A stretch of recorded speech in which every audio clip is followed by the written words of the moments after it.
And with me. I am Lori D. Moneykins. Yeah, so we have an incredible feat, 16 runners total, two team of eight, uh, which is just incredible to put that together at all. And we're going to be running through all eight stories, all eight single stories. So start from a new file, finish every character as fast as we can. You're going to see a lot of some repeat fights, but a lot of just unique, different stuff all the way around. Yeah, and apparently my audio is coming through now. So hello once again. I am Uno. I'll be joining Lori here on comms as we go through this single story relay. Yeah. I was a part of one of these back in 2019, and I think it's incredible that we can still have the community and people to organize this. Yeah, no, absolutely. It's a real great treat to sort of get a lot of people in this and get everyone together to celebrate this game's 8th anniversary, very Octo anniversary. But yeah, we're starting things off in Ophilia Single Story. Making sense. The starting Hmm. O of Octopath is how we can start it out. Fortunately, we will not be following Octopath order for the rest of these because holy scheduling is a nightmare. Yeah, Um, absolutely.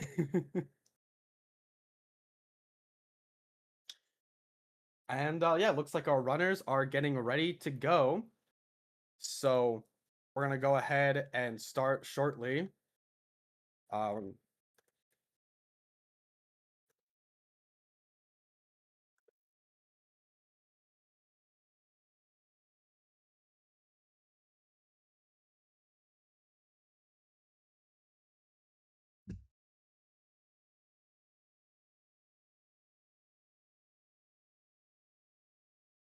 And it looks all right, like our and runners are go ahead. off.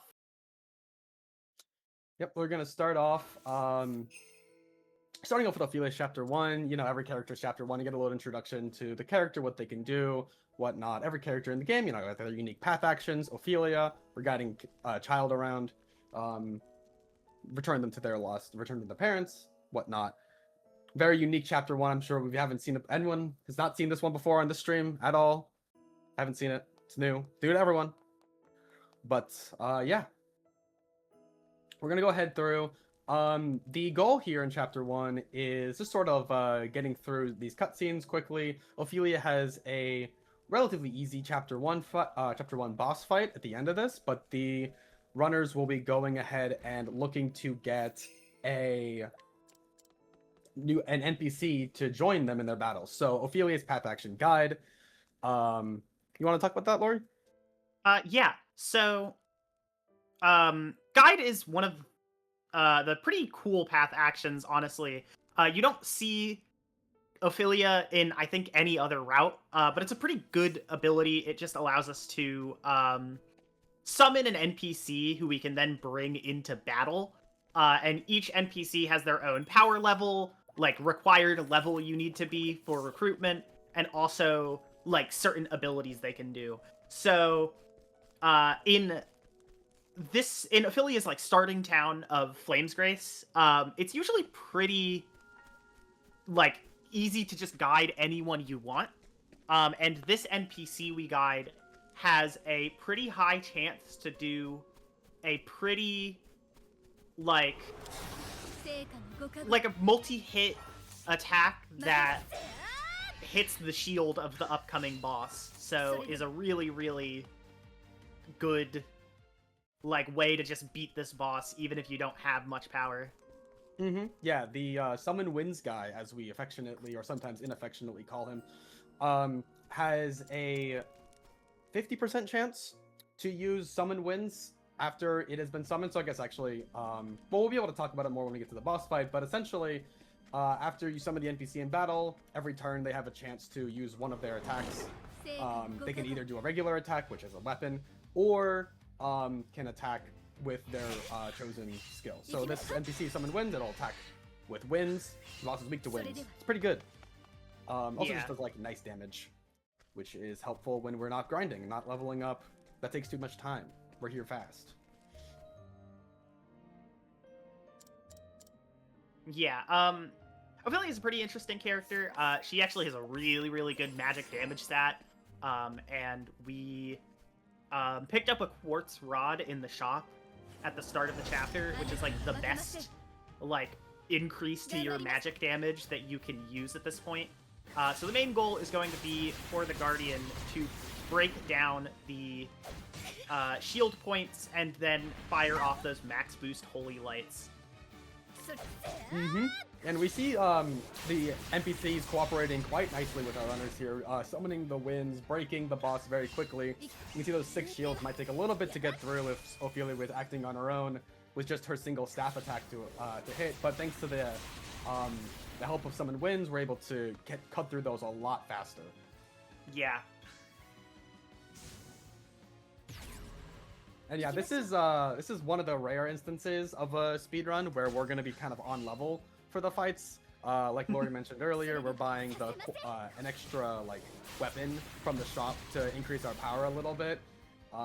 This is basically going to be the only point in the whole run where we're able to use spells from our characters to like effectively deal damage to bosses. For the rest of the time, it's going to be external means of dealing damage. Yeah. And also having such good luck with the shield breaking that didn't even get to use max boost on the second break of the Guardian fight. But Zazu is not far behind, still also had a really good fight. Definitely big affection for Summon Winds guy today. Definitely seems like the winds are blowing favorably for these runners. Absolutely. And we see Alta start us off by guiding a new NPC, actually, completely foregoing the Summon Winds guy, saying this is enough, you've gone far enough, I need the Flurry NPC. So this NPC gets to use a different kind of skill, which is a Flurry, as you might be able to figure out. Is a multi-hit bow attack, attacks every enemy, hits them varying times between 2 and 4 times, and the main use case is going to be in defeating these rare enemies called Kates.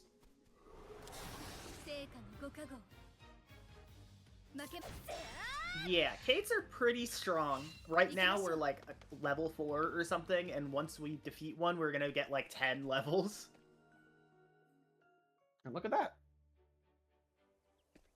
But yeah, so the Kates, if you're used to like JRPGs, like rare enemies, that kind of stuff, very high evasion, very high reward in terms of EXP, in terms of money, in terms of other stuff that could even drop a really strong item if that happens to do so. But both runners agreed to run something called Kate mod, which just makes them always spawn in this area instead of having to grind for something close to a 3% encounter rate. Yeah. It's been a big thing is how impactful Kates can be on runs. And so having a mod that just like consistently lets you do it over and over again instead of having to change your route, or maybe just use a suboptimal route because you couldn't get a Kate in time. Not as exciting, so... Yeah. Gets ambushed by the Kate and it just runs. Yeah, the Kate ambushing you and then running away is always a bit of a BM. Possibly just as bad as if you're playing in a run that doesn't need a Kate, and then you fail a run on the Kate, and then the Kate runs away from you and just wastes your time. That's not great. But we can see here Alta managed to get the... should be able to get the kill here, if I counted them correctly. Yep. So the Flurry NPC attacked enough times to deal enough damage to the Kate, and we were able to kill it with a small soul stone. So getting a rare drop from the like ad summoned by the boss as well is pretty good for that. Yep, and now Alta gets to go to the Gatekeeper of the Scholar Shrine, which is this sheep. Unfortunately, doesn't hit Flurry enough times to break it. No, just gonna have to. Now just gonna have to see if he can YOLO free it. Unfortunate. But yep, and that's the reason why this sheep can be such a troll. Even though you got the Flurry right in the break, you got put to sleep, and so now you can't run on low health, and you're just gonna have to deal with the sheep. Yeah. So the reason that Alta is having to deal with this encounter is because the shrine that's right here, just beyond this loading zone, gives us the Scholar subjob. The Scholar subjob is obviously going to have evasive maneuvers as its first support skill, which allows us to skip like infinite encounters. Yeah. And it is essentially mandatory for speedruns. We got another turn 1 flurry, another 2-hit flurry. Hanking the sleep hit, yeah. Yeah, shout out the NPC for being able to. Oh my gosh. Yeah. Do that, okay. It's, yeah. But we do see that Zazu, while Alta is dealing with hell, Zazu is taking a little bit of an alternative route, where he is actually opting to not deal with the Kate using the Flurry NPC. As you saw, like, Alta had to run around a bunch of times to encounter a lot of Kates until the NPC managed to actually hit all 4 flurries, or I guess it was like 3 flurries. But Zazu's going for an alternative strategy, which does a slightly slower fight against Cyrus's Chapter 1 boss, but because Cyrus is a Scholar, all Zazu has to do is get Cyrus, kill the Kate, and then he has evasive maneuvers. He doesn't have to deal with this gatekeep encounter that Alta has been getting trolled by for the past 5 minutes. Yeah. And she's asleep again, and the bird's gonna get up, and it's just all sorts of. And the worst part is this, where the NPC breaks one of them but not the other, and then breaks the other one and not the other, and then you get in this alternating cycle where you can't break both, which is necessary to get the guaranteed flee, and then you keep putting to sleep. So that's and you're asleep the whole time. That is the real challenge. Yeah, that's the real one of the big RNG factors behind this this route that utilizes the Kate to get early evasive maneuvers is not only having to deal with killing the Kate, but you also have to deal with this gatekeeping encounter. And this is all if the Kate is guaranteed. I bet you can understand why we have a mod now to guarantee the spawn of the Kate, because you have to do all this, and it only works if you get a 3% encounter. Yeah. I drive some people to insanity.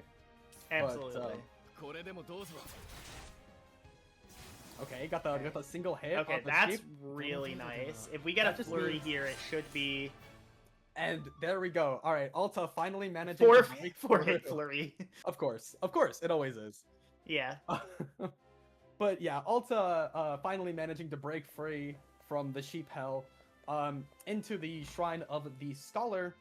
Gonna be able to get some nice Scholar skills onto Ophilia to finally get that evasive maneuvers that he was looking for.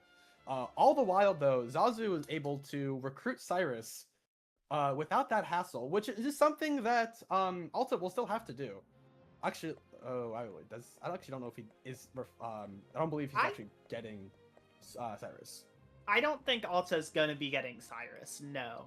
And Yeah, that's a big benefit of this route, but because Cyrus's Chapter 1 is theoretically not the fastest, and that's a thing with sub-jobs in this run in particular, is if you can make good use of sub-jobs, what characters you have to get is less restrictive, so you can just kind of deal with like getting really good fast characters without like needing too much, because there are some runs in this game that are a bit trickier than others when it comes to what you need from them. Like, across this relay, we are going to see, I think, like, almost half and half of whether a run requires 3 or 4 characters to complete. And it's just all down to a specific run's needs. And Ophilia is not a character who needs 4 characters, but like you need to plan them out very carefully. So good use of sub-jobs is a great way to handle that. Yeah, Ophilia's final chapter boss is not too difficult. I mean, the guy starts off with 4 shields. Also, speaking of Ophilia's chapter 4, Alta managing to actually head straight on over to Whispermill, which is the town that Ophilia's final chapter takes place, able to fast travel to that later, but has managed to break the encounter thanks to a timely turn 1 flurry from the NPC. So a little bit of a slow start, but managing to get the RNG necessary to sort of like make a big time save for later. Yeah. Which is nice. And we see Zazu finally taking out that Kate. Using a small soul stone, which is a choice. Yeah, we see him say in chat, misclicked using the medium on Russell, which is not what you usually do in this route, because the medium is strong enough to just kill it, but managed to get a working fight in a few quick attempts, so that's really nice. Yeah, Kates have like a unique damage formula where they only take 1% of all damage you deal. And they actually have really low HP. So a medium soul stone will deal 11 damage. Small Kates have 4 health, which is why we needed 4 hits of the flurry NPC. Oh, and Alta just getting a natural Kate for the love of the game. And it's just throwing money at him to make fun of him, which is a classic. Oh wow. Yep. That's incredible. Don't you wish I was doing this about 5 minutes earlier? Huh? Don't you wish it? Yeah. But yeah, right now the runners are in the exploration phase of the route. We're going around collecting as many resources as we need to clear out the early chapters, and then once you get some more characters, you can get a bit more resources to help clear out the later chapters. So Alta here, gathering up his second character, Tressa, will be very important thanks to her merchant job, allowing her to use the fabled hired help skill, which you'll be seeing a lot of for the rest of this relay, and honestly the rest of the weekend if you tune in. But yeah, she is almost mandatory. I think I do not know of many serious routes that skip getting her as a character. But... yeah. Unless she's restricted by the category, you usually see her. She also notably has a pretty good Chapter 1 fight. The upcoming boss is going to be against Mick and Mac, which is notably 2 characters. And when a character in this game has, like, 2 bosses, the game does tend to split the health pool of, like, the normal amount of health a boss of that chapter number would have across the 2.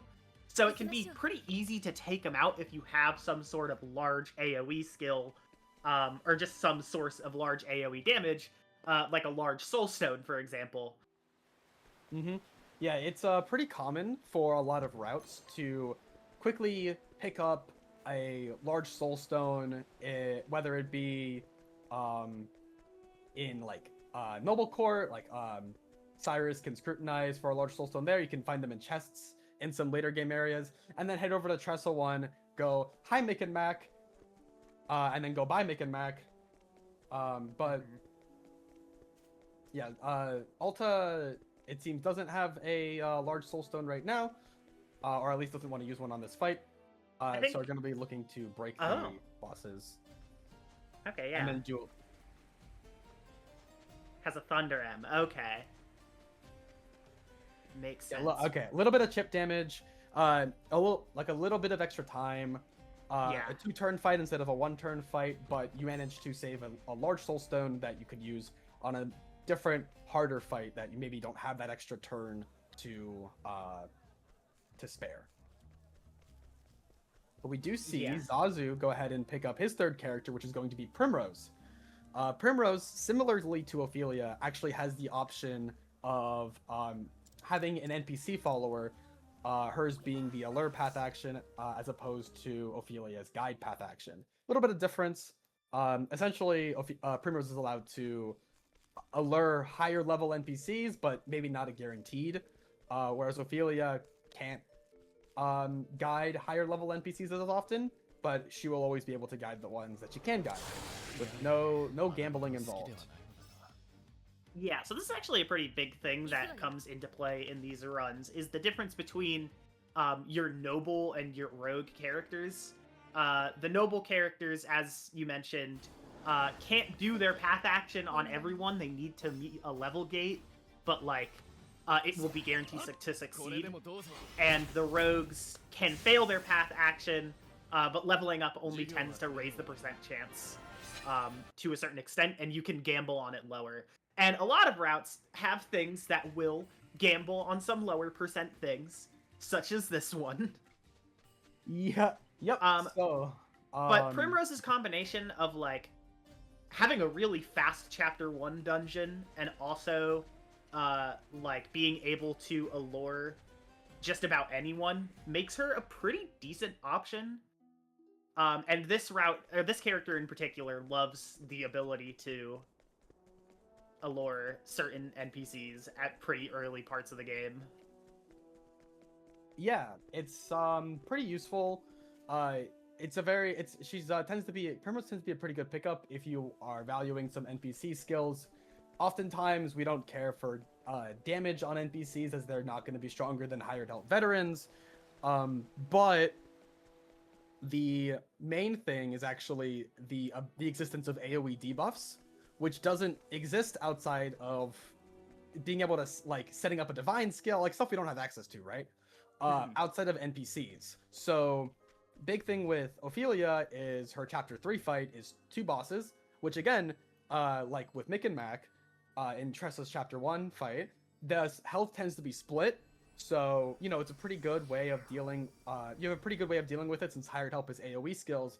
But in order to buff the damage and limit the amount of times you have to use hired help, you have to get defense debuffs on both the enemies. And doing that with a thief can be a bit difficult. Whereas just having an NPC that can use inhibit defenses to drop the defense of both of the enemies can be great, as long as the NPC uses inhibit defense. Mm-hmm. Yeah, we're doing a bit more exploration. The runners are looking to tag Goldshore, which is the town of Ophilia's chapter 3. So we're going to be using fast travel to get there later once we're finished with Ophilia's chapter 2. Yeah. And so Zazu going with a save reload here to reset the step counter. The encounters in Octopath are like pretty nice in terms of like mechanically how they're done. Essentially, for a good portion of the steps you take in a screen, you're guaranteed to not take an encounter, and then depending on the screen, after you walk a certain amount, you start to rack up that chance to get an encounter until eventually you start fighting some enemies. But that number of steps that you take before the game starts to put you in encounters, that resets whenever you exit out of the game and reload back in. So we tend to use some save points and maybe even some auto saves depending on if the step counter gets reset between screens, to reset that encounter rate back down to 0 so that we can get across some particularly long screens without risk of getting an encounter. Yeah. It's a really good way to just avoid encounters. Even with evasive maneuvers, some screens are just too much. But Alta is in a side dungeon, the Lock of the Lost King now. This town behind Goldshore, Grandport, is not as vital a story town for Ophilia, but in the story which it takes place in, which is Tressa's, there's this big like merchant event going on. So as you can imagine, there's a lot of like treasure and good NPCs willing to give you good items to purchase with Tressa. So it's a really nice town for getting a bunch of gear, but it is a little bit out of the way. Thankfully, with Ophilia needing to go to Goldshore, we need to do a fair chunk of the travel to the area anyways, so we get to use it in this category. Mm-hmm. Yeah, and there's a ton of if you travel far enough, there's a bunch of chests with money in it. Grandport is a great great hotspot of just a bunch of loot. But yeah, so runners are just doing some exploration. it looks like Alta is going to be heading to grab maybe his third party member after the exploration. I think on the way to Primrose now, yeah. Mm-hmm.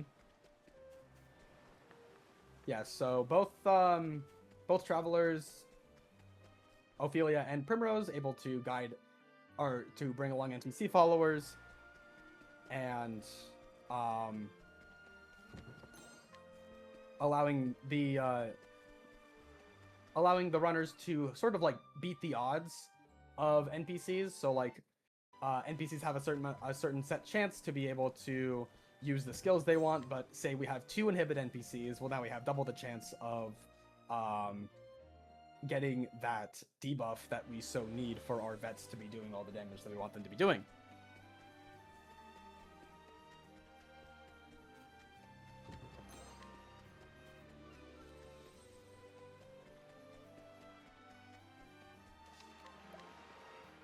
Yep. So now we have Zazu making it to the save point on Grandport. Usually, pretty good sign that you're gonna get through. Usually, sometimes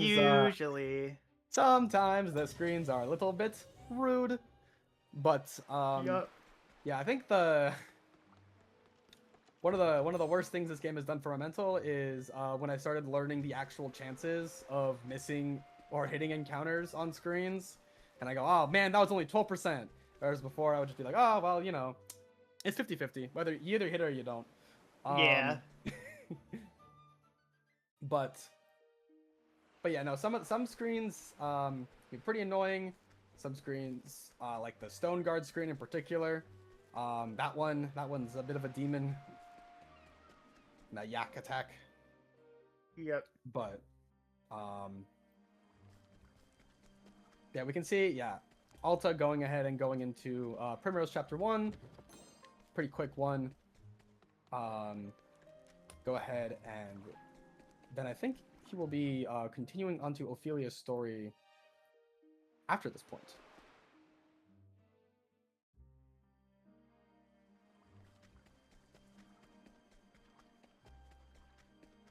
Seems to have maybe missed something? Uh-oh. Well, that's unfortunate.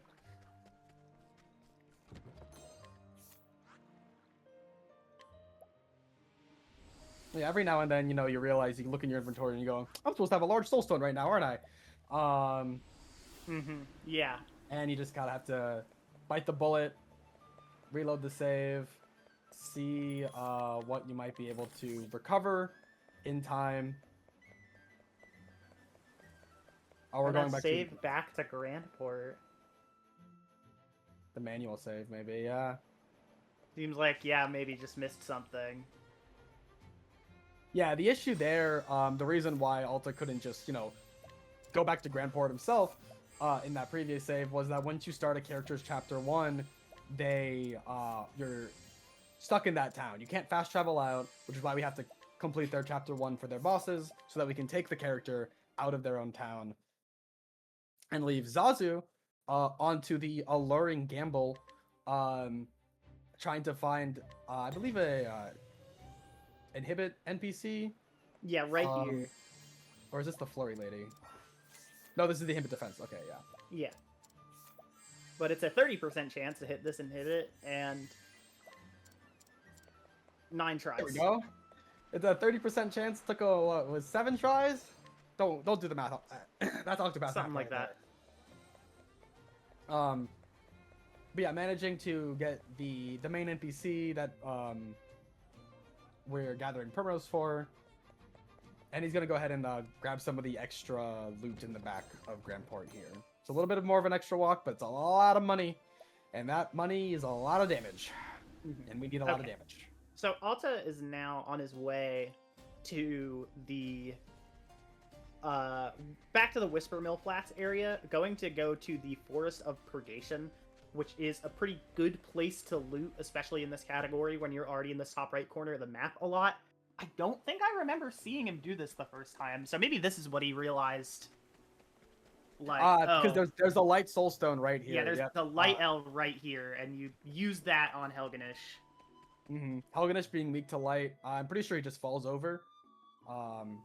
Since the chapter 1 bosses tend to scale their stats with regards to how many characters you have, how many characters you've recruited. So having only recruited 2 characters and Primrose being the third, Helganesh is actually pretty weak. And so a soulstone targeting his weakness, a large soulstone targeting his weakness, is going to be able to do a lot of damage. So I don't Zazu think it going kills. ahead. I think we're gonna see a large and a medium, but like, Okay. it's still pretty fast. I'm gonna do a lot. Yeah. Quick should be 1 turn fight. You see Zazu going ahead and starting Ophilia's 2nd chapter. Finally, all the preparations are out of the way. We're ready to run through some bosses. But yeah, Ophilia going ahead and playing daycare for a bit. Some of the children are missing something important. Gotta go find it.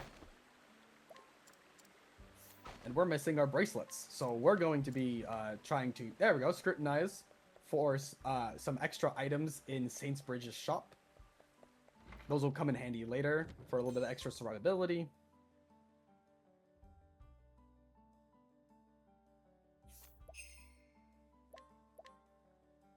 But yeah, if you're wondering why we go ahead and we learn NPC with Primrose, but we don't do it with Ophilia yet, it's because Ophilia has some important guides for her story. And if you guide an NPC for the story, you'll lose the NPC that you have right now. So it's important to, if you're going to guide anything with Ophilia, you got to do it after you finish the guides in both her chapter 2 and her chapter 3. Do it cause a bit of a routing restriction. If you played Octopath 2, they changed that, so it might be funny to hear, but they did not have that in the original. Yeah, sometimes you forget about the quality of life. You play Octopath 2 a lot, go back to 1, you go, wow, these my NPCs are being taken away from the story NPCs. What do you mean the battles are this slow? What? Yeah. But yeah.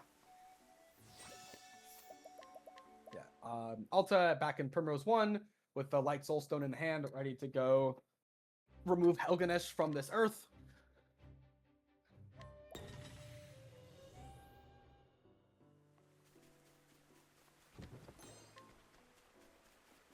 And we got Zazu on his way to go fight an unpronounceable dog. You can't pronounce it. You can't do it. Can't do it. We tried. Experts have tried. It's impossible. We've determined it.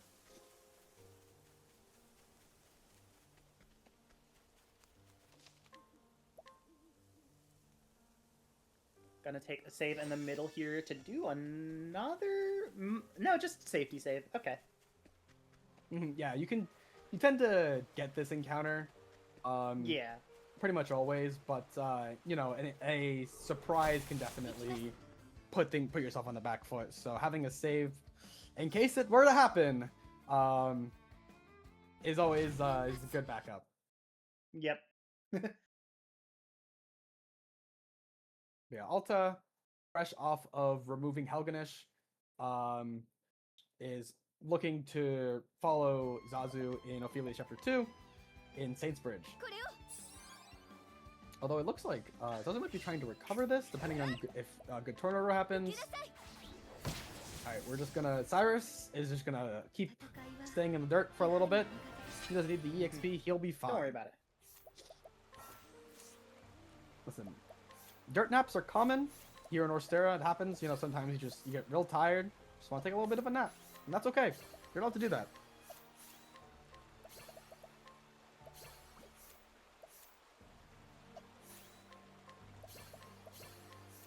Yeah, going ahead and learning some skills for some passives, mainly endless items, it seems. Yep. Gonna save. Cyrus is still dead, but it's okay. Or resting. He's taking a nap. He's good now.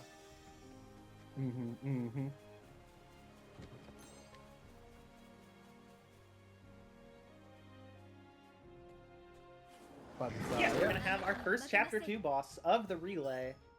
And we're gonna see quite a big jump in what we need to do to deal with this thing. Yeah, this is the one where soul stones on their own might not be enough, but we are going to Primrose is going to be using that NPC to try to get some inhibit defenses going to help buff up the damage of a potential hired help veterans.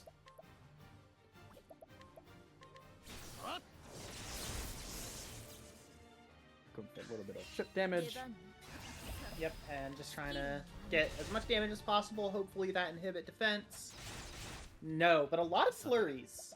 There's a good amount of chip damage. We'll see if Zazu ends up... it seems like he's just gonna wipe the fight. This isn't gonna wipe. It's just gonna, I guess just going for another break. Yeah, just going for another break. This thing is weak to lightning and spear and sword, which we have a fair bit of, so... Yeah, definitely nice. Oh, a huge endless item proc on the small light soul stone. Big ups. Yep, and we're gonna see we're gonna Ophilia. See a spearhead into a break, probably. Yeah. Yeah, with 1,000 spear hitting in the minimum of 3 times to go ahead and break this unpronounceable dog's name. And yeah, we're gonna get a couple more tries. I guess one more try. There actually, it is. And that's all we need. Yep, and we're gonna see the first veterans of the relay. Woo! The first of many. Yeah, but yep, that's exactly why we are able to do so much against bosses that maybe we shouldn't be doing. I think this boss is around level 20. We came in at level like 13, 14. Hired help veterans killed it in effectively a single break. Yeah. But yeah, no, so that kind of damage is what we're going to be looking for to just clearing out the rest of Ophilia's story bosses.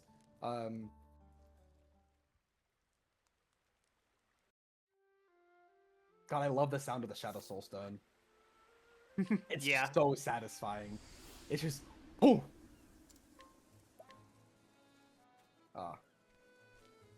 Yeah, so how's it going on to the chapter 3 fight?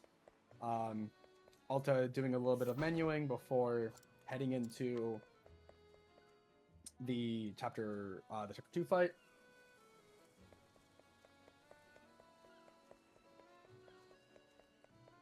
Yeah, getting that hired help up and ready. We have our job layout on the whole party on Alta's side, but getting surprised, unfortunate. Especially with Tressa down. Maybe can live to see Primrose's turn, but Primrose can't get hit. Yeah, okay, cool. Primrose is going to be able to take the fight out. Everyone should level up off of this, so healed for the chapter 2. Ophilia did not level up. Okay. Yeah, when a character levels up, they get a full heal, both HP and SP, which is nice for just routing out how much you need to heal after an encounter and whatnot. Also, fun fact, you get that same heal when you pick up a character for the first time, when you start a character's chapter 1. But yeah, Alta deciding that he doesn't actually need to heal Ophilia because the boss isn't going to get to act anyways. Yeah, I think it'll only cause a problem if we need more than one break, and if we do, yeah, then he can go ahead and adapt to that. But yeah, it seems like he's Alta's foregoing the a NPC for inhibit and is therefore required to use an extra hired help veteran. So you can see the damage difference. And seeing as how every hired help veterans cost 30,000 leaves, sometimes we need to get more efficiency out of our money, and therefore go for something like making sure we have defense debuffs on our veterans to make sure we do enough damage while using less money. But sometimes you can just go for getting more money and using more hired help veterans, rather than relying on an NPC for inhibit. Yeah. But speaking of NPCs for inhibits, we see Zazu picking up the second inhibit defense NPC of the run, the Worrywart in Saints Bridge. This one is being guided by Ophilia, so both Ophilia and Primrose are going to have NPCs that can use inhibit defense, which just greatly boosts the odds of, you know, actually getting the defense debuffs that you need. Mm-hmm. We do see, I think it's interesting to point out here the difference in routes, as Zazu has Cyrus and Alta has Tressa as their differing characters, and that actually opens up a lot of different options for how you can kind of go about routing your characters and their equipment and whatnot. Tressa's able to buy items off of NPCs, and so you're able to find maybe pomegranates around, or other equipment that you might be able to help keep your characters surviving in the later fights. Whereas Zazu has Cyrus, who's able to scrutinize for information. This information can be hidden items sometimes, so sellable items for more money, or soul stones for dealing damage. But he can also, as we saw with Saints Bridge, scrutinize for more items in a shop. And in the Saints Bridge instance, those more items can be empowering bracelets, which can help boost survivability a lot. So it's sort of different ways of getting to a similar thing, because we see Alta being able to purchase empowering bracelets and empowering rings off of NPCs with Tressa, whereas Zazu has to buy them from the Saints Bridge store and is unable to buy like other items from NPCs. So it's a bit interesting. It's a bit of a differing dynamic on where you can find your items and what is maybe easier for the given route of a character's story, what's closer along the way, what is better for what you need for the individual fights and whatnot, that go into deciding what characters you pick up, which characters you keep for your team. It's pretty interesting.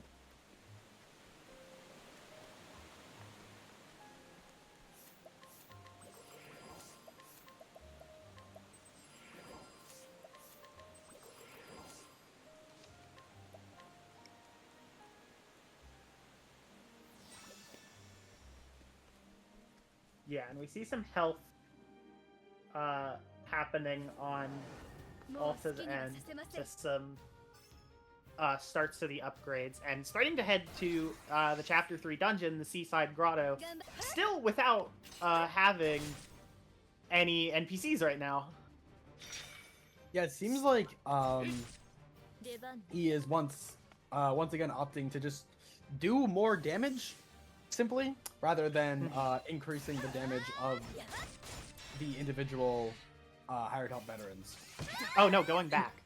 Oh, never mind. It seems he has forgotten his NPC.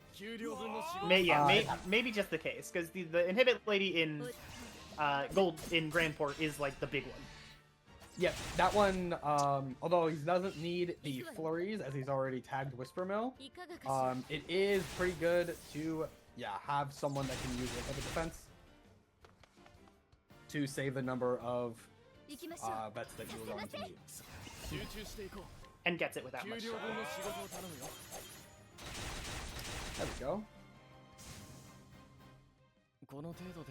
Yep, and Zazu going ahead, getting the inhibit defense on the first break this time, rather than having to deal with the issues of the dog in Chapter 2.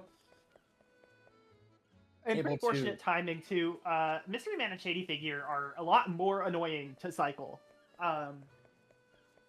You're seeing like our first use of like good pomegranate in this fight, so like managing the boost to break both bosses so that they're like you can use vets at the same time is actually pretty tricky.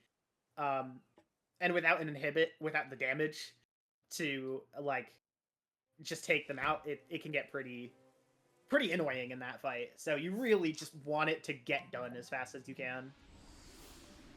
Mm-hmm. Yeah, and the enemies are also quite stronger than Ophilia Chapter 2 fight. The arcane blade attack, I know, is a big one where you just kind of die if it hits you. And, there's 2 enemies. That's twice as many things that can hit you. What the hell? But, Yep, going ahead. Alta now going into the fight. Well, getting close to going into the fight, having to deal with the getting there in the first part. So saving, reloading, avoiding the encounter, loading back up. I'm gonna be heading in as quickly as possible. Yeah. And we see Zazu as well having to make the run to Whisper Mill. Unlike Alta, who had done it before, the downside for Zazu's route is that when you start an encounter in Octopath, you are guaranteed to get one of your characters to go first. But here it's, you know, it could be Cyrus, Ophilia, or Primrose. So here it's being Cyrus. That's a bit spooky. You know, you're gonna go for maybe hired up mercenaries to help survive a physical attack. Oh, but yeah, the birds don't even deal damage, which is nice. But yeah, no. So like, if Ophilia is like the sole character in your party, then all you need to do is for her NPC to flurry. But here Zazu ends up working out. The birds were kind, didn't attack, and let him break them quite nicely. Get a guaranteed flee, and is on his way to Whisper Mill. Mm-hmm.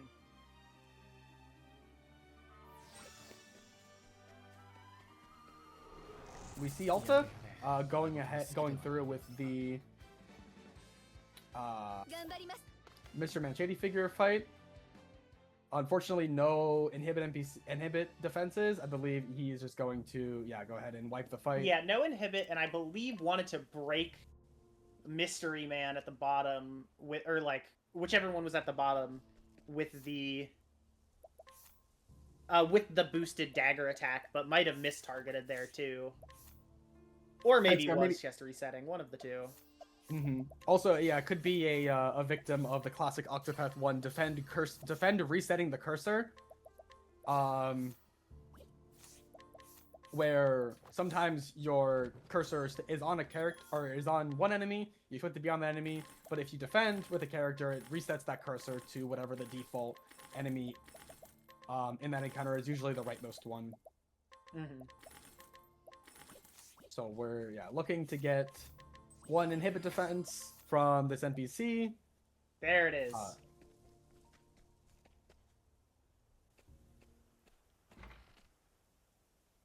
So going to be able to throw out the vets. And yeah, it's going to be able to be full power. Just clear through it. Take the 5,000, and I think just a medium soulstone does the range here. Oh. Okay, fun. 2? 2. Yeah, the benefit here is, even though it's a Chapter 3 boss, only needing to use one pair of vets and a couple of soulstones definitely loosens the purse strings a little bit. Makes things a little bit easier on the money routing side. So that's the big power of inhibit defense, being able to fully utilize, I guess, the AoE nature of the fight to do a ton of damage very quickly and just end it before much. Yeah, so we have Alta is going to be able to just jump right into the final chapter after the set of cutscenes. He's not too far behind Zazu, and as the inhibit defense routes go, it truly could be anyone's game at this point. Now, with two inhibit defense NPCs, it's a bit more difficult for Zazu to whiff an inhibit in time, as you need like 2 in 9 turns, I think. Something like that. And we even see the worry wart guide from Alta before going to Whisper Mill. Yeah, so similarly, so both players are going to have 2 inhibit defense NPCs, which is going to give them a really solid odds of being able to actually do the fight. But and also has good money.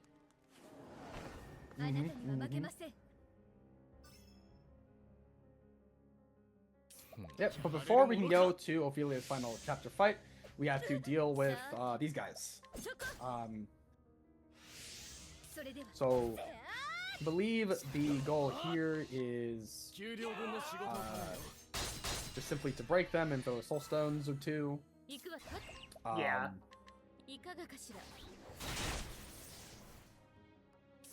You're usually gonna see either two large or a large and a medium. We're seeing a large and two medium here, sorry. Endless items on both throws of the medium. Thank God. He needed those mediums. Mm-hmm. That's a lie. They don't need them. They need like maybe like 2 L's, I think, for the final fight. Well, I guess I don't know if inhibits are bad enough. It could be the difference maker, but now we're getting in, and we're getting ready to spout all the pretty words we like. Yeah. So I believe Ophilia in this route on Zazu's end is the character with cover. I know there's a character with cover, but it seems like makes it through turn 1. Turn 1 is like the scariest one, and we have an inhibit already. Okay, really so good stuff. Yeah, this I believe we will need a second one. Since it was on turn 1, we needed to last for a little bit longer, but yeah, we're already looking in great shape. This fight is not particularly dangerous. Every time every time he comes back from the break, you will do like an AoE attack. So it's pretty consistent to be able to survive. You just have to be able to keep everyone's health topped up, or use Reflective Veil to go ahead and survive. And unfortunately, Alta getting blasted by a Soul Stone is just as satisfying when the enemies use it. Unfortunately, does also a lot of damage when the enemies use it as well.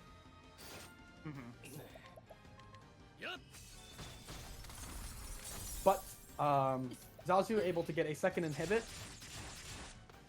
I believe that should be enough to clean it up, as long as he just gets another bets off, or another 2 bets off, I believe. Oh yeah, and there's a third inhibit. We have enough debuffs for the rest of the fight. This is just gonna be Primrose gonna sword break here.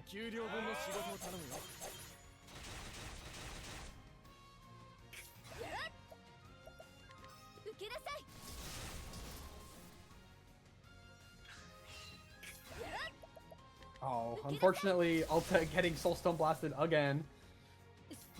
But gonna defend and break this time, so is going to be able to deal with the cultists still. And ideally, we're gonna see everyone level up here to end the fight against the cultists, as Zazu ends the fight against Matthias here. Time is going to be in like 2 cutscenes from now.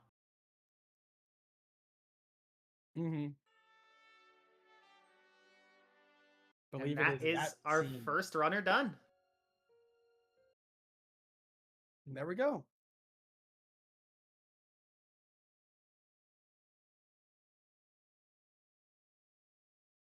All right. So yeah, that is 1 out of 16 down. As we see Alta stepping into his first fight against Matthias. Oh, that's my goat. At least gave him the first line.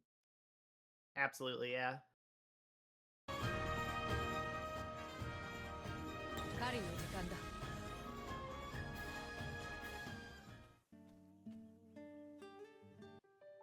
Okay.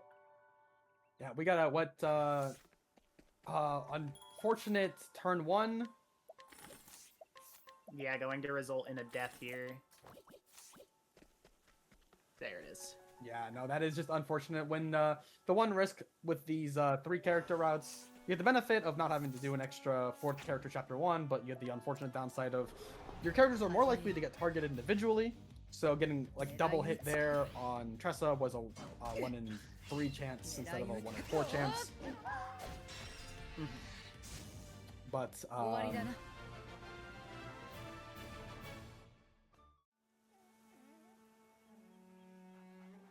yeah, we're gonna just hope that the cultists can, Just be nice this time. Yeah.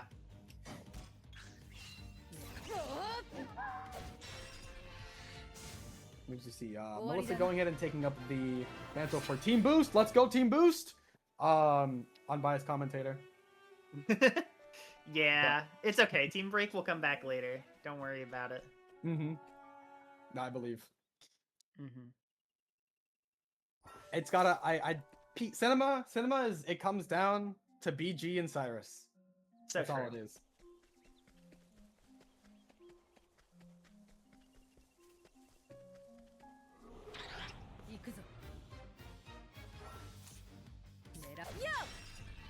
We're gonna see inhibit number 1 immediately at the start of the Matthias fight here. See the mercenaries come in. This should be a pretty good fight if we don't see a double tap, and we don't. Nice. All right. Assuming we get a second inhibit at some point in the fight, this looks like it should be Raps. And we see basic attack for now, but we have a few more turns. As we move forward, we have Melissa getting into the first dungeon and showing up for the first boss fight to Haunted. So we have someone else joining me on the mic for Haunted's story, if they would like to introduce themselves. Yeah, hi, I'm Ang. I will join for the Haunted story, but let's let Alda finish this Matthias fight first, and then we can get into the nuts and bolts of Haunted. For sure. Yeah, finishing off throwing the last few bits of vets against Matthias here. Getting a little bit of dialogue here. Yeah, having the unique thing of, having voice dialogue during the final boss fight. Really fun aspect of it. We're still just holding out hope for that second inhibit.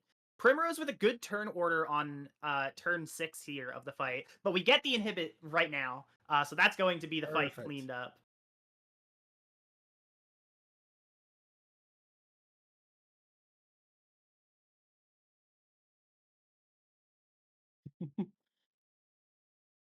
No, yeah, I've definitely been there of just Ophilia stories just haven't just gone your way, but GG's to Alta, GG's to Zazu, and now we're getting ready. I'm gonna go ahead and hand off the commentaries to Enk. Rory will be sticking around, but yeah, good luck everyone. Yeah, it seems Melissa has reached the first boss on Haunted, which this is like a really tanky F1 boss, actually. We have this strat called Forest Fox 4 times, I guess. We use Capture in this run, which is the only run where it's used. And really it's just the first boss, because the game wants you to use Capture for the first boss. And we are kind of losing Melissa's visuals here. Alright, so we can maybe start from the start of Haunted in the meanwhile. So, for some reason, for instance, they didn't give Haunted enough money to buy the best bow. We gotta sell. So you have to. We gotta sell our olives that are resurrection items at the beginning just to afford the bow. And just overall, like Haunted's run is really stacked against you. Out of all the single stories, it's kind of a rough story to run. It's actually really interesting as well. But yeah, we got introduced to the provoke, which is her pad action. At the beginning, she has to do this couple of mandatory provoke fights, where we just defend once and we use the Forest Fox, which will one-hit these. She has this, so all of her summons have a number of uses. She starts with the Forest Fox and a pig that heals, and then she has Linde, which doesn't have limited uses, but it is weak, and it also has 2 different attacks, and it will use a random one if it doesn't know the enemy weaknesses. So we don't want to use Linde. Also, its animations are slow. But here, Mokka is cleaning up the mandatory tutorial provoke fights. And we're gonna be moving on to the first dungeon. So, in Haunted's story, she's kind of chasing after her master, who has gone somewhere. Definitely not drinking. Definitely not. And she just kind of wants to figure out what happened to him because he hasn't been back for a while. And so Monkai is choosing the walk here. It's a little bit of a 50-50 whether you can get through the screen with just one encounter if you walk. So let's see how is Monkai rewarded for his patience of walking here.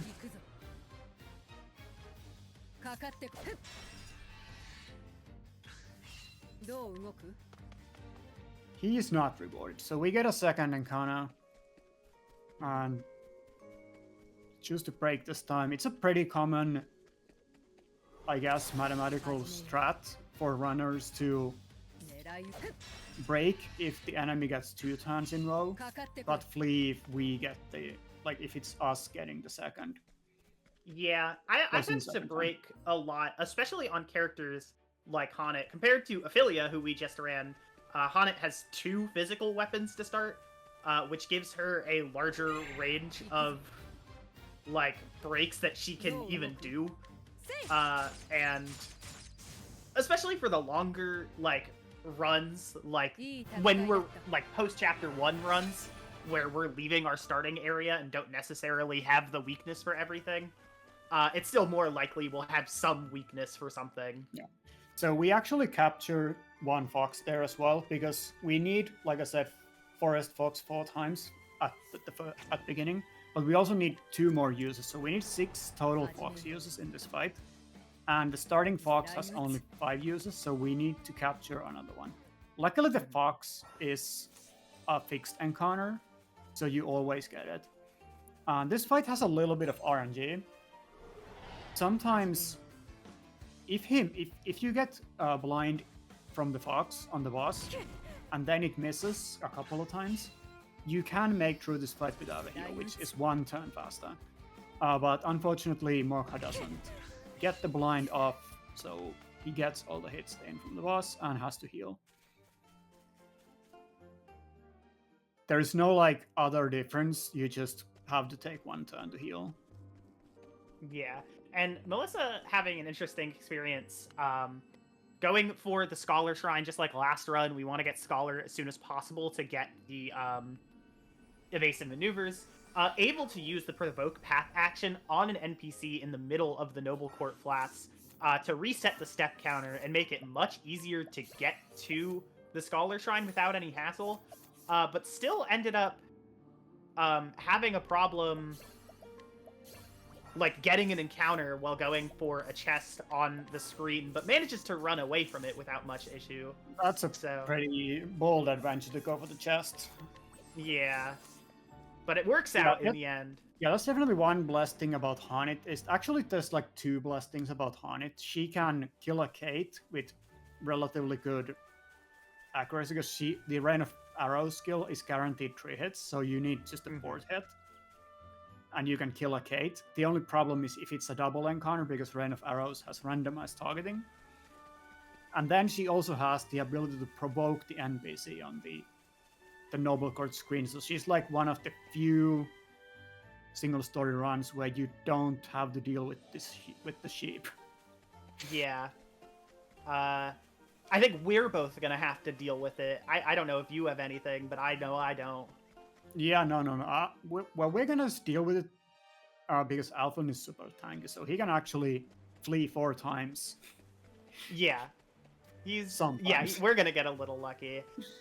Also, I don't think we introduced this on stream, actually, when you did your introduction. You will be the Alfyn runner for Team Boost in this relay. So on the mic for this Haunted run, we have both of the Alfyn runners, which I think is pretty fun. That is true. It's gonna be great. Alfyn, of course, a character we're never gonna see anywhere else in this relay. The longest jog you ever see. Yep. And Mocha taking some walks here, trying to cut down on the encounters on the way to the Scholar Shrine. Unfortunately, getting ambushed by the fox immediately. Yeah, in this screen, it doesn't really pay off. It's a little bit hard to... This screen is really long. But sometimes if you run, you can actually get 3. And Melissa is doing the looting part So the interesting thing about this run is that well, a lot of runs have changed from going down from 4 to 3 characters. Mhm. Of course, this is one of those runs, and I'm to blame for that mostly. My apologies to anyone who's running this new Hornet. The old Hornet route used to pick up Cyrus early. We cut him out from the route entirely. But when you had Cyrus, you actually had pretty good backups for a lot of things. Yeah, now you kind of just are in a lot of scary situations throughout like most of this run, honestly. This run This run is really full of dangerous situations. There's a lot of screens that can kill you. And then you also need a lot of resources because just Hornet's a hunter. So it's appropriate for his story for the bosses to be really rough. They have a lot of HP. So you need a lot of resources to kill them. And here is Mokka being unlucky, killing this cat, so he has to try again. And then she also has the mandatory provoke fights, which are designed to be killed by the summons, but we ain't got time for Pokemon here, so we are actually just gonna use... We are not allowed to use Hornet skills in those, but we are allowed to use items. So we're just gonna toss soul stones, but we're gonna need a lot of those because she has a mandatory provoke. She has 2 mandatory provokes in her chapter 2 and 1 in her chapter 3, and those need 4 large stones and 5 medium stones. No, 6 medium stones, and they're also kind of specific on what elements you need. Yeah, playing towards the weaknesses to deal extra damage is really big in those provokes. Just especially because we don't really have any other source of damage in them. Again, Hana can't use skills, has to use the provokes. When we get to Olberic, who I think is the next character in the relay, actually, he can use whatever skill he wants in his challenges, and we sure have a lot of problems to throw vets at. But yeah, it's very different. But the upside, no such luck for Hanet. Yeah, for Hanet, the upside is that she can provoke anyone because she's a rogue, so she doesn't have level limits. Yeah, we talked a little bit about rogues and nobles last run because we saw 2 players pick up both Ophilia and Primrose. Yeah, we are seeing like Melissa is going really far into a dungeon, really late game dungeon to get some money. Mm-hmm. Yeah, I think Melissa went for the chest. Oh, okay, yeah. Okay, so these, you go for the chest, and there's a risk of encounter, and it happened to Mokka as well. Yeah. But yeah, Mokka, if you have arrow storm, still hasn't gotten his Kate, but can go back to the screen here, can go back to the Atlas Dam Cats, as the mod names it, but decided to take out an extra encounter on the way to the Scholar's Shrine to get Arrow Storm, which not only makes the Noble Court encounter a lot easier to break, in case you get it, but also, if the Kate encounter is a multiple enemy encounter, makes it really easy to not have to deal with Rain of Arrows, which he just got an ambush, so... Yeah. Yeah, naming the area Atlas Dam Cats was one of the, like, when we made the mod, it was like one of those how verifiers can check that if the mod's being used or not. Yeah, it's like cute, but it's also a good like visual that it's being used in the middle of the run. There's also a little banner on the title screen. But yeah, it's really nice. Like some of these routes, especially this one, would be really hard to execute if we didn't have a little bit of that extra juice. Like skipping Cyrus would be so much more annoying to do. Yeah, I did. When I run this 3-character hunt, the mod didn't exist yet, so I have my PB is like an actual gate grind. The Hunted gate grind isn't the worst, actually, and she has decent backups as well. Because she can actually kill encounters decently well after Like she can round up the JB relatively well. So while we are having some ad problems with Melissa is recruiting the second character of this run, which is Tressa. We will be seeing this in a lot of runs because she is just straight up the best character in the game to have in your party because she's a merchant and she can buy you items. And she will also find money from some unlucky souls that definitely were already dead when she arrived. Yeah, there's a lot of people falling down the stairs in Orstra that Tressa just decides to loot without a further thought. That's actually something we didn't bring up during the last run, where the characters went, or where the two players went for different routes, and Zazu didn't pick up Tressa. But there is actually a lot of passive money gain in like having Tressa for some of these long screens, and just like getting like you'll get like a couple thousand during the course of most characters' final dungeon. Usually, and like even the dungeons before that, you'll still get a decent chunk.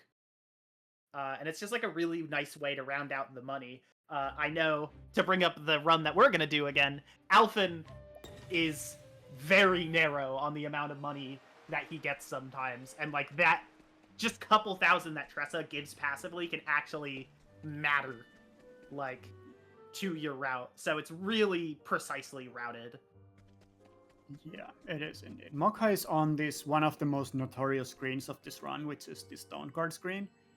He was doing he picked up the light am and reset steps to the south, so he got the Stone Guard without hinges. But let's see how his route is going from here. Meanwhile, Melissa is picking up merchant job, so we need 2 merchants to have any chance against the boss. Yeah. The final boss specifically.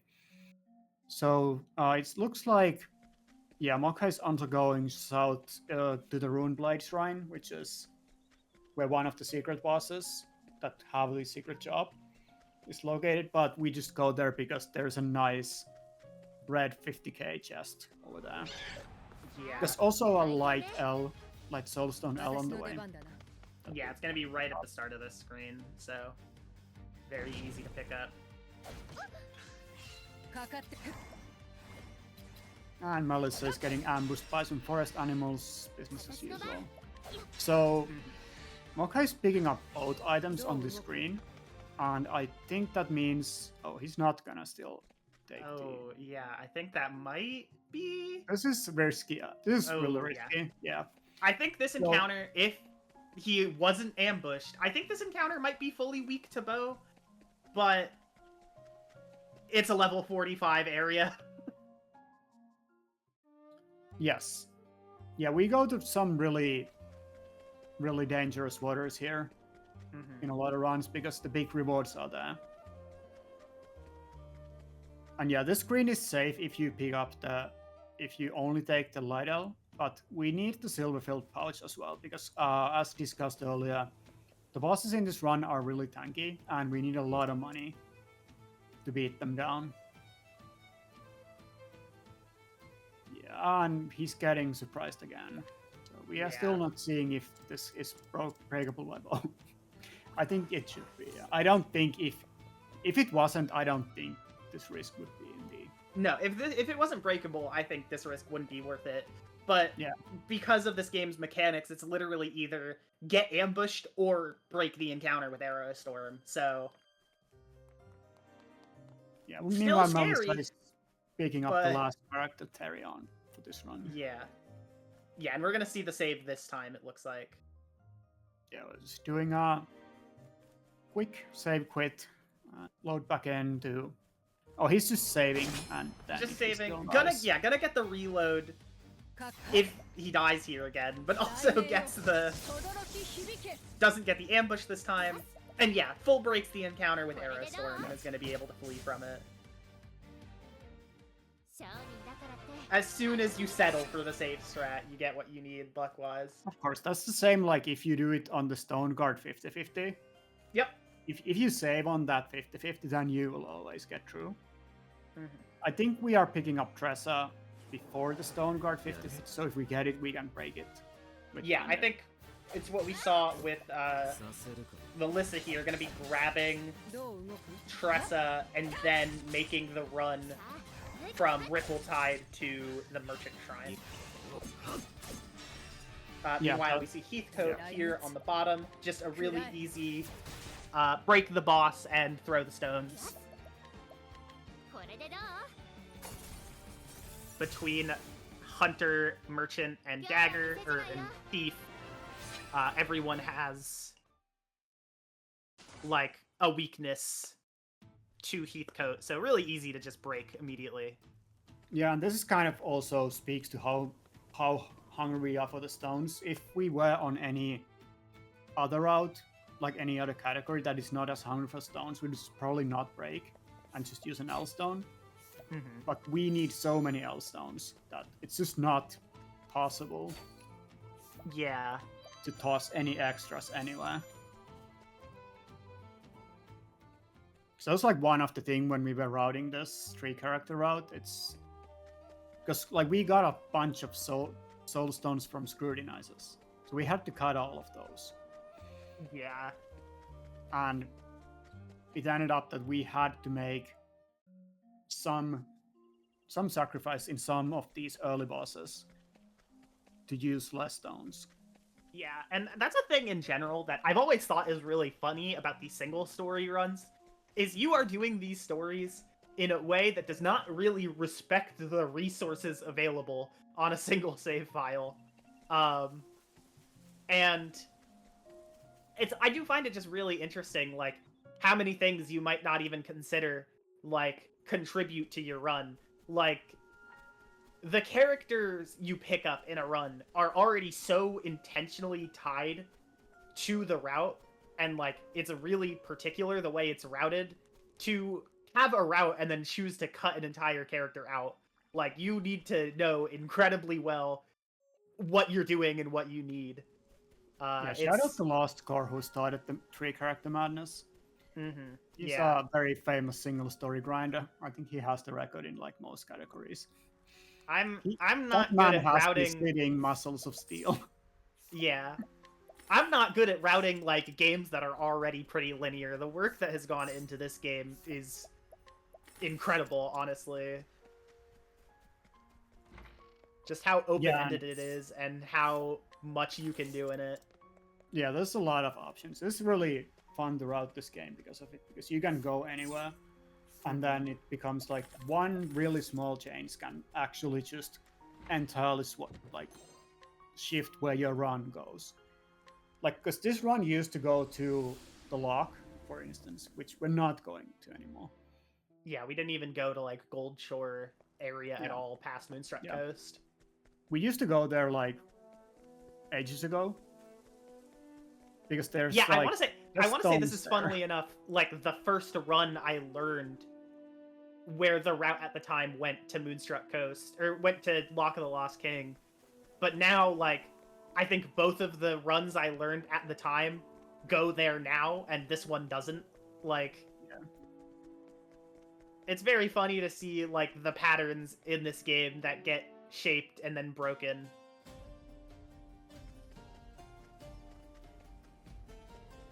We're breaking it to Hornet.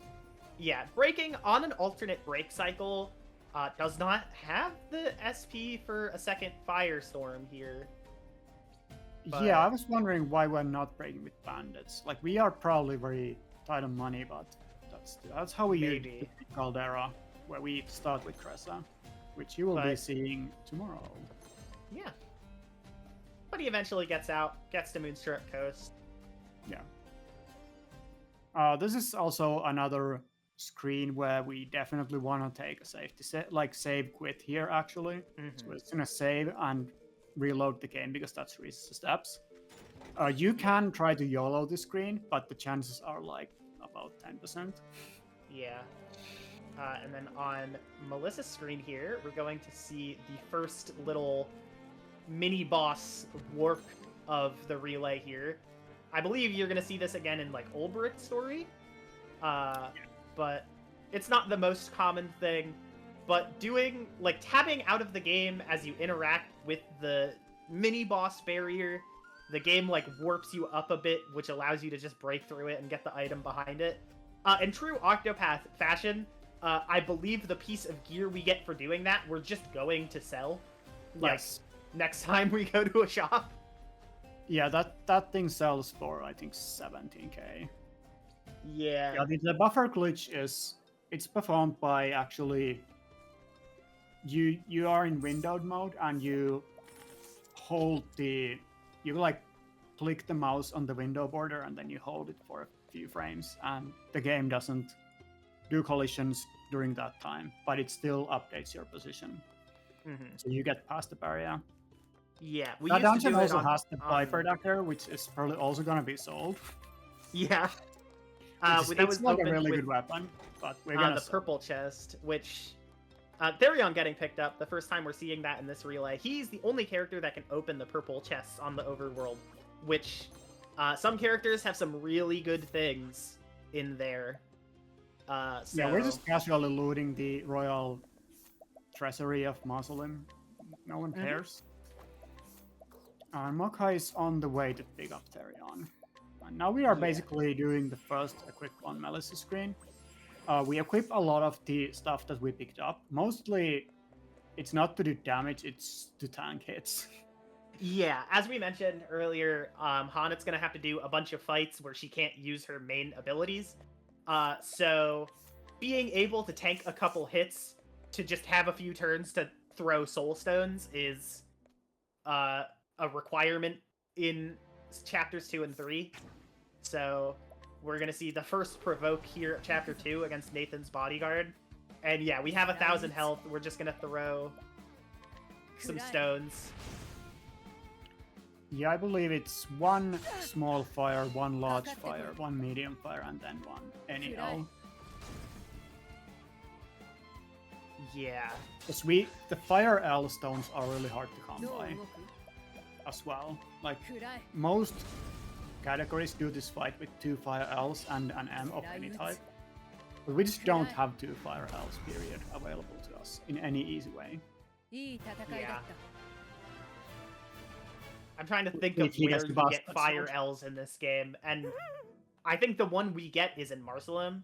But the only Yeah, one we other get it one I from can the think guard. of is like, yeah, the only other one I can think of off the top of my head is like maybe in Primrose's final chapter. There's one like right here too, I think. Yeah, we're gonna buy it right here. I'm pretty sure. There's one here as well, but it's too late in Han's story, so. I never noticed how much I just don't recognize Firestones. There is funny. also the one in Wellspring, and then I think we buy one from Vespamil in Caldera. So here we are breaking heat code again, just to pick up Therion. And yeah, the Therion is a very common character in these runs as well, because he can open the purple chest as discussed. And he also is a thief, and thief is the only class that can inflict the physical defense down normally. So if you're not picking up Therion, you have to get the thief job, because that's 50% damage for your vets. And all the damage we are going to be doing is going to be vets. And also, yeah, here we need more fire Ls for this tree as well. He's also weak to light, but I think we have to use the light L earlier. I think we used it on heat code actually. Yeah. So we don't have a light L to spare. So we're just really dependent on the stones that we can get. Once we get to Marcelim, we are able to buy 3 L stones from the guard there. But you don't want to go to Marcelim unless you have Therion, because there's a lot of purple chests in that path.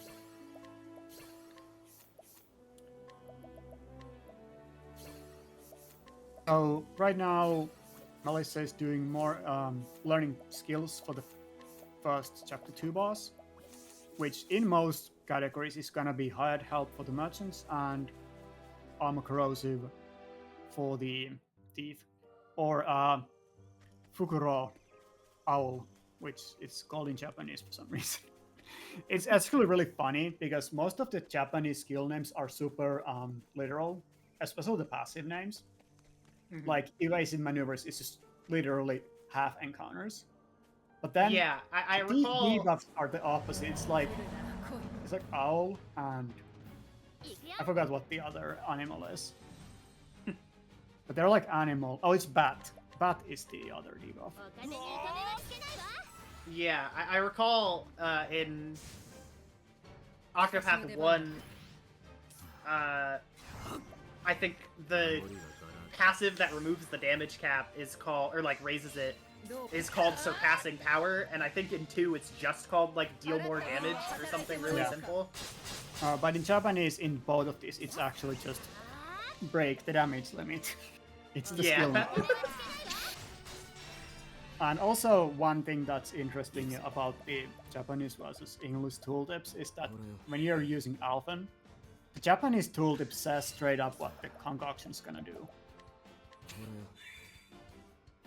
So it just tells you the result in the tooltip, which the English doesn't do, which is weird. Yeah. But we have Melissa taking out the Lord of the Forest here. Yeah. We can maybe cover the fight better when Maka gets there. So. Yeah. Maka is probably gonna be heading there soon-ish. I think they are on the same route. Yeah, I think so. Heading to Marceline now. Yes. And then Yeah, we he's go gonna to a lot of do places from the chapter Stone 2. God. It's the hub of the run. We go to Runeblade, from there we go to Marceline, we go to the Merchant Shrine, and then we do Harnit's chapter there as well. So Yeah. it's visited a lot.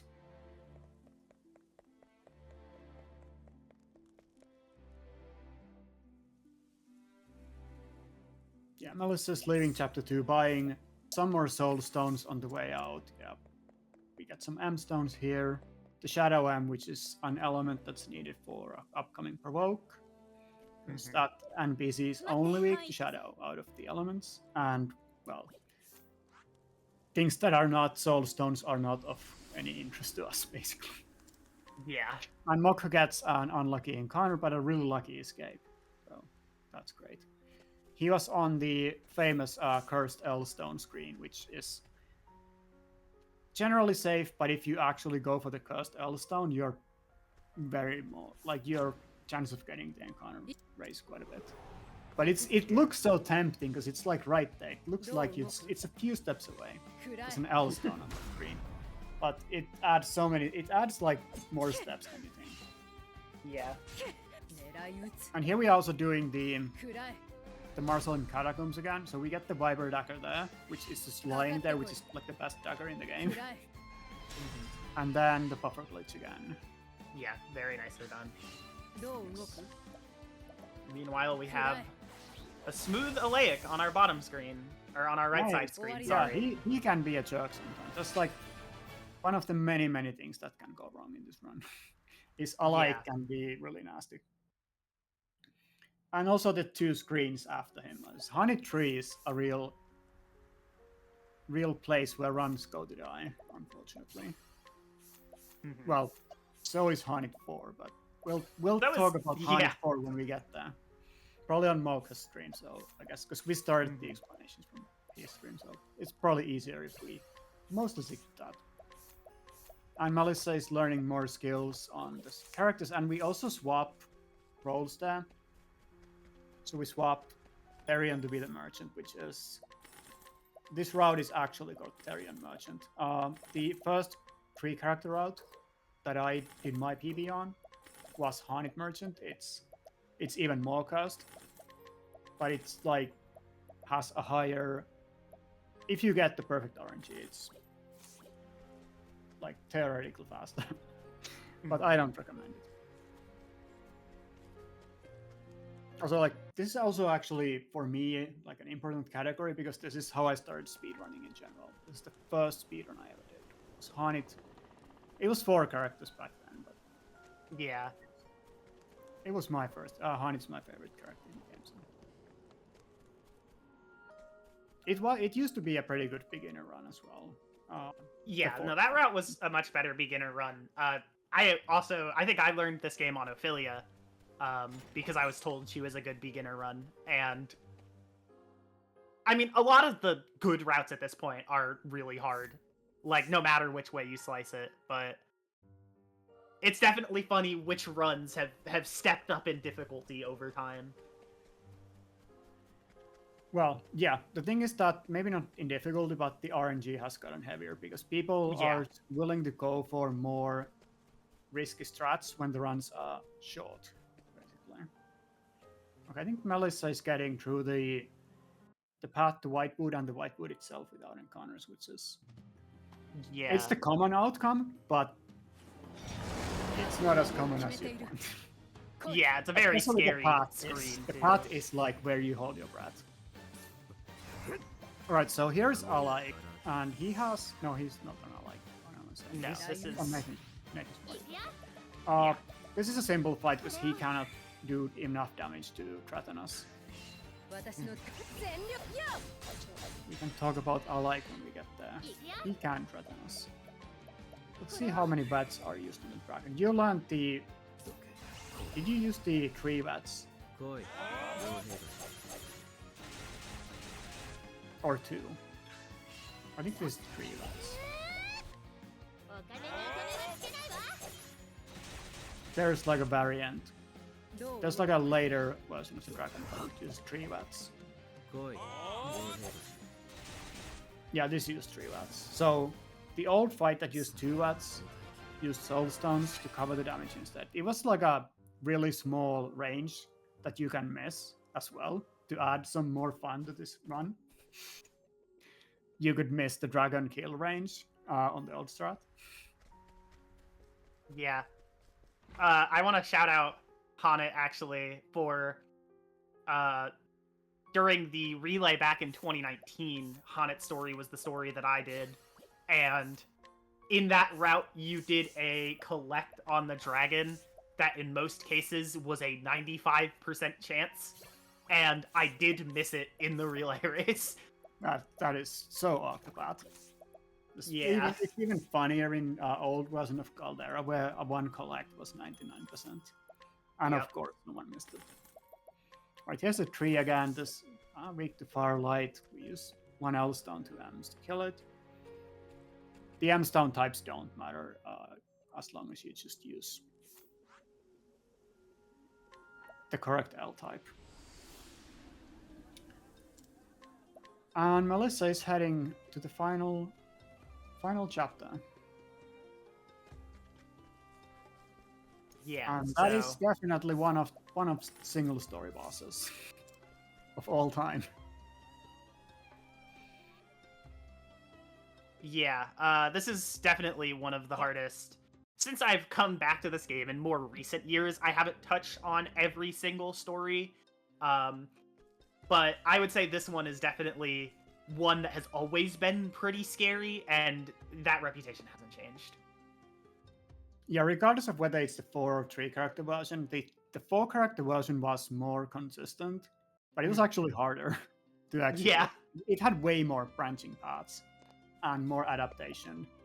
The 3 character version is more straightforward because you just don't have as many options. So if you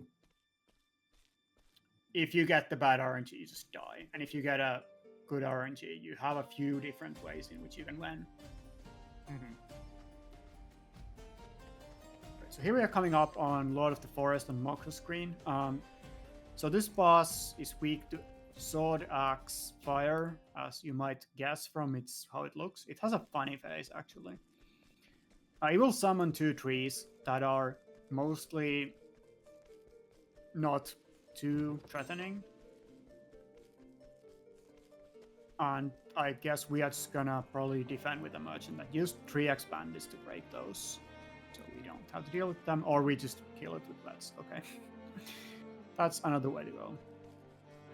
Yeah, so we can use unbroken wets on unbroken enemy here, and it's not a problem. And then we break for another set of wets. There is still... We mentioned weaknesses and damage buffs a little bit, but don't think we've fully gone into that. A broken enemy just takes, I think, generally double damage from just about anything.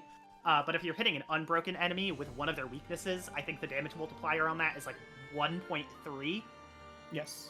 So you will. This is not the only time you will see a fight where a runner opts to break, like using veterans, to still get a good chunk of damage, especially on these earlier bosses, like these chapter 2s that might have less defense as well as less health, so they take even more damage from vets. You don't need to worry about like certain damage ranges becoming an issue. Like, you're gonna have the damage for them. Yeah.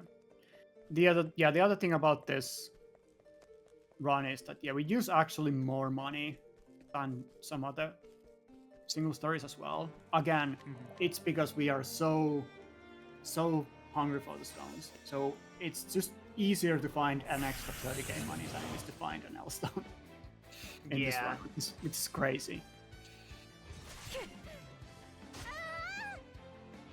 Alright, Melissa got an unlucky encounter on the way to Red Eye, so probably gonna take a nap here. The unfortunate, but like this one has been really good for Melissa, so yeah, and took the save point and just tried to run to the end, so has the save point to get into the fight with Red Eye here. Yeah, we'll see how. We'll explain the fight in more detail once Mark gets there, but let's see how Melissa is doing this. That's actually a really good turn order. That's free fight. Yeah. So the entire fight is dependent on whether Red Eye gets to go on turn 1 or not, and who it hits. Pretty sure it's smooth sailing from now on. Like, if you get the break, I think it's fixed from here on out. Yeah, gonna get some sidesteps up, a merchant skill that we didn't see last run. Sidestep, pretty much any physical attack gets guaranteed dodged by the character. So we're gonna see both of those merchants survive pretty handily, and Haunted, hopefully with the health and defense correct to live. Yup, perfect. Yeah, meanwhile, Alike is doing his signature Panic Slash, but it's not a problem here. Oh, wait, he's going. Yeah, so the danger in Alike is that he has the Panic Slash, which can inflict confuse on Haunted, and if you have a bad turn order, so that you skip like Hauned's turn and then Alike gets to go again, like a couple of times, you can die here. And if you die in this fight, you don't get your soul stones back that you spent, so that's a really rough spot you would put in. You basically have to load a save to get your soul stones back. Yeah. This is like the first screen you fast travel onto when you start chapter 3, so your autosave isn't there. I think because of how Stone Guard works, it is still like a post chapter 2 autosave, but it's not perfect. Like, you still have to redo a little bit. Yeah, it's gonna, if you have the load and autosave, it's from the second Stone Guard screen. As you run from Natalia's house, the entrance. So there you get an autosave there. Yeah. The other really funny autosave thing here is that when you enter the final dungeon, you're taken there by cutscenes, so you also don't have an autosave. Yep. There, and if you die in the final dungeon before saving anywhere, you will be actually taken before the dragon. Yeah. So, like, Mokka is basically now on the autosave that he would be taken to. Yeah. And he got the... This screen, this cutscene doesn't autosave, but what runners will do is grab this purple chest with some money in it, I believe, yeah. And then they'll reset the step counter here, which will cause an autosave, so... It's just a nice little strat to get through the screen, still get that chest, and also have an autosave for the situation. Yeah, and you definitely need the money as well. Yeah. Yeah, Melissa should be about done here. This should be... Yeah. One Vets will do it. There it is. And Mokka is getting really unlucky. He gets the encounter into White Woods as well. Yeah, the ambush. This one's an ambush, so it's probably a death. I don't. There's like 3 different enemies, so I don't think you're breaking this. Yeah. That's unlucky. But that is GG's for Melissa. Team Boost 2 stories down. Really good run, honestly. Yeah, that went without much issues. Mm-hmm. And Mokha is going to the dragon again, hopefully without an encounter this time. Mm-hmm. Yeah, and we could maybe briefly cover the story. So we found the master, but he was unfortunately turned to stone. And now we are trying to find this like cure to the petrification. And we need to kill this dragon to get some ingredients. And we also then learn about the red eye, which is the cause for the petrification. And you actually cannot get rid of the petrification until you kill the beast. So that's gonna be the final hurdle for Hani's journey. The petrification is actually a mechanic in the red eye fight, but we don't care about it. We basically just kill the boss before it becomes a thing. But when you get the cure, you will have a new item in your inventory, and it's gonna be at the bottom of your inventory, which you should be mindful of, because most runners are used to for the soul stones to be at the bottom of the inventory. So you have to remember that you have the new item at the bottom underneath your soul stones. Yeah.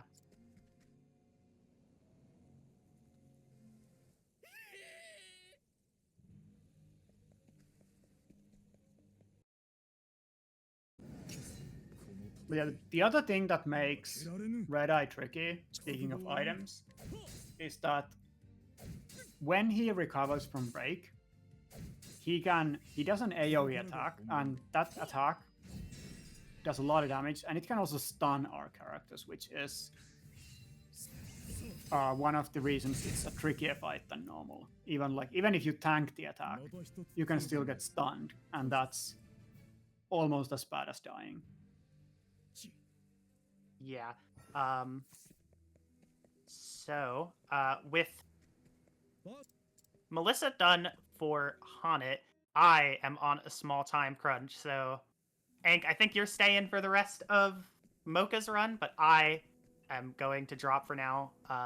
Thank you all so much. Again, I'm so excited this relay gets to be put on, and I will see you all during Alfyn story. All right. Yeah, thank you for the commentary. Thanks for being here. All right, while we are waiting for Mocha to get to Red Eye, why don't the Olberic commentators introduce yourselves real quick? Yes, hi, hello everyone. I'll be helping out for the next 2 runs. I'm Doid. I'm Dragonite13. I'll also be here just for Olberic, but... Yep, and we've yeah, got if QT you want to cover some Olberic right now, there's not a lot of going on here. Mocha's gonna pick up some money from the mall, so feel free to. We've got QT on Olberic making their way through the Olberic Chapter 1. Didn't catch if we've got the Wind S drop. That's something we look for in Olberic single story runs, but yeah, making good time. Seems like there might be some alignment issues for the tech side, but yeah, should be all good in just a moment. So Olberic Chapter 1 has a lot of things going on for it. For one, it's got a few extra fights in comparison to most Chapter 1s that are required, so we want to make sure that we, quite early on, get some gear for Olberic, a spear, and the Iron Sword, War Spear, and Iron Sword each, and that helps us through these first few fights. There's also some Soul Stones that help out in the boss battle. So Mocha is on the last set of cutscenes. Well, not quite the last set of cutscenes before the Red Eye dungeon, but we are getting there. So we are entering the fight with 2 merchants who both have sidestep, and it's just exactly because of the attack that Red Eye is going to use when it recovers from break. So they don't have a risk of getting stunned. We are going to risk Haunit getting stunned, but the fight script, we basically have different scripts. So if Haunit gets stunned, we have a way to recover the situation, in most cases at least. And we are taking a save here because we are going to be picking up some risky money here.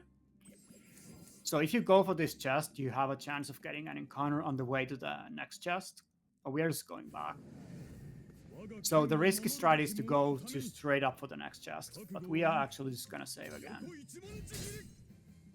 So Mokka is taking it safe, it's loading again.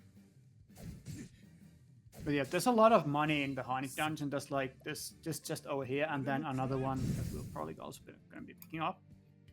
And the real YOLO strat is to just pick up this chest and run to the next one. And then if you get an encounter and die, you're sent all the way back to the dragon if you didn't save here. So of course in a marathon we're just gonna save and we're gonna take it safe. And he's gonna pick up this other chest as well. And we see QT making quick work through Gaston. This is Olberic's first chapter boss. Gaston comes with 2 ads that you really want to kill as fast as possible, mostly to cut down on attack animations, but also survivability. And so we saw some level slash followed by some soul stones used into each of those immediately. And Olberic has a lot of offense ability right off the start, as a base warrior skill has access to Abide, which boosts damage by 1.5. And so alongside that and breaking the boss for double damage on a broken boss, can get through that with just 2 breaks. And Mokka on the final screen, which as we saw in Melissa's run is not entirely safe. Some maniacs might even run this whole screen without save winning, but we're probably not gonna be doing that today. You can sometimes, you know it's possible because we do this in Galdi where we can kill the encounter, so we just run through. Sometimes we just don't get it. And maybe some maniac Honey runner might try to go through the screen without saving as well. But we're not doing that here. So we're gonna get to the Red Eye fight. So we're armed with 2 merchants with sidesteps, and then we have Honey on Scholar. No, we have Tressa on Scholar, I think. Honey's on just Hunter? Yeah. Honey's just on Hunter. She's equipped to tank the hits. And Mokka also got an unlucky encounter and got surprised, so we will be here a little longer. Yep, so we see QT finished up with the Gaston fight. Moving on, now as with all starting runs, we have to make our way to Scholar in some form or another, and that's for the passive skill Evasive Maneuvers. Cuts down on encounters dramatically, and is needed to even survive through most areas. Now, Olberic unfortunately has quite a long walk there, so we're going to be seeing that in quite a few of the types of categories. Right, And also and now doesn't we're have gonna a get great the way of Red getting Eye a VM. here. So we're gonna be looking at the turn order on turn 1. That's the most important thing because he's always gonna do 2 attacks. Oh, Mokka also got the guard fight, which means Hanit and one of the merchants is gonna go before Red Eye, which means we can break it before it gets to act. So we don't have to deal with any of the who got killed, can we recover this things that we do have this for this fight. We just got the lucky fight straight up, and then we're gonna sidestep up. So once it recovers from the break, we are ready. And we are going to use this first break actually just to prepare for the rest of the fight. So we're going to break this guy 3 times. And he changes his weaknesses every turn as well. So you have to know like 3 sets of weaknesses for this fight. And if you try to do a backup, that's especially tricky. And there was the Bestial Roar that is what makes this fight scary. But our merchants were sidestep, and Hanit did not get stunned, so we are good to go. And while we had him stunned, we used Leg Hold to guarantee that on this next turn it's gonna move last, so we have plenty of time to break here.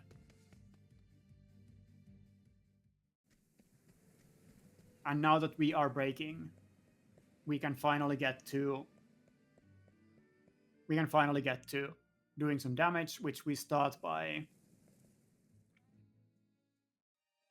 tossing Armor Corrosive on it to get the damage boost for the vets, and then some stones. One really important thing about this fight as well is that once you start doing damage, you want to get Red Eye to a specific amount of damage taken, which is like halfway. Because if you get it to halfway, when it recovers from the second break, it will not attack. It will just get enraged, which is it takes its action, but it doesn't do anything except it shuffles the turn order. and then it will use its other attack just to recover from the break. So once it recovers from this break, we don't need to worry about anything except Twitch being Twitch. But what should be happening is that we should be going on the third break of Red Eye, where it does have a lot of shields, but we are prepared for it. And once we have it broken down, we will just armor corrosive again, use another set of wets, and a couple more L stones, and it should be GG for Mocha as well. And this will also be the time for me to bow out, so thanks for having me here, and have a great rest of the relay. Yep, thanks for having some commentaries here as well. Oh, it does seem like Mocha died to Red Eye just then. I guess we missed the details on that a little bit. Unfortunate. Oh dear. No worries there. Alright, we do see QT making her way through to Scholar Shrine, and we're on that famous Kate screen. We're going to be killing a Kate with 1,000 spears on Olberic. Rather nice. Olberic has many opportunities to kill a Kate, naturally. There is no way he died there while the screen was blank. There's just no way. I didn't even see what happened. And now we get to the unfortunate turn 1 lottery. Yeah. So this is what normally happens when you don't get the good turn order. It will always... It has 2 attacks, normal attacks, and then like a bigger attack. Harnit can survive the normal attack. She cannot survive the big attack, I think. And then, if someone gets killed, you will have to just resurrect people. And we do have the turn economy to make that work as well. But now, okay, now we got the god turn order again. So let's see. Let's see. Unfortunately, we missed what went wrong in the last attempt. That would have been really nice to see.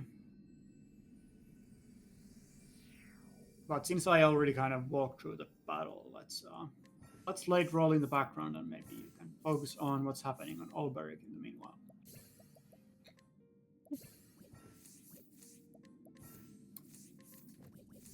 Yeah, so we just got to Scholar Shrine. Olberic got the 165 or so JP from a Kate kill, and with that we can learn 2 Scholar skills, get evasive maneuvers, and now the world is our oyster. We can go basically anywhere, and that's kind of the fun thing about Octopath. We've got a huge versatility on where we can go. Unfortunately for Olberic, Olberic has to go just about everywhere. Spans the map in a whole bunch of different directions, also needs a huge amount of resources to complete fights. Now to get those resources, we're also going to want some allies like Tressa and Therion, mostly Tressa. And so we're going to pick up just a few resources at the very beginning to be able to defeat those Chapter 1 fights and have those characters very soon and early on. Over in this here Forest of Purgation, it's a common site to pick things, but yes, we've got some soul stones and money, and we'll be using those pretty much immediately for the Tressa fight. Yeah, I wonder if actually Mocha didn't use one L stone in the first half of the fight. I think he might have missed 1 L stone, and maybe what happened is that Red Eye didn't get enraged because there wasn't enough damage, and then it just roars again and kills your party. But we were unfortunately that was censored by Twitch, so we will never know unless Mocha actually lets us know what happened. Let's see if we are going to do enough damage this time.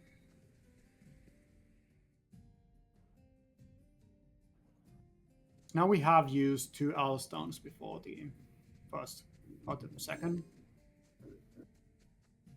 recovery, and we should be good now because it should be 2 full set of wets and 2 L stones.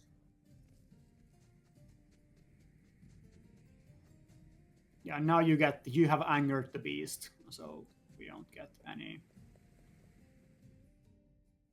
Oh, Tressa is out of SB. This could have been another problem. There's another tricky thing about this fight is that Tressa can only use Firestorm 3 times. before she needs to fill her SP. So sometimes you get break patterns that would require Tressa to use 4 Firestorms, but she cannot do that.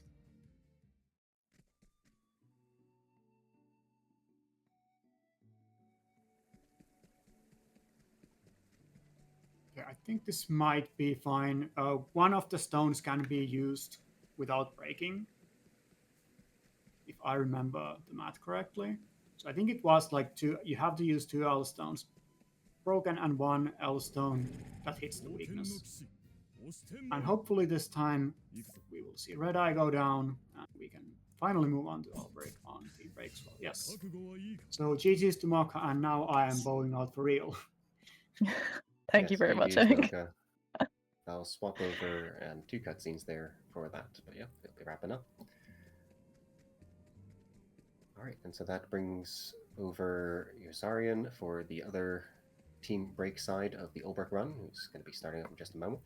And yes, QT's been going around to a bunch of different spots, tagging all over the map, just getting prepared as Olberic, or as many of these runs wind up starting. But Olberic in particular has to go lots and lots of places. Story really sends him all over the place. Yeah, between chapter towns being all over the place, we've got basically as far west as we could possibly get on the maps, all the way in a nook there. We've got a little bit northwest, we've got to go to the south, and then of course the east side for a Scholar Shrine. It's basically everywhere, maybe cutting down the sort of branches towards Goldshore, but of course Olberic also needs a bit of money from just about all over the map for, well, he has the most fights.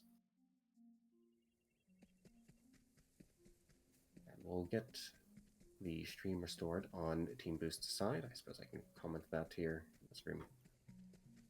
Oh, yeah, we're progressing through things, no doubt.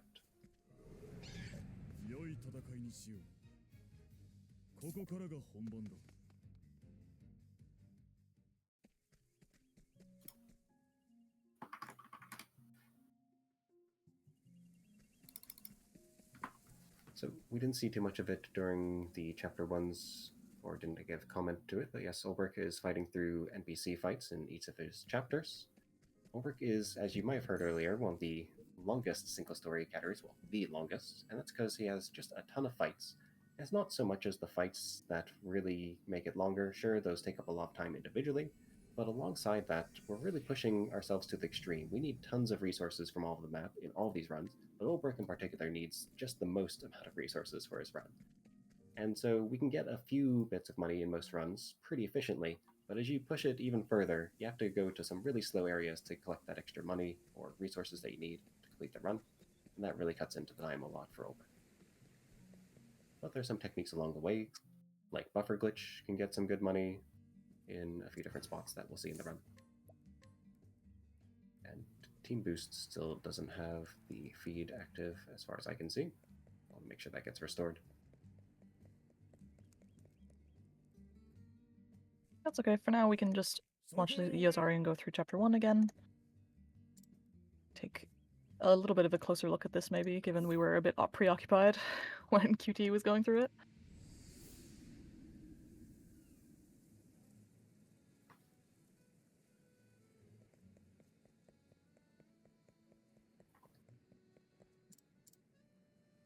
Something to look forward to in the Olberic story entirely is that because we have to be tight on resources and there's just so many fights that very specifically want Olberic, this is going to be one of those runs that actually deal lots of damage with the characters themselves. We see that in a few other types of runs. I think Therion also gets a bit of damage in from Therion as well. But yeah, Olberic has lots of NPC fights. There's still going to be some hired help vets and some soulstones, of course, but we're going to be picking up Master Spear to do lots of damage, and we're also going to be picking up some armors to survive things well.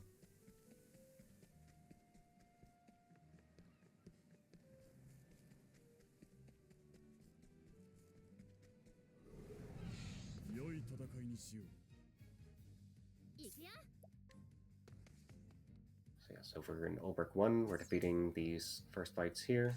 It's bandits. Story-wise, these bandits have attacked this village of Cobblestone that Olberic has resided in.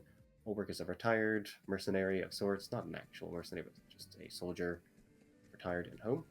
goes to defeat these bandits off this cave here, but alongside that, finds a connection to his past. I believe the Gaston is got a sword from Olberic's old friend turned sort of rival and or enemy at certain points.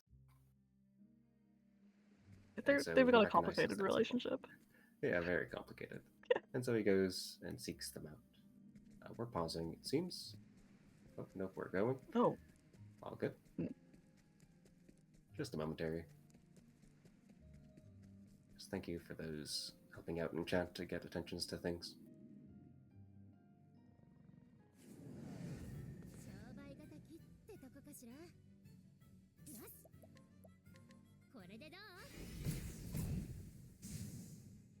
I really don't know what's happening with the Team Boost feed today. It's just been very, little bit cursed. Yeah, a little bit But of that's tech okay, issue with how things are being because we have a captured. second team to watch. Excellent. We're over in Tressa Chapter 1. Oh, beautiful. So what was missed was just tagging a few different places. Olberic went all the way up to Victor's Hollow, tagged that alongside some other towns along the way like Boulderfall, and then I think just jumped immediately over into Rippletide to complete Tressa Chapter 1.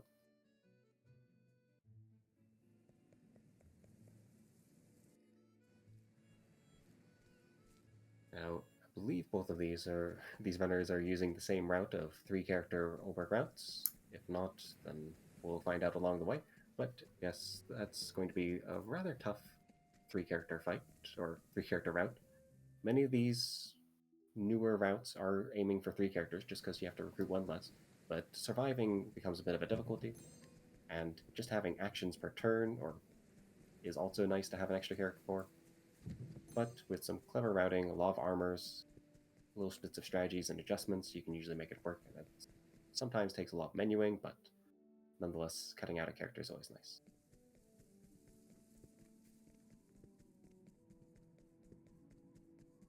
Such a nice change that was made in Octopath 2 that you don't have to complete the entire chapter in order to recruit someone.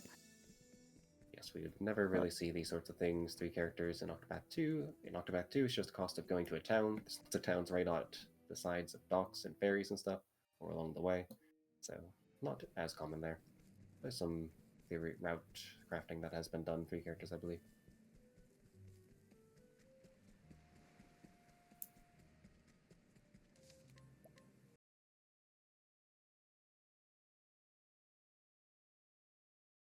We have a question in chat about single stories getting down to 2 characters. It really gets quite challenging at that point to even win the fights. I mean, we certainly see solo routes out there, but as we saw when we're pushing to solo routes, those just become longer. It of course still needs to be fastest to be able to be the whatever route we want for the N percent in a sense, 80% of the single story category. No restrictions, we'll say. But yeah, 2 characters, not likely, but it could be an interesting extra category in itself.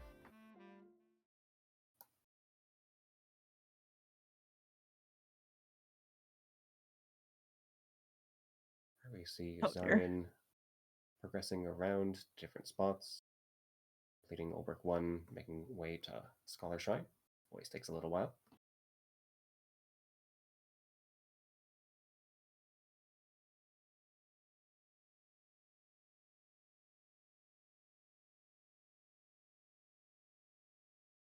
It seems like QT lost power for a second. Tech issues abound. I think it was a blip that can be restored, but we'll see how it gets resolved. Hopefully they'll get back online soon. Yeah, if it was just for a sec, then might be recoverable, but we'll see. That visual was on where QT was at most recently.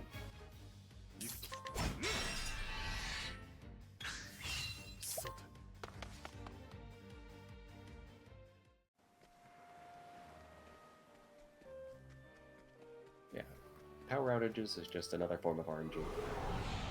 Yeah.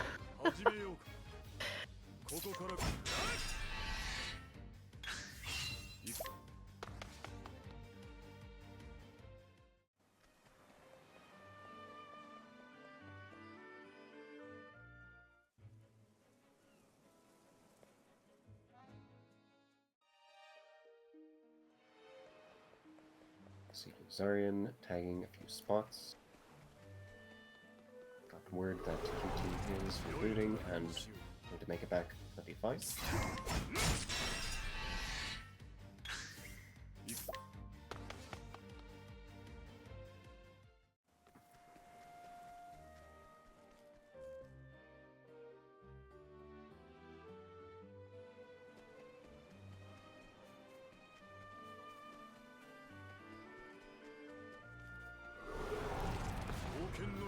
Now, Dragonite, have you personally run Olberic Single Story? Do you have experience with a lot of this? Or? I have not. I've not done too much running of Octopath 1 at, like, in general, kind of at all. My focus was more on Octopath 2. But Yeah, no worries. I mean, I'm still happy to see it. They're both incredible games. They're both incredible speedruns. Yeah, And I so have thing the about route doc up, so that I at least have some idea of what's going on. Yeah, something to look forward to in all this is just some really interesting and excellent routed fights, barely surviving some hits, paying attention to turn order. Got lots of long battles. It's definitely a long run, so be here for a bit, but overall, lots of interesting things to be done. Yes, and QT has been fully restored to stream. Excellent. Lovely. Oh, to figure out where they are.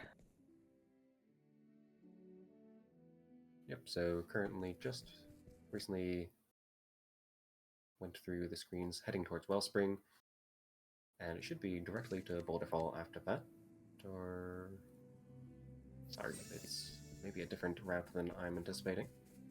No, we're on that step of going through these screens. We're going to Runeblade Shrine. Hard to keep track.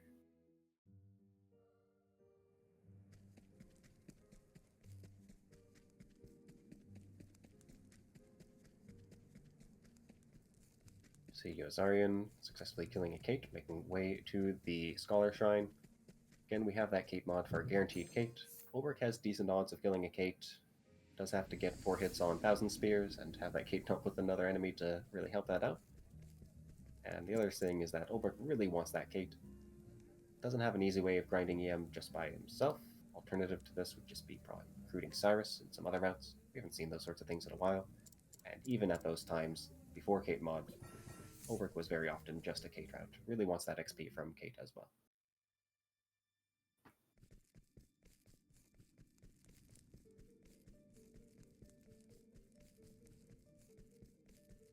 We see things like Firestorm and Blizzards. Each of those are definitely specific to Olberic's Chapter 2 fights, and I guess a few others here and there that could be helpful for it, but yes, those skills are of use. Although we do rearrange things a little bit here and there.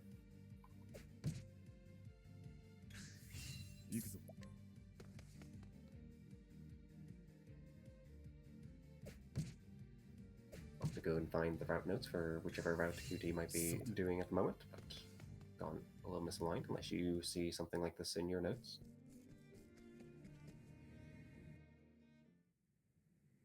I am not sure. This is the...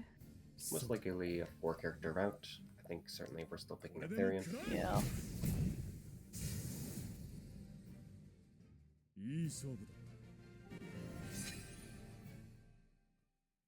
Okay. I think the route notes I have may not be correct at all, actually. But that's okay.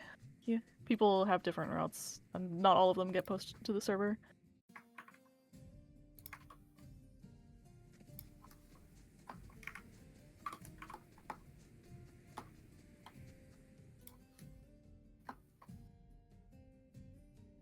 But yeah, 4 characters can certainly open up some new opportunities, make things a little bit more consistent, especially with all those extra turn order options that you can get out of this. But always neat that we can see some of these routes get down to 3 characters and optimize around that.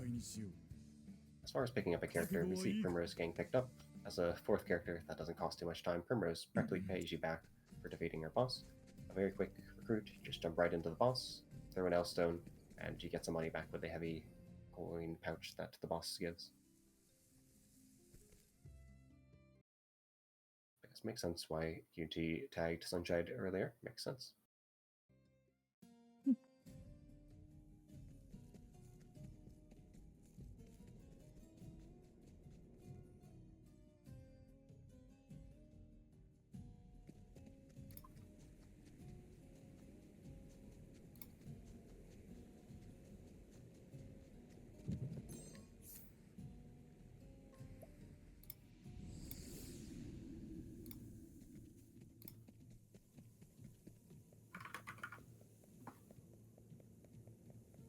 Alright, we see QT making way towards Therion. Therion, as a thief, is ever useful in most of these runs. Always going to want some sort of defense down, and thief gives armor cursive. Also is going to be doing a bit of damage with daggers perhaps throughout this. We're going to Marcelim Catacombs to get Olberic a spear, and at the same time Viper dagger. And so some damage up from Therion is always nice as well.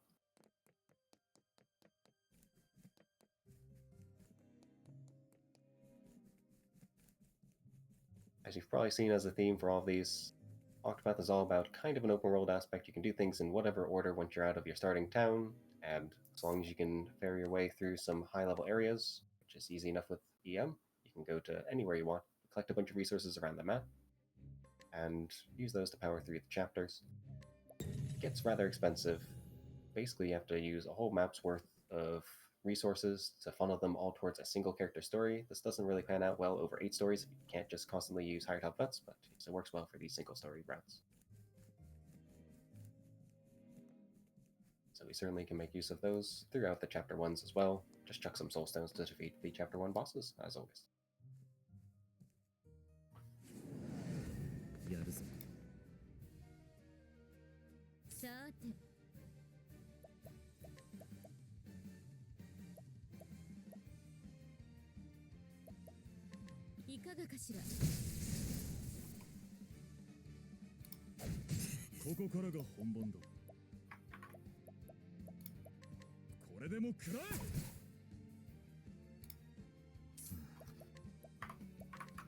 We have new route notes, and assuming this is correct, this will be 4 characters from QT, but 3 characters from Yuzarian, which will be interesting to see how they differ from each other, route-wise.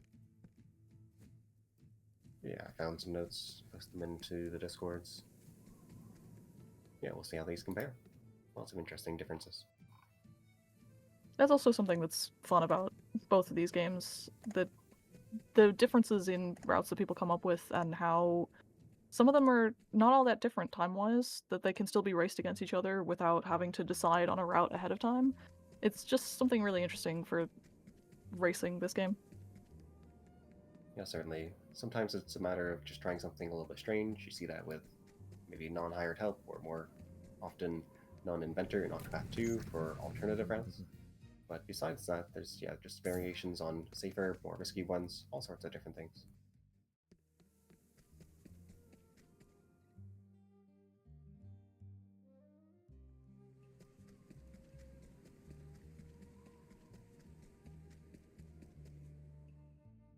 QT has now recruited all 4 characters for the route, and will be just going towards and tagging a few other additional places. Right now, we're making our way towards Olberic's Chapter 4 town. Picking up a few things along the way as well, I assume. Taking safety save, this screen, if going all the way directly to the far side that we're going, can chance an encounter, and that encounter can sometimes be deadly, but it seems like we'll be ready to defeat this encounter. Just dies to an L-stone. Plenty well. No, we're just YOLO fleeing it. Probably breaking in some cases, maybe. Try and scroll through these notes, see if we can get something more up to date on progress there.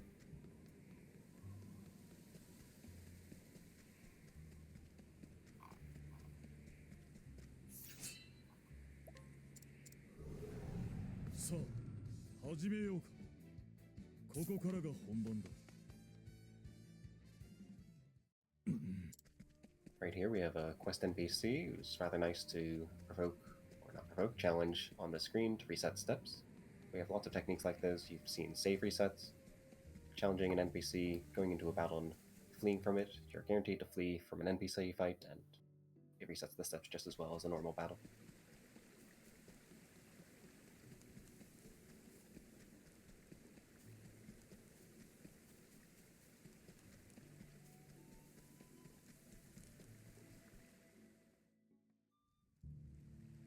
So this is Riverford, site of Olberic's Chapter 4. We're not going to be there for a long while, only at the end of the run.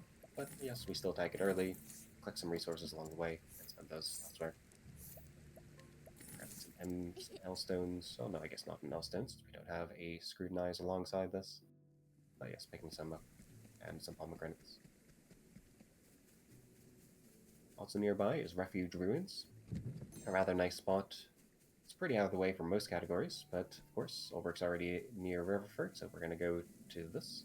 And in this, we've got, well, a staff for one, but also a shield, force shield, which can be rather nice. And if nothing else, we can sell the equipment that we pick up here. Now, ordinarily, this is an optional dungeon with an optional boss. Yes, of course, we get the Forbidden Blade as well here. But this optional boss can be skipped using a minor glitch, and this is Buffer Glitch. Buffer glitch is where we drag the border of a window that we're currently capturing, on PC that is. That sort of pauses the game. You can hold an input, holding right, and then release the window. It does your movement all at once, pushes you pretty far into the trigger region for this optional boss, but doesn't really check until you've reached that full distance that you move with Buffer glitch. So no worries, tech. It is supposed to be freezing up a little bit as we do Buffer glitch here.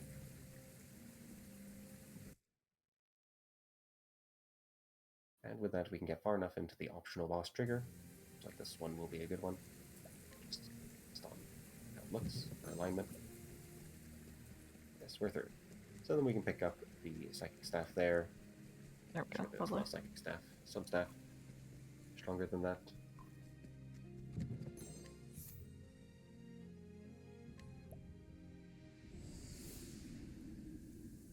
And the force shield as well. Enchanted Rod, that's the one. Thank you for that.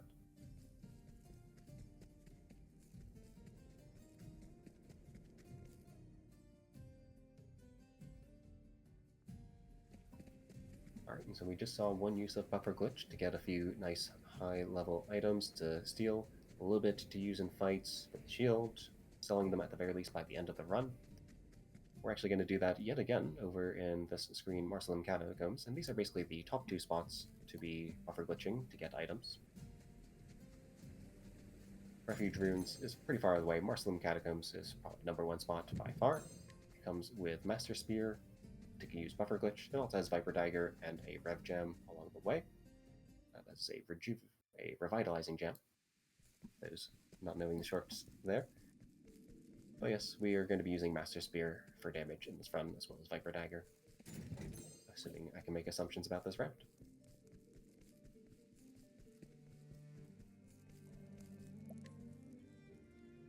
Over on Yozarian's side, we're recruiting Therion, and this will be a 3-character round. Which is pretty much the standard for Olberic these days. It's not too RNG related for that. The fights are decently safe, or at the very least no worse than the 4 characters in a lot of ways. The tricky part is mostly the additional details that come in from getting some gear to survive and arrange things nicely to help build that consistency. Very nice QT, getting through the Buffer Glitch.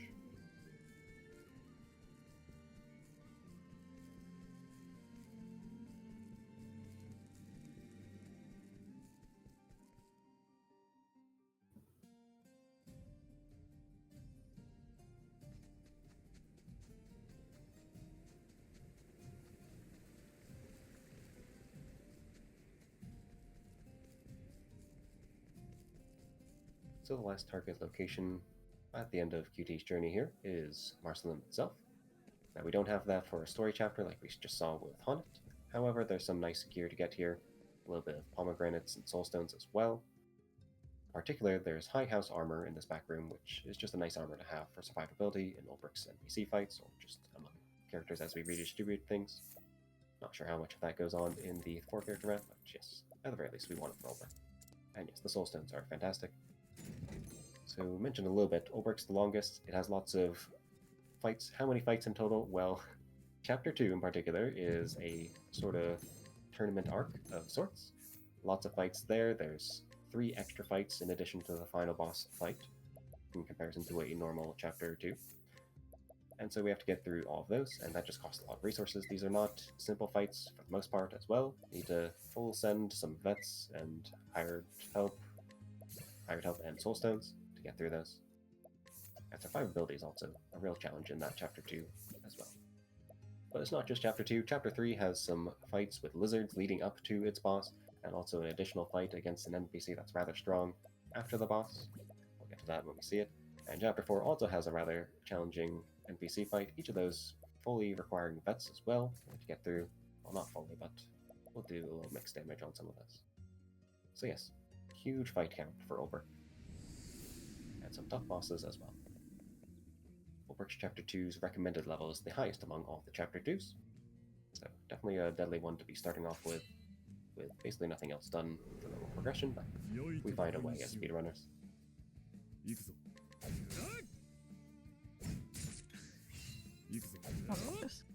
Yeah. And of course there are also these smaller challenge fights in between as well, which doesn't help. Yeah, fortunately we can make it through these NPC fights without really spending anything, or at least for this chapter. But yes, they do get tougher along the way. Making use of that Master Spear for damage, breaking carefully, ice and a forbidden sword as well. Forbidden blade, I should say.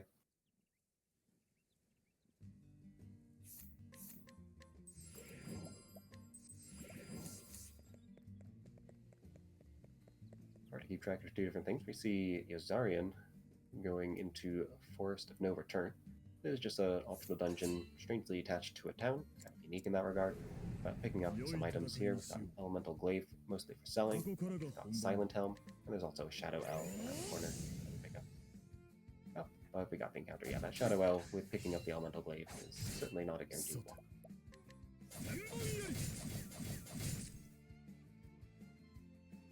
Ooh, that's gonna be a lot of enemy turns all in a row. Oh dear.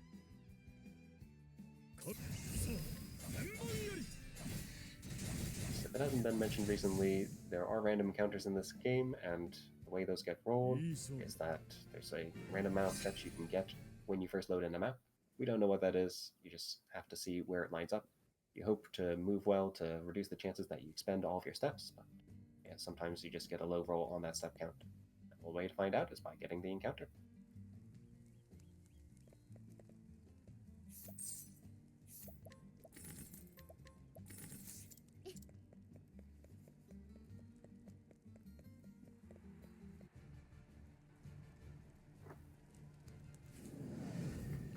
Making her way through Olberic Chapter 2, onto the first of 3 kind of boss fights, not really a full boss, but just a large battle here.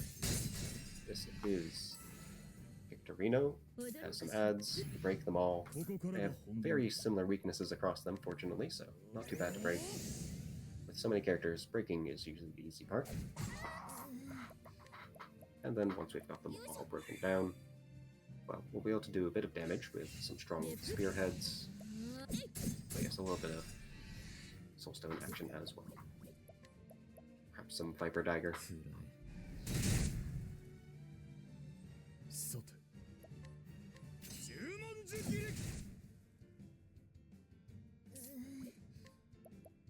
Frost Strike with Forbidden Blade.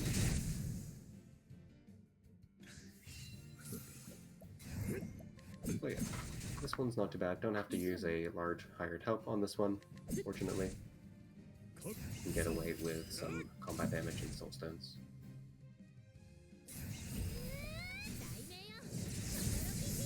I suspect those Frost Strikes might have preferred to be spearheads, but maybe something else lines up. And you can even have Tressa damage with the staff.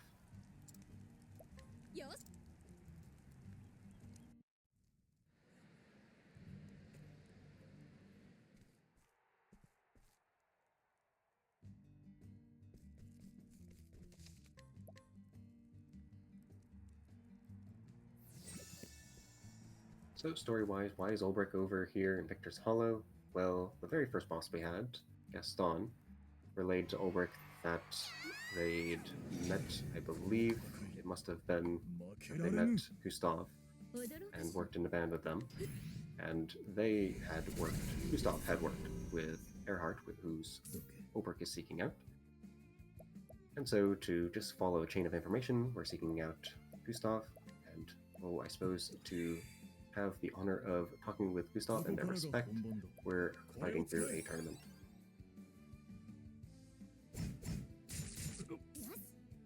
So yes, here we are in fight number 2 of the chapter. Here is Joshua.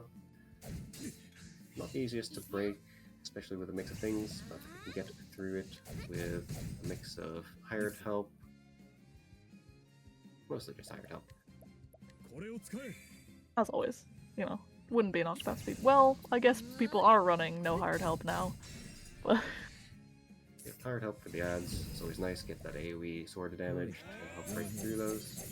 So we haven't actually done that. Perhaps we leave the ads alive and how things play out here. That's on this fight through the ads. Yeah, that works. With 4 characters, you can probably get that nice distributed damage and survive well enough. Yes, here we come to Archibald. The very next fight is definitely a tough one, as was mentioned in chat. I've gone and routed a few things in Olberic. It's a definite hard fight to survive in. Turn order matters. Archibald rearranges turn order and goes really fast. It also debuffs you turn 1, so we don't have access to some of those fights there. We're going to have to rely on hired help more so than not. But just surviving the first few turns is the key detail, and then killing it ads as fast as possible as well. We'll see how much of an expensive strategy. You can kill the ads with 2 soul stones. Soul L's, that is. Maybe we'll arrow store them by the looks of it. We've got that hunter in the party at the ready. Couldn't quite find the exact route notes for this. Thought I had found one that was 4 characters, but I actually opened it up. Seems it was updated in the drive to be 3 characters. I guess Archibald is definitely a nasty one here. Never trying to route things through Olberic chapters, whenever that might be. Archibald is a tough one.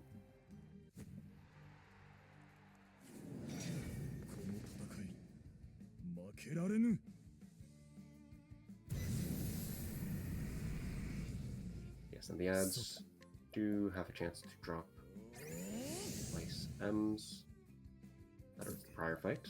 I might be misrecalling those details on that, but yes. Those are nice, especially for the Olberic 3 lizard encounters. But just in general.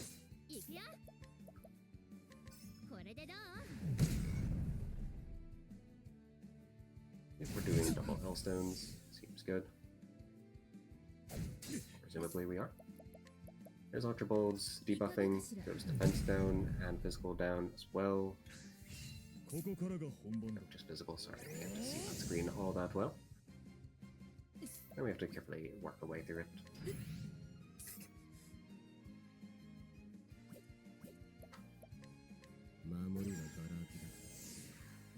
Runners are paying close attention to turn order, trying to find outs, cool opportunities. If you get fortunate turn order, you can take an extra action on your current turn instead of defend. It's a common thing. Sometimes you have multiple options about characters who can take a certain action at the start of the next turn. You have to decide who's going to defend, but you're not through the current turn, so you're working off half information. Seems like Archibald's being a bit mean here. ah, yeah, that's unfortunate. Couldn't quite sequence the turns to both survive and kill the ads fast enough. Yes, definitely safe for the Archibald.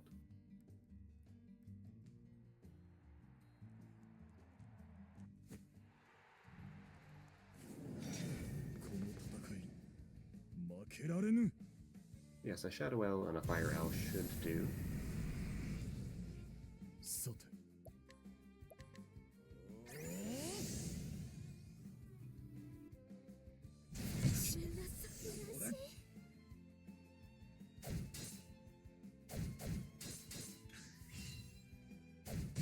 Sometimes Archibald just hits a little too fast, the ads follow up. Don't even get an opportunity to act sometimes. We look for the hired help to boost our defense right immediately, if we can, but that's just relying on speed, which is a made-up stat in this game. Isn't RNG great?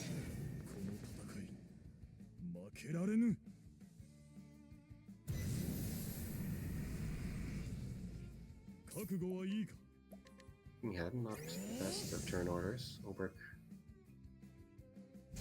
can insight to himself. That's always nice about Olberic's warriors in general.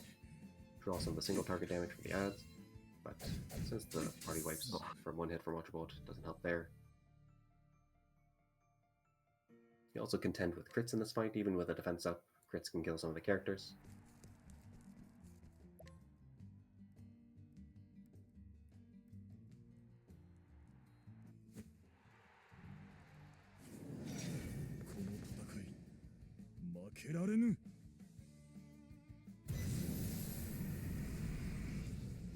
That's looking good. Always nice to see Therion doing his job. At least get the defense boost ups, and there could be some nasty crits that throw things awry, but really once you get the ads killed and survive that first turn, you can recover a little bit with some onwards. And the insight with the early Olberic is also nice and helpful. You have no crits there, excellent. Should be in a pretty stable spot. But still have to take things carefully to not mix things up. My mistake, so yes, that is the thing about this. We want to make sure you use the Shadow L before the Fire L, and the reason for that is that the ads get a stronger move when they're below half health. The Shadow L doesn't quite push them there. Following it up with a Fire L kills them after that, and so using the Fire L there is what threw off the ads.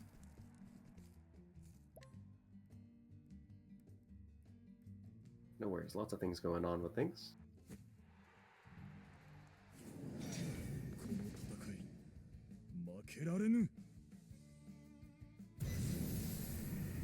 It's just We're so all much. here demonstrating and learning detail. throughout all this. Yeah, lots of details. Yeah, lots of details in every single one of these fights. It's kind of just how Octopath speedrunning is. And knowing all of those details and the intricacies of why they are is also part of what makes a good runner.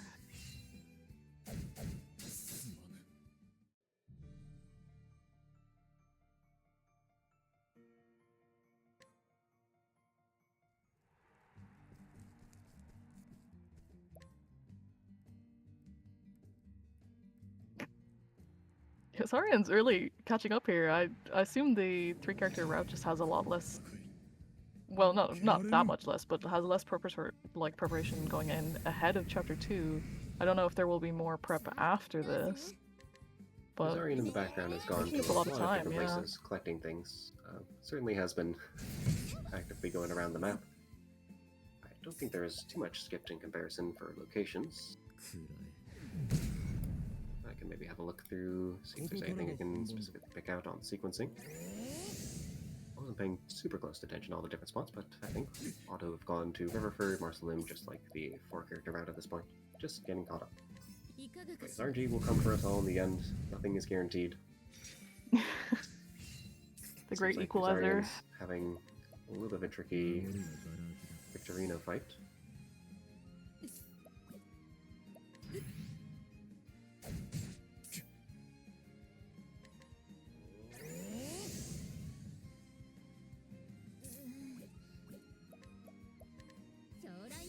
Just there we saw Olberic using cover on QT's side. That's a support skill I've been mentioned a few times, but yes, we plan out routes and fights to put us into red health and have some warriors every once in a while cover for us. Helps consistency a whole lot. It seems like the fight's in a pretty good spot this spot. Very nice setup. Archibald, yes, definitely a run killer. Decisions through the fights aside, it can just be bad RNG for the majority of it. So you can just get bad outcomes from the hits.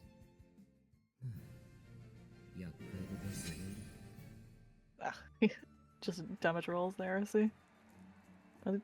She's through, so that's Yeah, but I think a Great lot of to that see. is also finding a turn to use Lion Dance after the debuffs are down to give Therion a little bit of extra damage.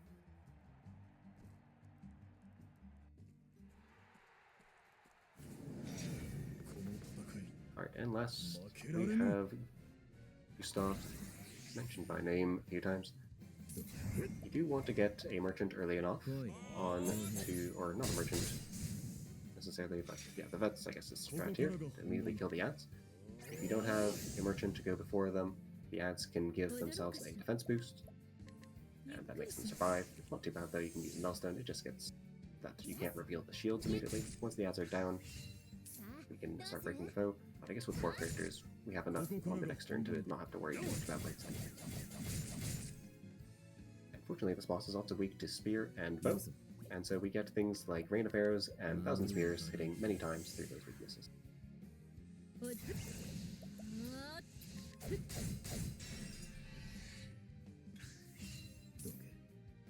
So the general strategy, as has been done many times over in the Octopath runs, is debuff them with something like Armor Corrosive, and then use higher health veterans, a strong move to deal tons of damage through that. Of course, Soul Stones to finish up some damage here and there. Or in Olberic's case, a Cross Slash with a Forbidden Blade. Very nice. Nice.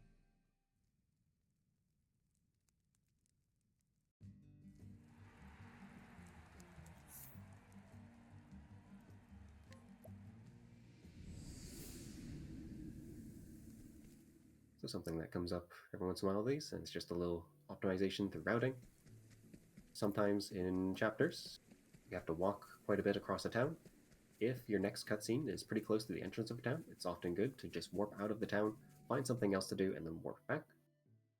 It's not really so much about doing that. You could have gone and looted this location, this Shrine of the Warbringer earlier. However, we're just making use of the fact that we had to warp to it eventually, and putting that warp in the middle of Olberic Chapter 2. So Olberic just got out of the arena in Chapter 2, would have had to walk back to the first screen, but by placing this warp, or this collection here, amid all of that, alongside some other things while we're nearby on the map, we can cut out the distance we would normally have to walk. Seems like we might be getting some soul stones, so that is always another thing in these. We can get some endless item procs sometimes, or maybe some drops from the Archibald ads, but a backup here might be needed every once in a while to buy some ice soul stones over in Riverford. And these will be helpful in Olberic 3. We have Yaz over on the Archibald fight.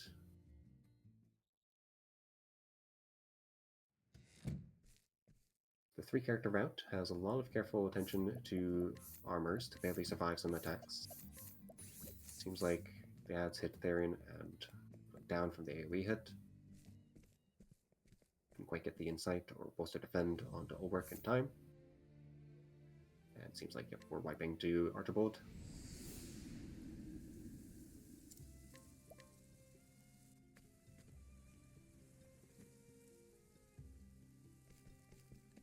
And yes, while we have it calibrated pretty well to Archibald's attack to put us into red, the ads, they're a little bit more inconsistent on what sort of attacks and damage they might do.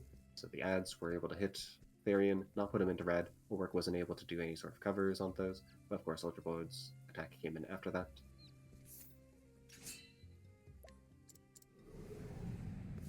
Sometimes you can use things like AoE heals or targeted heals to order things out of that.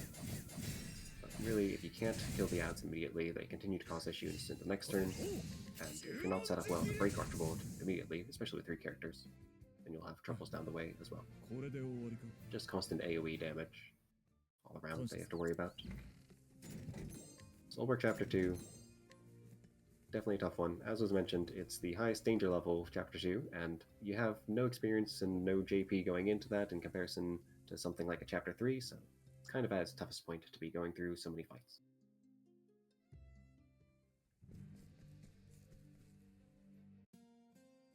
And even more than that, just from a routing perspective, since there's 4 bosses that you have to account for, you have to have a whole bunch of different jobs, a whole bunch of different characters right at the ready to hit all those different types of weaknesses.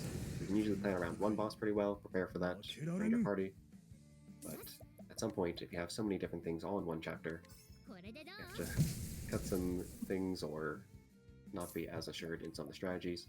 Maybe we could find a more consistent Archibald, but that would be at the cost of some other fight in the chapter, or things down the line.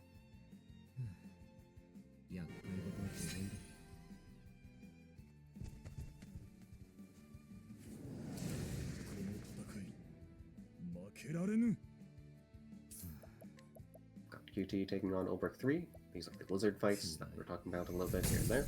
They die to soul stones or some magic damage. Really depends on turn order, which you can get off.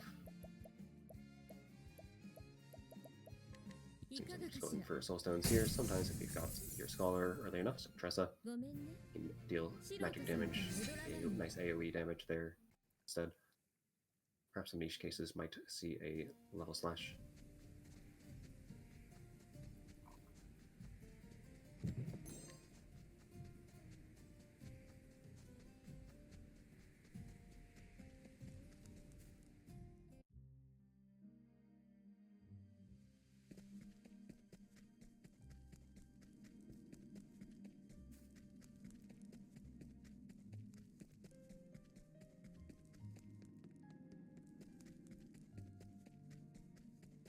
We're approaching Olberic's final paths for this. Yep. Still having some Archibald difficulties. I'm not actually quite sure what happened in that last pull. It looked like it was fine, but maybe I'm the blind, Sorry, inexperienced one. Didn't quite catch what was going on there. I wasn't engrossed into that one. So you can give comment to both sides. So QT taking on Lizardman Chief. It's not usually too inconsistent with 4 characters. Should be able to break it fine. Sometimes turn order stuff matters, but it's also a little bit about which characters you can have before Lizardman gets its shield blocked sometimes. But I think with 4 characters, there's no inconsistencies on this. Should be able to rearrange things plenty fine. It is remarkably, after a tough Chapter 2, one of the easiest in Chapter 3s. Casually or speedrunning sides, just on the health. Essentially use vets through some shields there. And just a little bit more with some soul stones or extra damage should finish off that. And yes, we all suffer at the hands of Archibald. Let's see if we can get some support in. Got an Olberic and Therion, that's always nice on turn order. The true evil of this run, for real. With only 3 characters, we can see that we go more often for soul stones and Olberic rather than insights. Add hitting first, it's not the best. Usually, if anything, we'd want them to hit someone who's already taken a turn if we're trying to recover it, but at least Tressa gets to use her turn before she dies. And this likely can be recovered because we didn't get crit too badly, and Olberic would have covered Therion if it had gone for Therion there. Get all of the Tressa, and then find some way to break Archibald. Very nice. And yeah, lots of little niche things that you can find out of these fights. Adapting to turn orders, the results of the fights. Will we all of Tressa, where was she going to go in the turn order herself? Knowing the AIs through a few different scripts is nice to do as well. Just a lot of practice and understanding of these. But it seems like Archibald is nicely finished up. Over on QT side, we have Earhart. This is a sort of NPC fight. It's got a large battle sprite though. Some would say one of the best sprites in the games. Nice and detailed. But yes, an NPC fight where it's just Olberic alone fighting. And by Olberic alone, we mean he's going to bring some hired help vets to help him out and kill.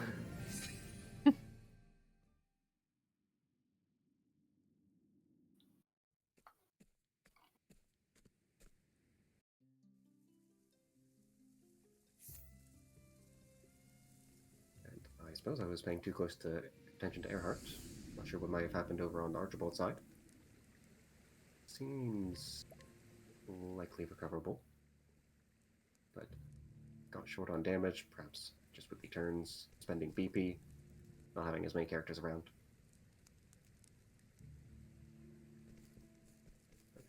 Nicely done. Therion coming through and recovering the fight.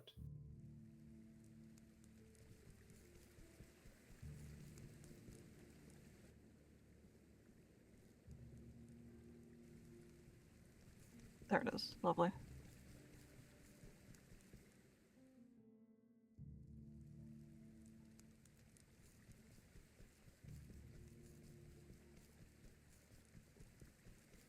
I'm not sure if we were counting. I certainly wasn't. If anyone in chat was paying attention, but yes, lots of death to Archibald.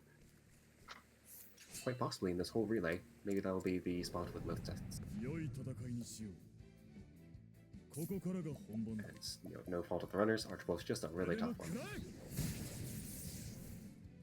But, we're probably jinxing it. Let's be honest. Gideon's gonna ruin Wildering Grace right at the end of the relay, and we'll be in that for a little while as well.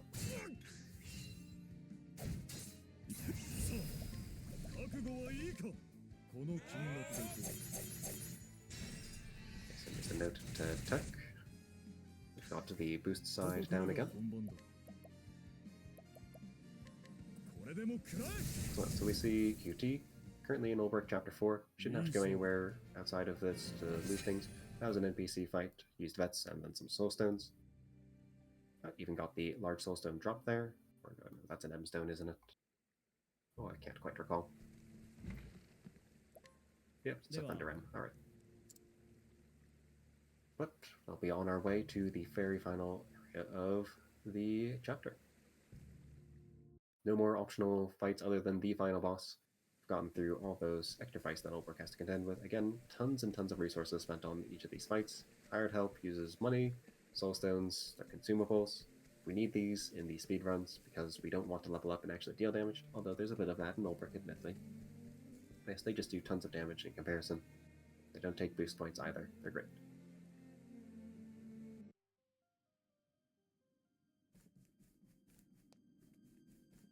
Last nice little shortcut here. That's where, yes, picking an optional chest. Re-entering. Well, in this man's screen, there might be some backup being employed here. I know this is an axe you can pick on the other side. Okay, just need some money.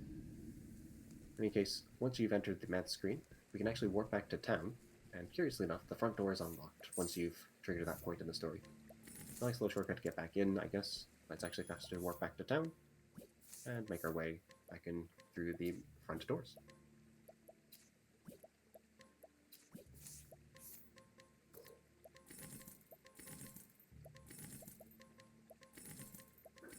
Nicely done, Yazarian on the Olberic 2. Got through Gustav. Plenty fine. Gustav can be problematic on 3 characters. Just want to make sure you have that early merchant in particular. If the ads survive too much, you can't break them well enough on turn 2.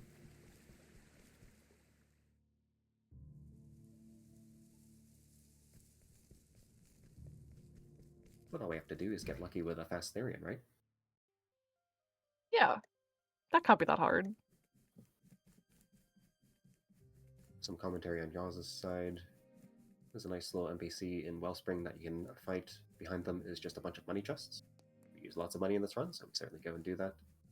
Immediately weak to 1,000 Spears, followed by some Spearhead. Or some other options. Yes, just normal Spears, that works plenty fine.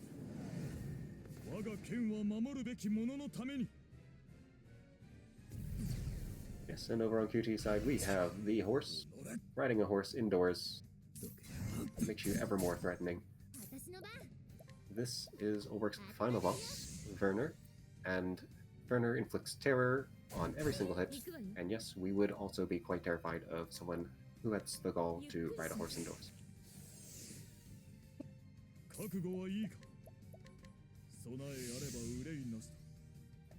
Werner has quite a bit of HP, still going to be able to manage into breaks in general. Has some dagger, axe, lightning weaknesses that we make use of. We're also using leg hold trap to force them to go at the ends of turns. But yes, that turn 1 can often cause some issue. We saw the debuff going on for turn 1, which is the nice thing that he can do. The other thing you can do is just hit someone and inflict terror, and that means you can't use boost points. Or perhaps they also just simply die. But yes, there can be lots of issues with that turn 1, but once we're into the fight, it's usually not too bad.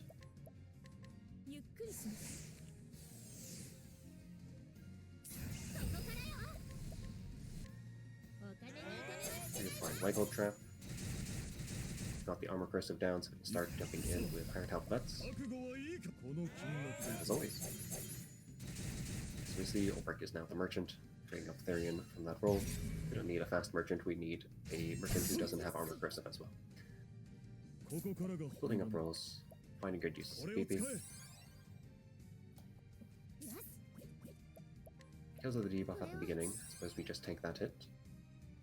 can also do things like shackle foe to survive. The exact details on armor I'm not too certain of with this 4-character map. But since we have Leghold Trap, even when characters die, if you revive them, they're still going to be guaranteed before them. And I can often help get a little bit of extra hits here and there if needed. Or the extra turns can guarantee that at least one merchant can palm the other. And at least the merchant survive as well. Also common there is using sidestep. Didn't quite catch, I don't believe sidestep was used in that scenario, but I can help through different things, especially if that merchant gets hit turn 1, it's not survivability.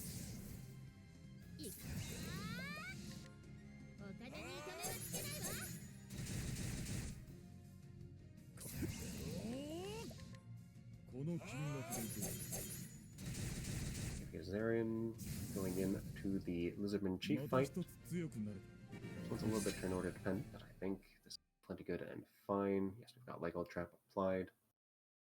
Yes, everyone's early. The ads could be a problem since they crop up after this. So that's GG to QG. And that is time as well. We can switch things over. Nicely done. Lovely. GG's everyone. Well done, well done.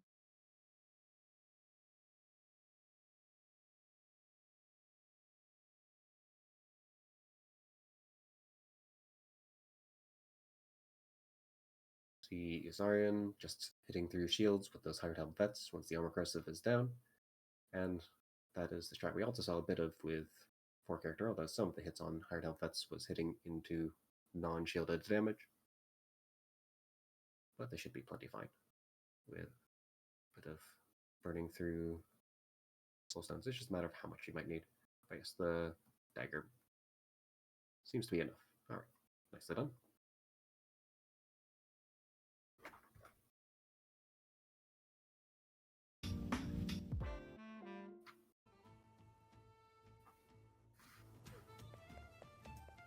Up next we have Therion. That is Black Slime on the boost team, I believe. Therion, got those all sorted out. Yes, GG's to QT. Excellent. Yeah, GG's QT. I'm Jacoby. I'm gonna be doing commentary. I'll be on commentary for Single Story Therion. For Lax, then Bramwen, Breakfin. What is it? Olberic. Yeah. So, Therion 1 is very it's very similar to Solo, just same. Yeah, that's often the case with solos. We saw this earlier in the day. But yeah, there's nothing to be different about it. But nonetheless, for those who missed it, Therion gets to steal a bunch of things like soulstones and use those through his Chapter 1 boss. We're gonna open a purple chest for a little bit of safety, grabbing an iron helm for a little bit extra.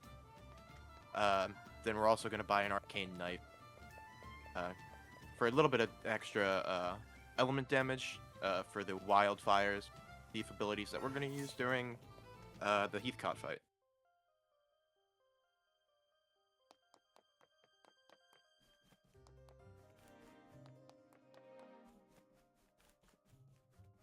Therion taking good time through Olberic 4, sitting, confidently consistently, got those backup soulstones at that moment in the story.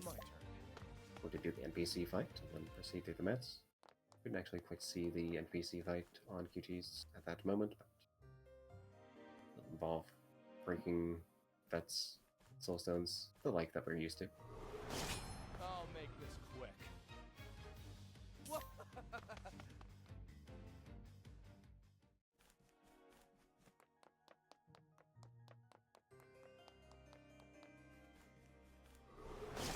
I'll make this quick.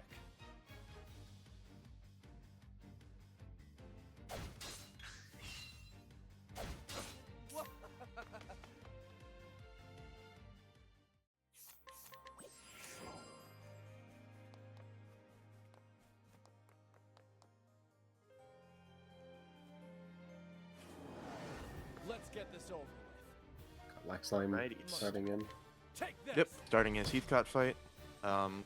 Real simple, just like earlier. First 4 turns, gonna throw our stones, then Take this. break with wildfires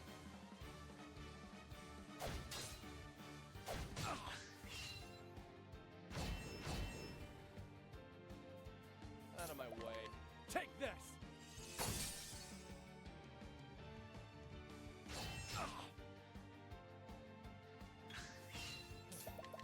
Take this!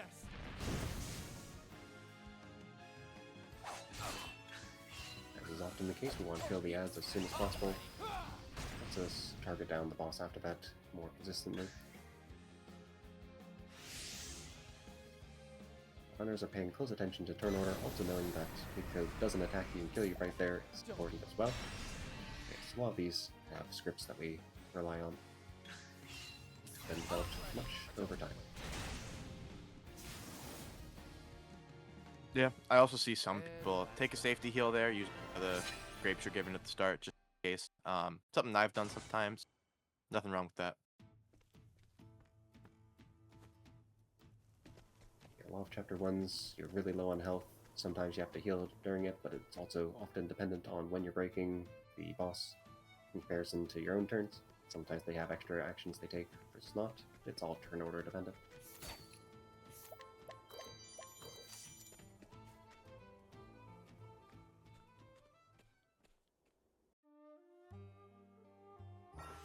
Yeah, so Lax is going to steal a couple things. Main things, just from right now, are a palm, giving us extra HP, and a nourish nut, which will increase our max HP. I'll make this quick. It was a very common 100% steals in Therion's starting chapter, and we have a Kate over on Lax's side. Excellent. Unfortunately, we can't do much about it. Out of my way. And the Kate has fled. That is the tragedies of an early Kate. My turn. Mm-hmm. Now, we are going to be killing a Kate with Kate mod, so it doesn't make too much of a difference one way or another, but can't do much about it. Still tragic to see a Kate before getting over to Quarry Crest to get that Windem that's up there.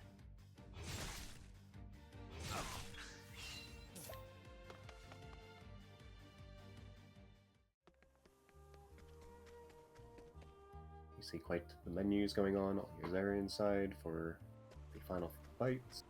Got Hang Tough as a strategy for this 3-character route. There's a lot of JP management that goes on in the 3-character route to make sure you're at those thresholds, although it's pretty loose. Get some bonus JP whenever you first turn kill some fights, and depending on how things go, sometimes you can be short, but quite rarely.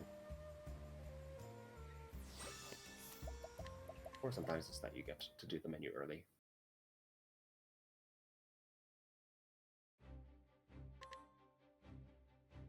Taking all that armor off, taking all the gear off, selling it, getting money instead.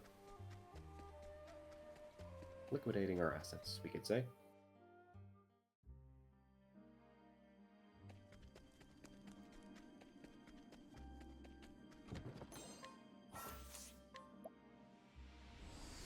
Okay, I see. So he's opting to get the Windell that's over here, rather than tagging Quarry Crest, hitting the Windem that's in one of the houses up the stairs. We should need to go beyond Quarry Crest in this sort of route, or for Therion stories at the very least in general. So yeah, we just get the Windell. It's a nice guaranteed walk and get there. You have to walk to the save point, save reset, but after that, it's rather nice. This is The horse beginning has of returned. your end. Horse has returned Out indeed. of my way. Yes, 3-character fight. It's a little tricky. We saw now that, yes, we can get hit turn 1. Out of my way. Got the debuffs going on there as well. But it seems like we're plenty safe. We'll have to make sure we get some heals up. It wasn't one of the merchants that got hit, so we can't just sidestep through that. We do have Hang Tough to survive things, we just need a little bit of healing. That gets encoded into things. And yes, we just got sidesteps on our merchants. Olberic going and rev jamming himself. That gives BP, full restores HP and SP. This is And the our merchants are free beginning of after your getting end. the sidestep safety to swing as well.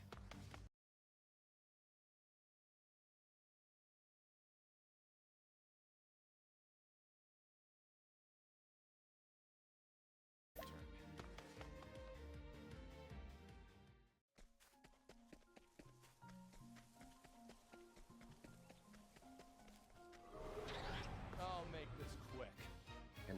turn order, figuring out best ways of getting BP onto one person versus another. How does it range within the turn orders? Who needs to defend? Who can just take an action this turn? Yeah, it seems like we're BPing both our merchants to each other since we have them both early on in sequencing well enough there.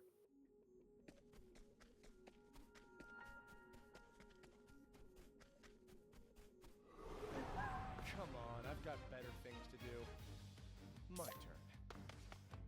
I guess sequencing didn't matter too much in the end there. Just need to make sure the right VP amounts were got. This is the beginning of your end.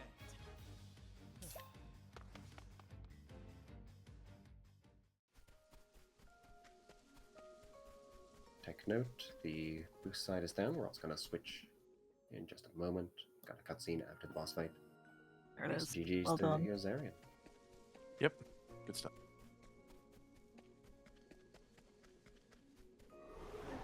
I'll make this quick. And that- it's time for team break. My turn. Yeah, that is all. I will leave you guys to it for the Therion run. Thank you very much for having me, Yes, thank you for joining in. and good luck to all of the runners. Yeah.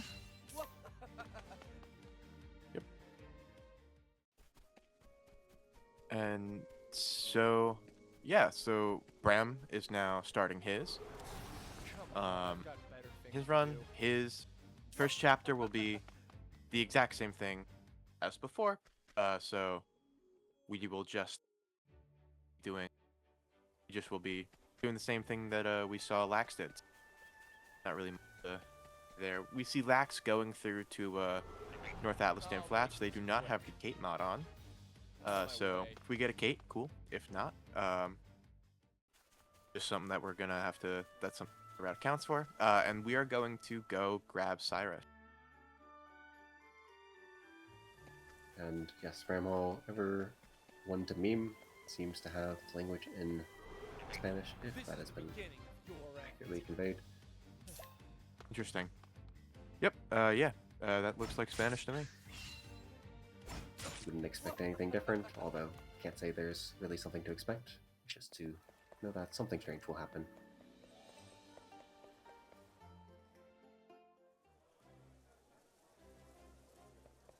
So we have Laxheim going in for recruiting Cyrus out of this.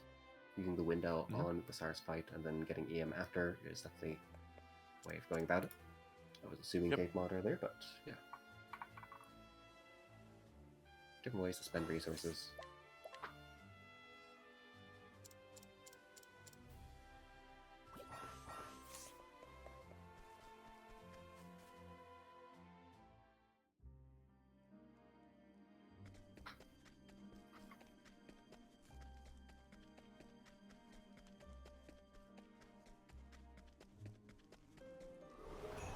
This is the beginning of your end.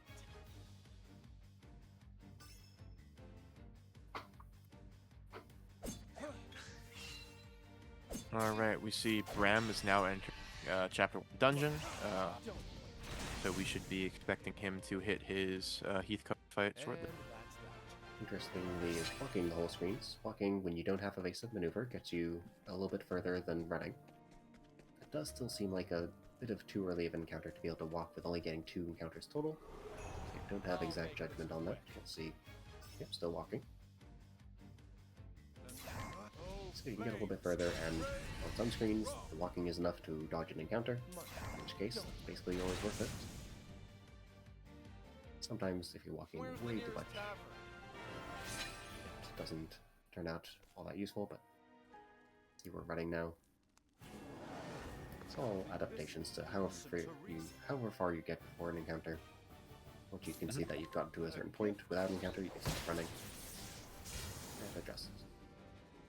Not bad. A passing.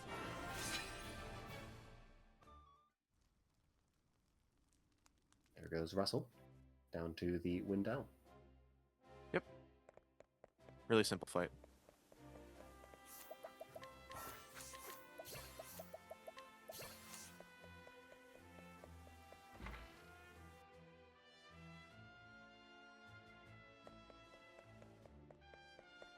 All right, coming on Bram's Heathcote fight. should be the exact same as we saw from Lax.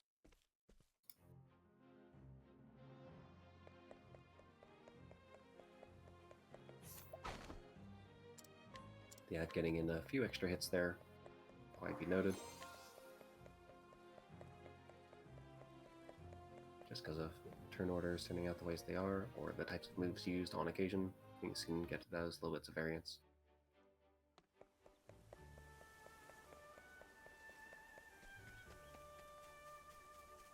But that's why we get the armor, so we don't necessarily have to heal.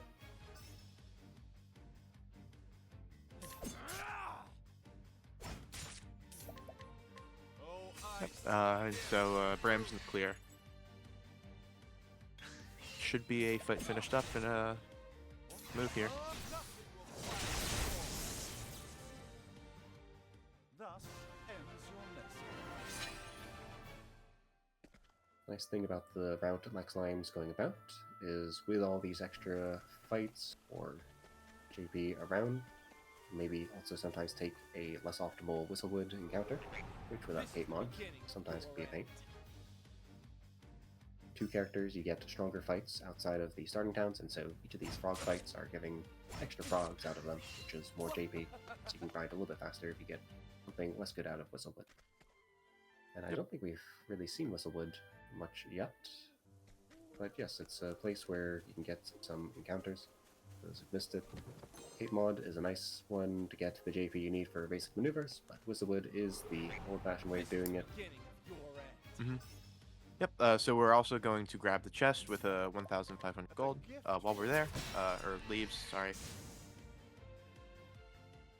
Yeah, but ordinarily that frog encounter is not enough for JP, and I imagine we still don't quite have enough JP. Might take another kill outside.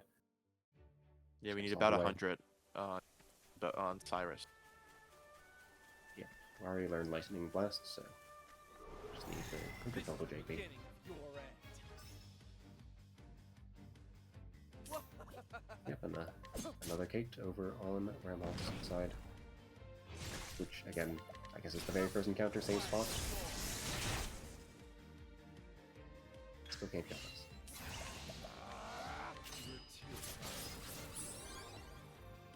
Those pigs are rather nasty.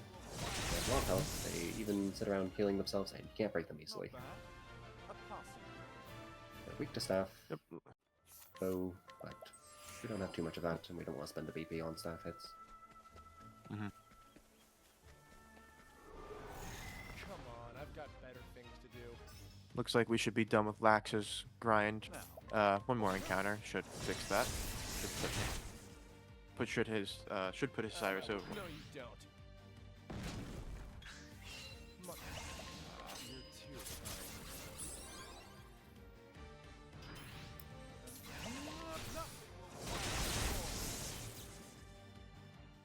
Thus ends your lesson. Alright, there's some Bram screen, he is reloading. Also heading over to the derelict mine, that window. And then he'll be following Lax way over to Atlas Dam to pick up Cyrus.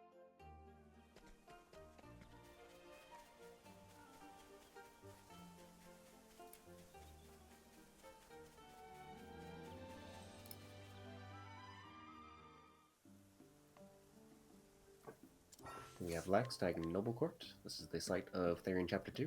We are definitely in that phase, as with all these single stories, where we want to just tag a bunch of towns, collect some resources. But we're actually starting into Therion 2. We're going to make little bits of progress here and there on that. That's one of those chapters where it's convenient to warp out of at various spots.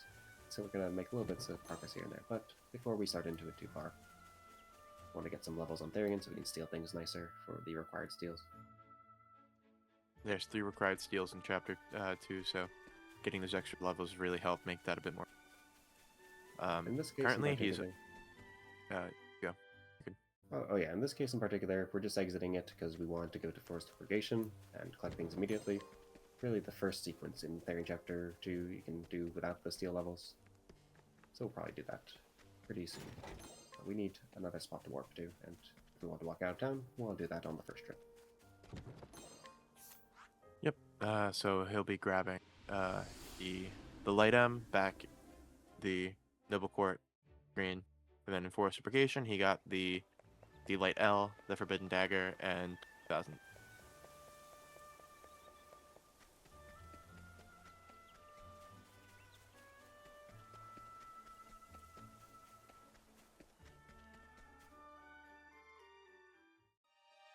So now that Lax has picked up all that, he'll be heading down to Rippletide to pick up our third-party member, Tressa.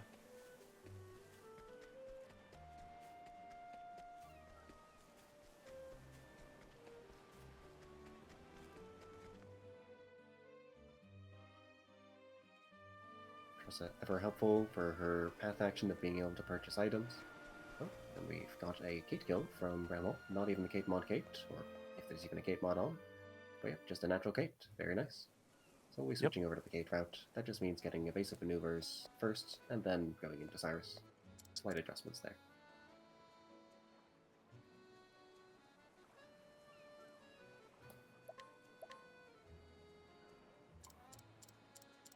But yes, we're recruiting Tressa. Good to be able to purchase items. But also, of course, we have a merchant. Now, many of these routes are picking up Merchant Shrine. This route is actually going to not even be getting a second merchant. It's just a one merchant route. It is actually a really nice development. You have to note, for Therion, his chapters are pretty far away from the direction towards Goldshore, Moonstruck Coast, where the Merchant Shrine is. So it's a bit of a walk to get out there. There's ways of making it more efficient or not. But yeah, being able to skip that is rather nice. Time to teach you a lesson. Take this! Where's the nearest tavern?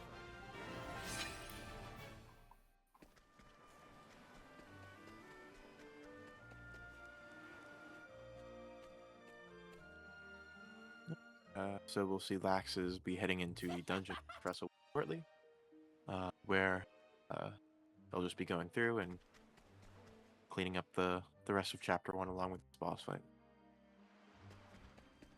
Yep, with the Forbidden Dagger, we can potentially deal damage with Therion. Although if the turn order is not great, or we don't really need to care to preserve an M-Stone, we can spend an extra M-Stone as well.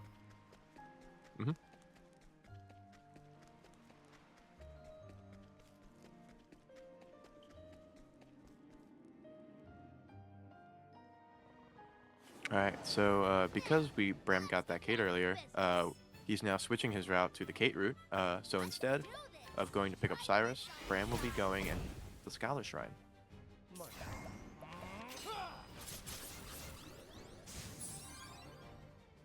Yeah, that is always the challenge. Walking the Scholar Shrine, there's not much guarantees there you can get there. Just walking the whole screen, you can sometimes make it out and encounter. Fortunately, Kate XP helps us live for quite a few turns, and we can just try and YOLO-flee it, as we call it. But of course, sometimes they put you to sleep and do many other things. Doesn't look like we live in that one. Yep.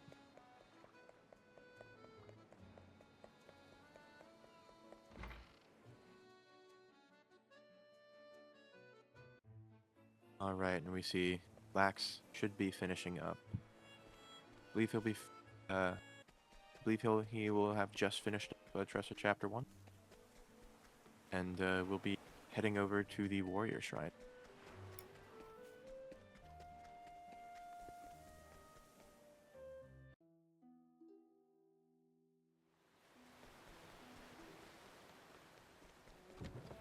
Actually, with the route notes they sent over, it does seem like we're doing a 2-merchant Therion. So, I guess I'm just mixed up on things, but yes. Certainly exists different routes for different things. Seems like a pretty fine one to be doing.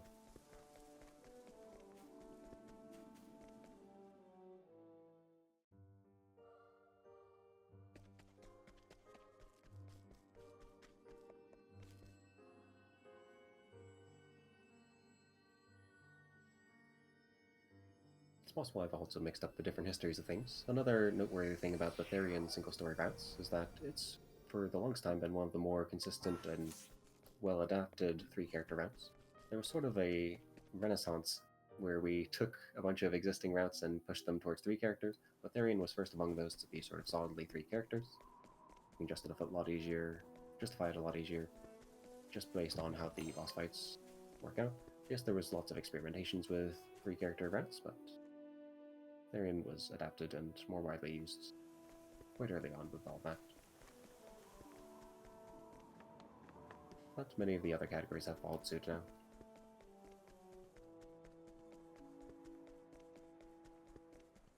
So we just saw him pick up a light M and get to the Warrior Shrine, so now probably just going to go on a bit more of a collectathon, going through and getting some items to power up before heading back to Temple Court to finish up Chapter 2.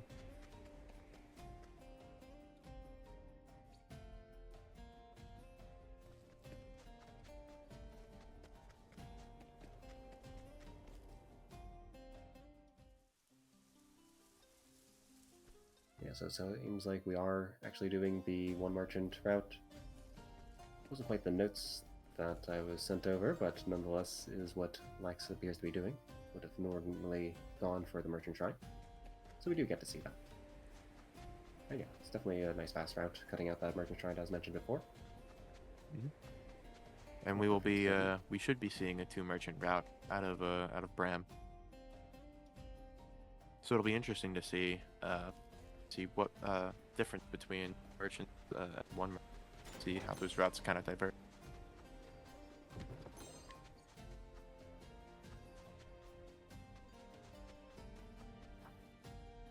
Here we are yet again in a familiar place. 3 runs in a row that we've gone towards Marcelim. Of course, Honnet actually has a chapter there. Olberic and Therion just like looting Marcelim catacombs as well as the town.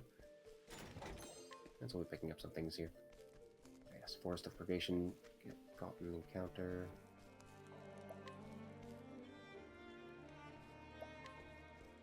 Yeah, it's unfortunate on Bram's side. Yep, having some rough times with those encounters, getting towards EM and then after as well.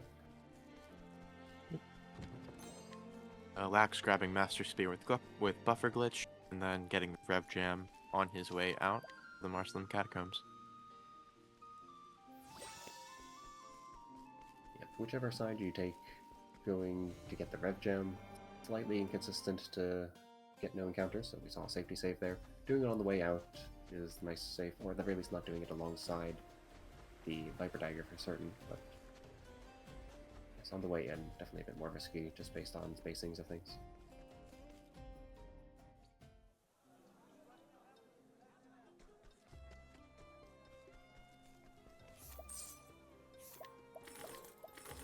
Alright, so now that, now that Bram has finished up getting the stuff in the Forest of Purgation, he's now... Okay. Not matching up Yes, with I the would- notes. Looks like he's, Yeah, I would have like expected. he's heading to Ripple. I was expecting Cyrus 1 as well, yep.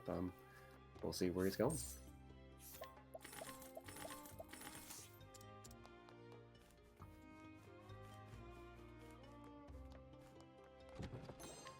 And yes, we're looting Marcelim's palace, as we did. Getting some large soul stones, some pomegranates. Able to open the purple chest for some money. Tempest Amulet's not going to be helpful for the fights, but pick those up for money anyways.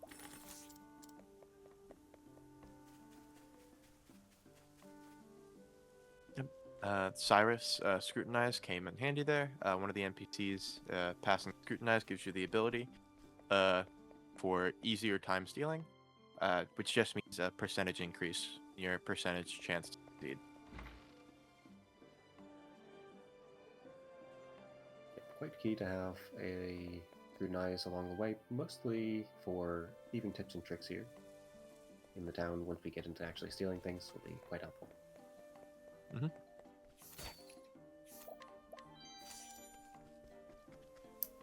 Free items here. You can also get some free items over in Marcelim, but definitely didn't opt into that. Lots of good value out of Cyrus.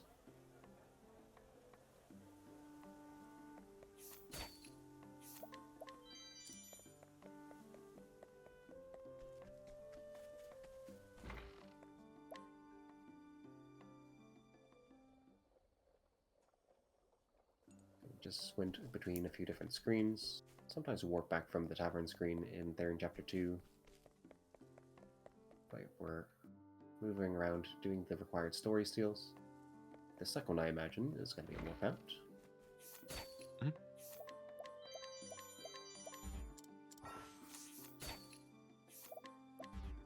We'll be stealing some soul stones as well on our way over to get the wyvern scale merchant.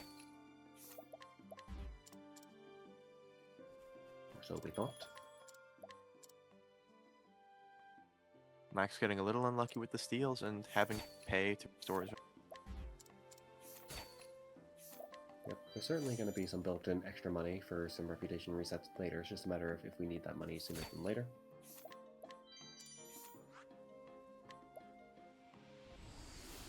Yeah, it looked like a 65% there. Mm-hmm.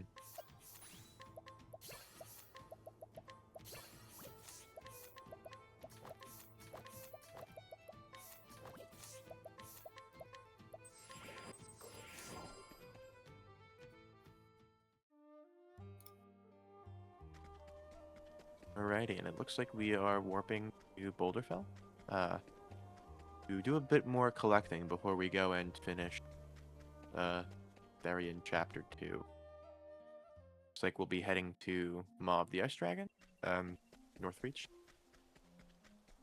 Yeah, the other nice thing is that the way to Northreach has a forced encounter, 2 lizards there, and killing those gives some XP, which can help with steal levels. So it's nice to do that early on. We already did a few of the Chapter 2 steals, I suppose, with all the defeating done up to this point. Already doing some Chapter 1s, we're at a pretty good level. Yeah, it can sometimes be nice to get this done early on as well. Definitely pushing against the levels.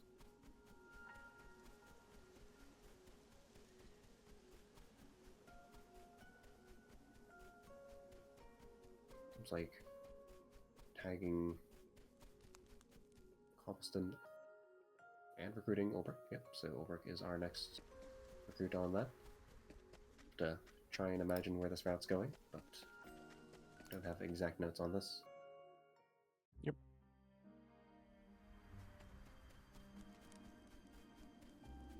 So it looks like we might be seeing a Tomb Merchant route out of Bram.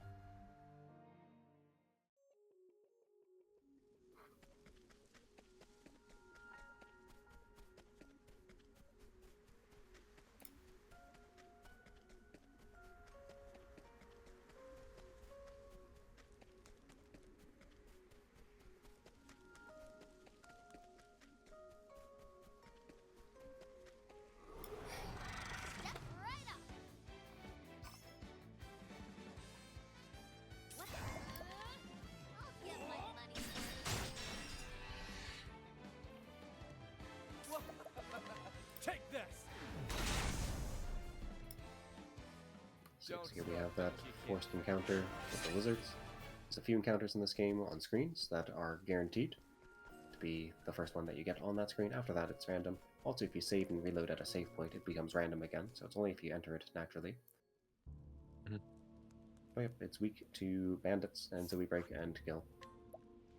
Always nice to get a chub. Always nice to go past the screen, because this screen has a chance of spawning Chubbicate. I believe it's a 3%, as it replaces the regular Kate spawn. But Chubbicate is just a better form of a regular Kate, more XP, more money, more JP. So it's always nice to see. Yeah, you have to get a bit lucky when doing an improvised Chubbicate kill. I think the best overall strats is just boosting vets, and then you get the money back from killing the Chubbicate. But there's not too many easiest ways of getting through him. Yeah, that is.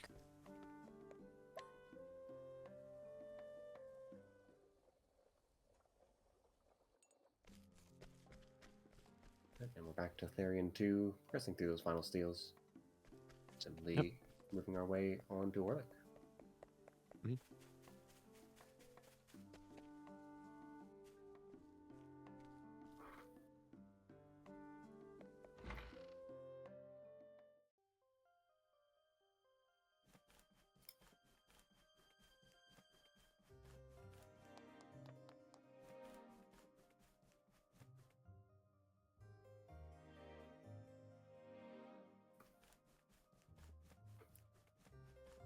Let's walk through Orlick. You're likely to get an encounter. There are some ways you can avoid it with some save resets. But Mhm. usually we just tank through it. Yep.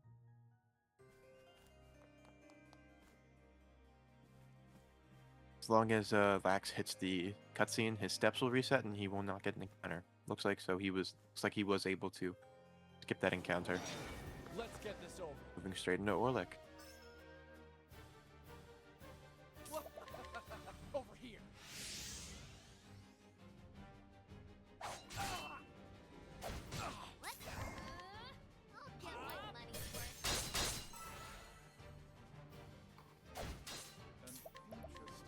tempest of ice shall rage.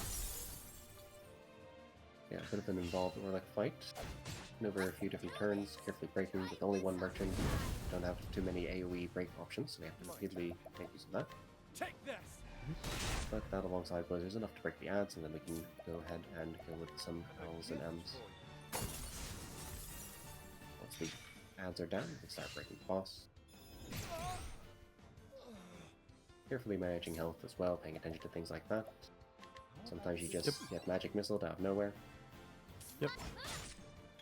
Because of that, or they can get a little dangerous. He also has a buff move called Augmentation, which greatly boosts his magic and physical damage. We're mainly worried about the magic in this point because magic missile is such a damaging move. Yes, I imagine that was a bit of a range, or just the way it got rolled with the ads. Therion uses Insight, which will bring all single target, including magic effects, to himself. Magic missiles intended there. The death using the BP. Cut out a few options. Need to revive and then work our way through the break again. I see.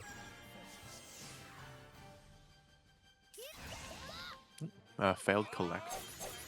Orlick here. Now alongside a reputation reset, we're going to have to find some sort of backup money, but maybe the backup money already can cover that pretty well as well. And that is Therion Chapter 2. So just a couple cutscenes. He'll be moved back to Boulderfell for him to continue on.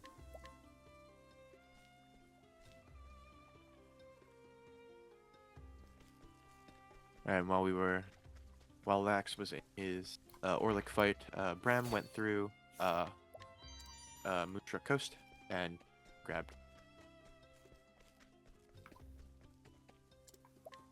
Fun fact about the bottle of wine in Therion Chapter 3, they have to steal right there and give to the NPC. Tressa also purchases a bottle of wine in her Chapter 1 prior to the recruitment point, and those are the same exact item. As far as IDs are concerned, you can actually find your way of getting that bottle from Tressa 1 and use it for the purposes of Therion Chapter 3.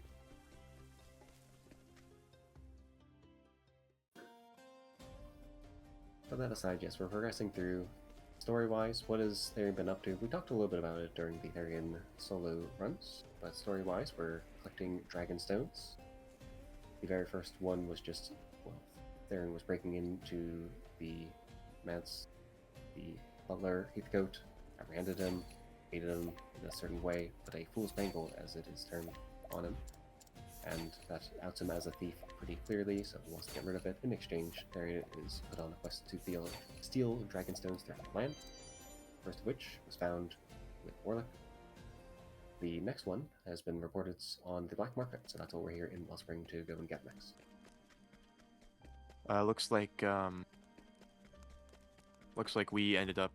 Lax ended up getting the 3% steal off of the attendees for the attendees mark, allowing him to not have to work back to Wellspring, deal the black market inventory. Yep, so that is an extra 3% you can take in this. Well done. Pass the skill check there. If you don't get it, yes, you just have to work back to town. All the extra reputation reset stuff and money down. Maybe we felt safe to have some extra money on backups anyways. Take this. Don't start thinking Same you exact can't. thing in solo. This fight, Thieves really is nothing. Over on Bram's side, he just looted Marcelum Catacombs, grabbing the Forbidden Dagger, the Rev Jam, and Master.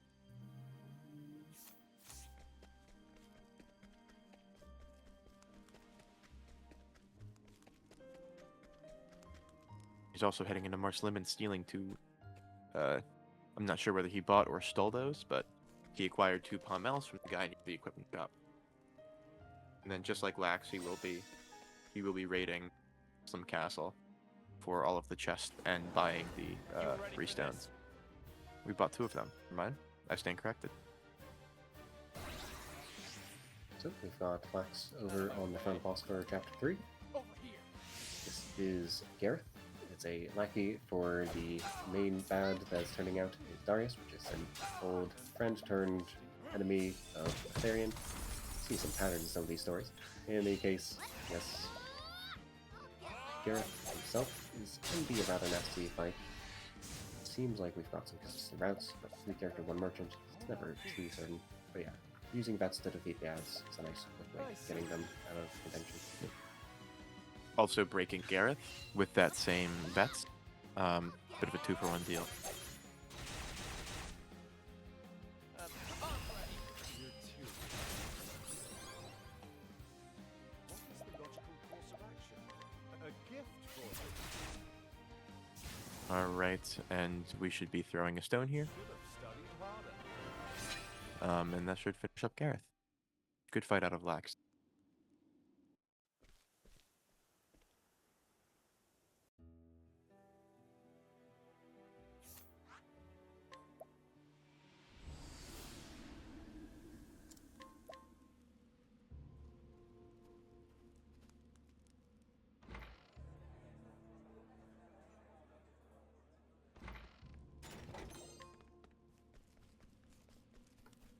So story-wise, when we were seeking through the black market, turns out our old friend/rival enemy Darius beat us to it. They made out with the Dragonstone. Turns out they actually have 2 Dragonstones. We're tracking them down. Darius is up in Northreach, so we're hunting them down here. But Darius has pretty full control of the town and has put out warnings to take out Therion on site upon entering the town. And so pretty quickly we are in a battle. Unfortunate Cyrus death there. Out of my way. Certainly. Take this. Seems like we're gonna head up through the fight. What to do? Let me help. Yep, we should be fine. Probably just throwing Take this. an L-stone here. Reviving Cyrus Where's first the nearest tavern? for the Ian XP that they will fight. Yep, just went through with some extra turn, but all fine on damages. Bram just coming out of Maw the Ice Dragon, having looted that area, and just heading up to.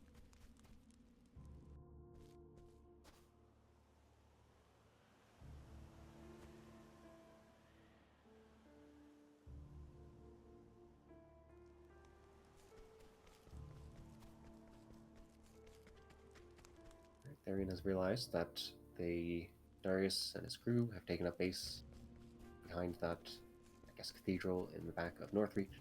To get in there, there's guards. He's going to have to find a disguise. For that, route-wise, we're just going to be doing some looting. But yes, what is coming up? It is the infamous 3%. It's a story-required steal that, for all our purposes in our runs, we're going to be severely underleveled for, so we need to land a 3% steal. So we did a couple things with that NPC. We stole a fool's gold, sell item. We talked to him about a silver pouch, using Cyrus to scrutinize, with another sell item, and then using Tressa's purchase, we bought a curious antique, which is also another sell item that we'll use to get more.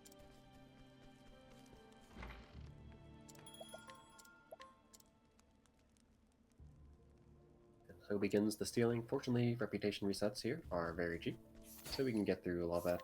Now, I'm not sure what sort of other backup monies you might have had, so I don't know exactly how many extra resets you might get ordinarily or in the current circumstances. But repeatedly stealing until we get it. That's all we've got for options. On Lax's current route, he probably has about 8 reputation resets before he will need to reload a save to get that money.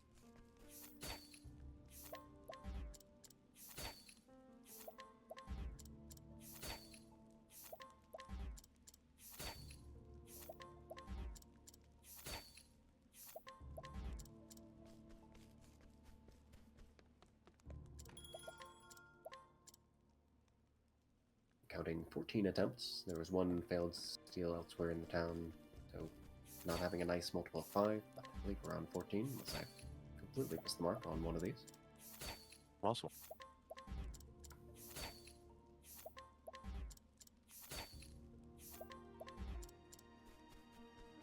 Seems Bram is also not having much luck with his steals over in Noble Court, stealing those stones that Lax also had a bit of trouble stealing.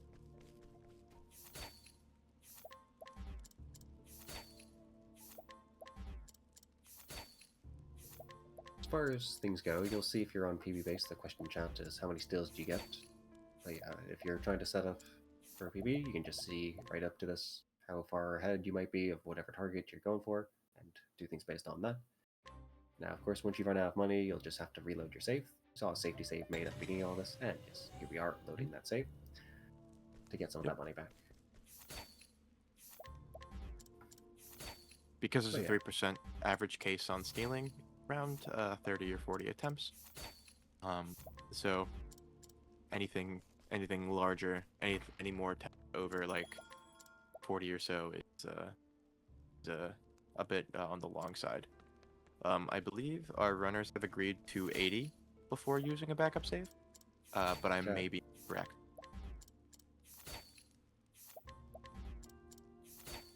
Yep, certainly. Unfortunately, right after this, even if you're making your steals, the final fight, Darius, is a little bit of an RNG fest in itself. So even if you can make it through this on a good pace, you still have to contend with that after, which can just kill the run if you're right against your target time. Alright, Chad, I've missed quite a few counts here. What are we at? Something like 34? Who's counting?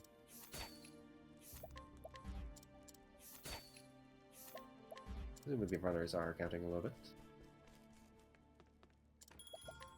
I'm gonna say 39 is the count. I've kept loose track of it. Oh, instead of 5. yeah, we can track by his money. So he went down to 7,000 reset. So he's done 2 more. So maybe over 30. I think he's probably coming in around 50-ish, I think, at this point.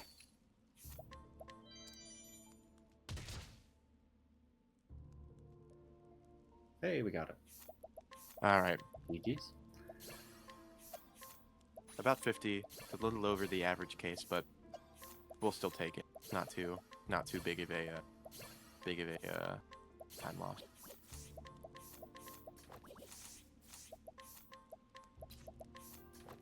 And if we take a look over at Bram's screen, he is heading into his Orlick fight.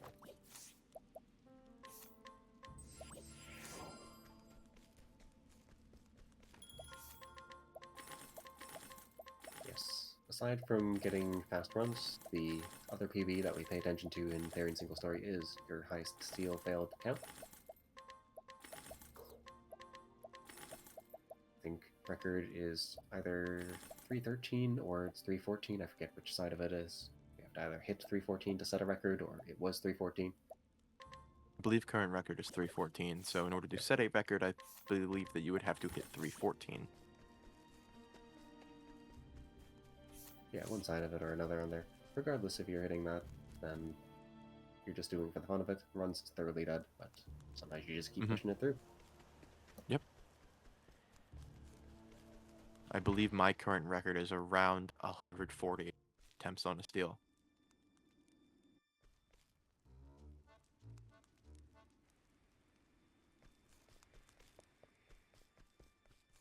Alright, so we made it into the final dungeon area for Therion. Should be able to make it to the boss pretty consistently. The second screen's a little dicey on the encounters. And then Darius himself is a rather nasty fight. You need to break him pretty much immediately, and that's both getting enough characters either early enough, or if it's only your warrior, Cyrus, getting him to hit 4 times on 1,000 spears when only 3 hits are guaranteed. It's the other thing you try and roll for. Unfortunately, Darius goes and kills you pretty much immediately, and also locks out your items, so you really need that fast break. Yes, you have to. If you do not break him turn 1, You ready for this? there is no recovering fight. You just lose. So let's see what we can get. Try to glimpse the 2 people here. Nope, Yes, just Cyrus. But we got the We'll see here. All right, there we go.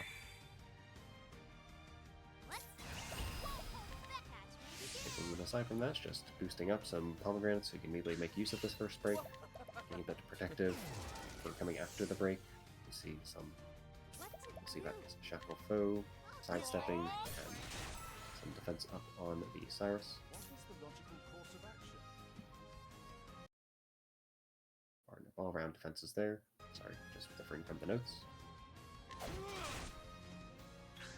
And this pause might be indicating that we need to do things differently. Yeah, so sidesteps on Tressa and Doubt Wall with Cyrus. You should survive. Not sure. Seems like we're resetting.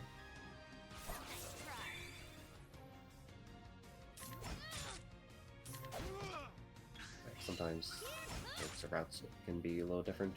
Sometimes you do one thing in one version of the route and a different thing elsewhere. Get things mixed around. Yeah. Unfortunate that he still has that he's got cover on Tressa, taking up extra time on the attempted reset. Gotcha. Makes sense. So we got a stream refresh there as well. Yeah. Long menus have been going to fights. You ready for this? And looking over at Bram, we'll see if he gets the 3% that Lax did. I still have. All right, he tried it. He tried it once, and he's warping back to Wellspring to grab the black market inventory, which I believe has a 80% steal rate. 65. You ready for this? Fortunately, even if you go to the tavern, the cutscenes still take you right back to the black market. If you do that other mask, as we saw a little bit in Last Line, it takes you as a cutscene inside the black market, so it's a little different. Plays out slightly differently, the cutscenes, but they're both bringing in nearby. Yep. Here we see Darius being mean. Yep. You ready for this? In my experience, Darius is one of the harder final Chapter 4 bosses, so having the beginning of his 3-character run boss fight, it's just not a lot of fun. Yep. Darius is just very fast. The 2 actions per turn, it's likely to get something early on in it. Hard to get a character to go before him. You ready for this? And even so, still a bit of dangers on getting all those hits. We need to have something hit like Cyrus. Can't do it with Tressa Therion alone unless we go thoroughly in on HP Thief and Steel, or Spear rather. Mhm. But things can be adapted a little bit. Just need those characters to be early enough in turn more than anything. Unfortunately, there's not much to alternatives. The sweep is brutal, especially with the item loss. Agreed. Looks like we see Bram going in his Gareth fight. Doing a couple safety saves to make sure, just in case we get bad turn order. Goes down to run all the way through the black. Do this. This should do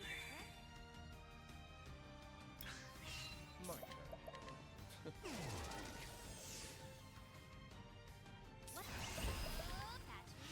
We survive the Darius turn 1. Getting in with sidesteps this time around.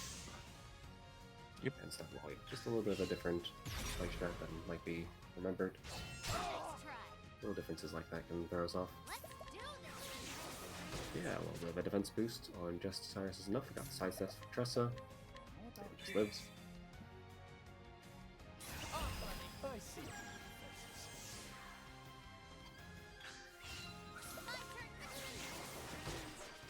And all these different fights have been thoroughly considered. It's really the starting point in all these sorts of routes that we always go with, is how to make our way through the fights themselves and then work our way up to getting the resources to get that. No, you don't. There's little variations in different routes that can be done, but it's all building out those fights in some nifty way of pushing past our difficulties with levels and getting the boss level.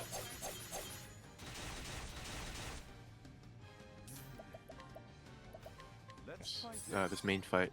This fight is mainly solved with Tressa sidestep cover. So she'll take cover. I don't know if it was explained in previous runs, but there's a certain HP threshold that your other party members will have.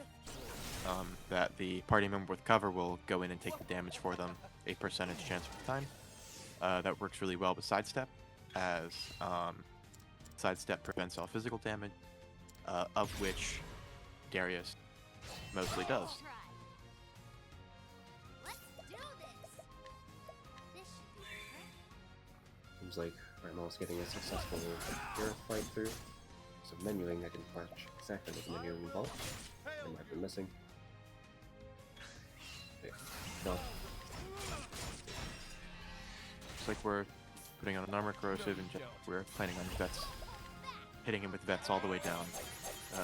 The strategy. Oh, okay. He can finish it off with the HP. Here.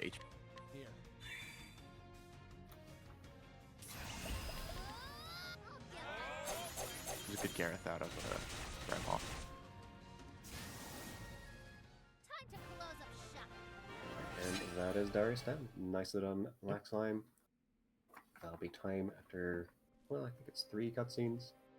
Yes, that will be time after the third cutscene skip. So the cuts back in Boulderfell, right in front of the Mance. There we go. Nicely done. Very good. And time for Lax. Congratulations, GG's. Good run.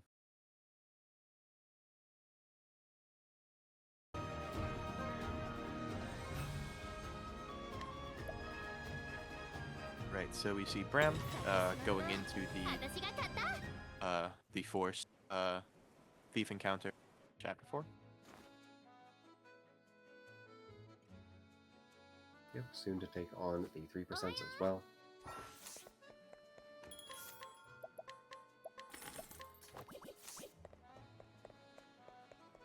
But if 3%'s play nice and Darius plays nice, not too far off. Big if there, but yep. All in the same. Yeah, sort of meanwhile, chapter we at have. the end. I'm going to jump in here because now we have Tressa starting as well, which is a really fun and actually the shortest run, I believe. Yep. Yep, We've all Tressa's seen certainly a Tressa fun one. chapter 1 like 20 times today, though, so. Well, I'll leave you to it. I'll take my leave here. I'm being harried by a cat as well, so I think I'll just be off mic. Have a nice rest of the run, so I'll be back here in a while.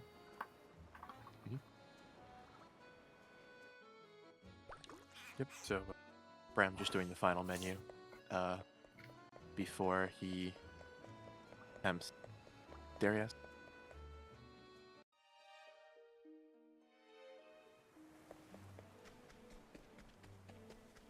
Should have 2 more cutscenes and then he will go into the percent.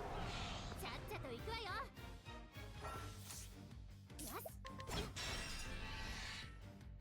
し。よし。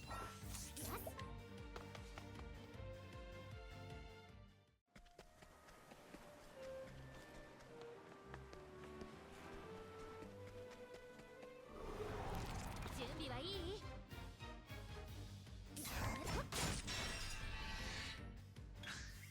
行くよ。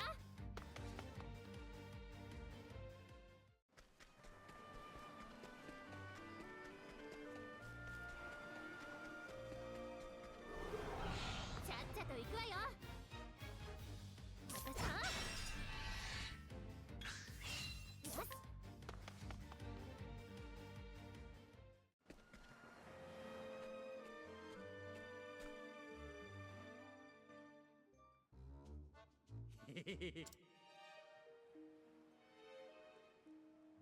All right, let's see it.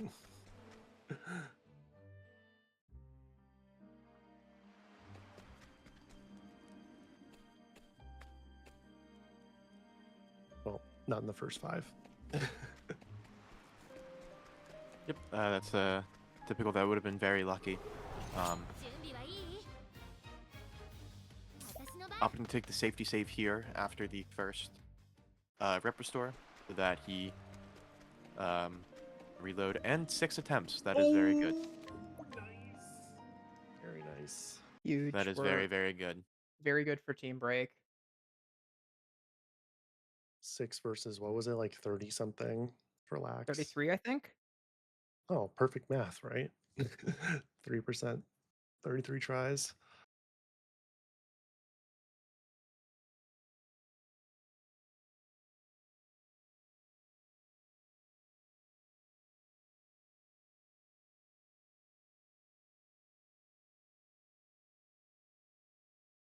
This is the riveting speedrun tech you can expect. Yeah, checks out. Just get lucky. And don't get unlucky.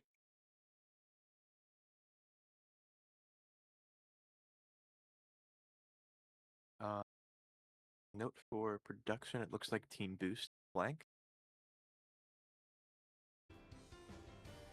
Oh, yeah. Oh, we missed most of Nick Ramble. and Mac. Yeah, we're in the middle of a Nick and Mac fight. Yep. Although, again, said we've seen Tressa 1. We've seen Tressa Chapter 1 a lot. Yeah. This This is marathon gonna be so probably far. the longest Tressa one for a bit. Yeah, you don't have the L stone to just chuck at them, so usually you'll kill Nick first and then Mac afterwards. Oh no, Darius. Yep. Unfortunate on goes Nick and Darius, Mac. but not unexpected. Good Nick and Mac fight.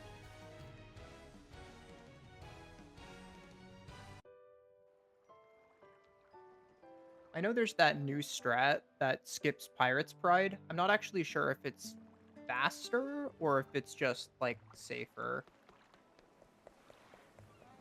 But that was not there. That was I think, the old strat. Yep. Right, looks like Bram's made it through turn 1, which is the most dangerous turn in Darius. Yeah, I'd say 6th try Steel and then 2nd try Darius is really good if like, That's a you're very going good for chapter PvE. 4. Like, That's pretty much that's everyone would be incredible happy chapter with 4. that. Oh yeah, absolutely, absolutely.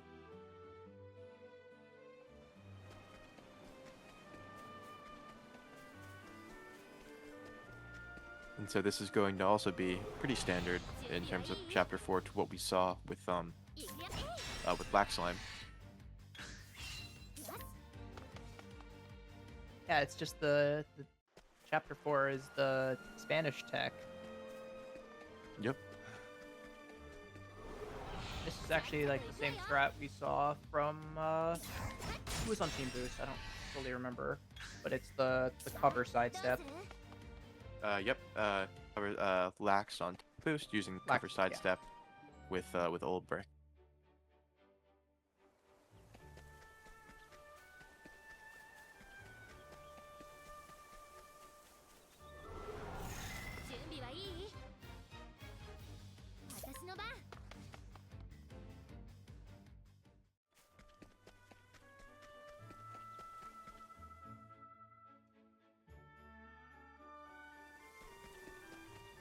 And that's Very Darius. nice, yeah. Yep. Very nice Darius Good fight. run from Jack there. Very nice Darius fight. Alright, so Jack will be finishing up. Skipping 1 or 2 other cutscenes. So 1 more here. And that would have been it. Alright. And that's for me. confirm, we just saw the Kate show up and catch them by surprise. Uh-oh. Oh, getting the So K she with the needs to second grind a enemy second too. Kate. It's just like when the ant shows up as well. Tough. Oh no. That's been me for comms. I'll Oh, be I back guess it doesn't for matter Alfyn. for Tressa. Yeah. But boost and break well on Tressa. See you guys later. Unfortunately, since this is Tressa, we don't need to gamble as much on the way to the Scholar Shrine. I mean, we're still taking the gamble, but if we get the encounter, it's not the end of the world. Oh, well, that seemed early. Yeah, that was early. Oh man. This might be good. fine. No, it's not. Nope, not with the sleep. Oh, Can get put to sleep. That would have been 2 flee attempts, but I mean, you can just click. Actually, right? Yeah, you'd have to YOLO. I was thinking the hired help, but doesn't no, really help you you there. have to. Yeah, it's a tough time to get to that scholar shrine with Tressa. And you need you can throw dancers at it, but if you get surprised, I think it's just cooked. Oh, Close. snow encounter. I guess we're not going for dancers. Probably need the money.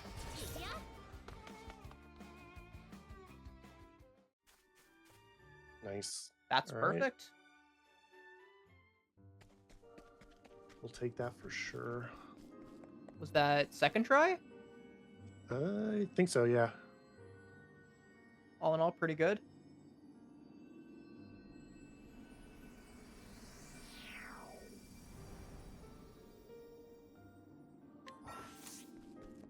And on Team Break, we're just starting up with Tressa 1.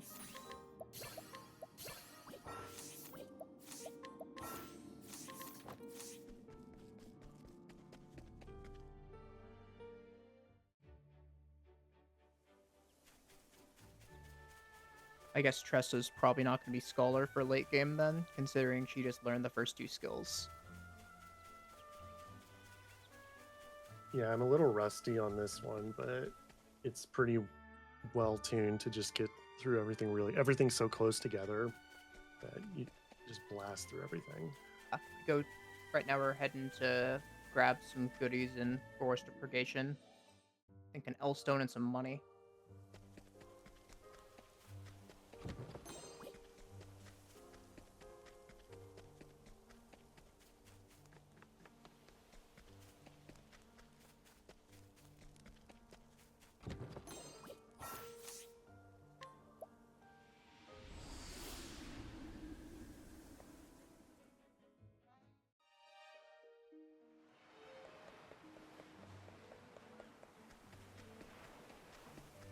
And I would think now it's going to get the Merchant Shrine, probably. I'm not sure Yeah. which route it is, because there's quite a few different Tressa routes, and it depends if she's doing like the best, fastest one or a slightly safer one. I think I saw her do runs, and she was doing Primrose, Therion, and then like I don't know. I don't know the different Okay, so yeah, like what differentiates the routes. I know like most of there's it's the same. Yeah, I it's know just like where- some routes go to different dungeons for money. Mhm.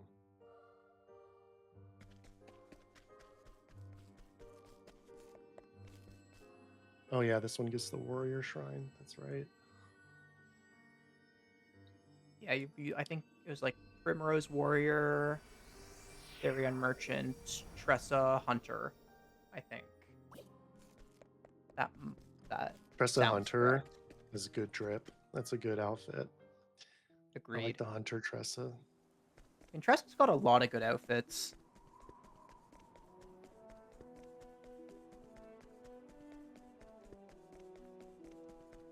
Yeah, it seems from most of the games, yeah, that's what it's going to be. It's going to be Tressa as the Hunter, Primrose as a Warrior, and then Therion as the Merchant. Pretty good team there.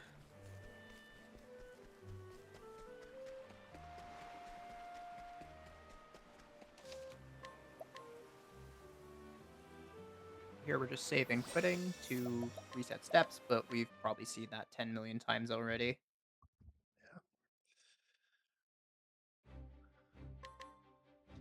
I want to see someone just try to make it. No Yeah, saving true. quitting. YOLO flee from the encounter if you do get it.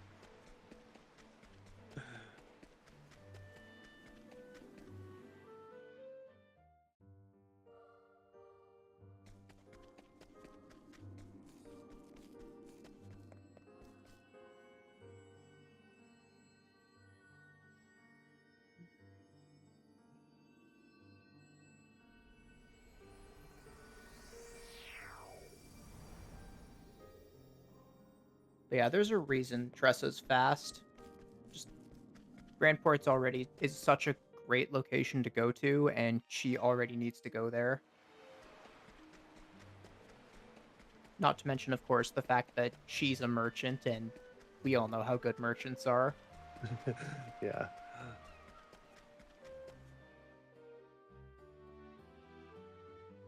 Okay, I actually found the encounter sheet. Where was that? West Goldshore Coast?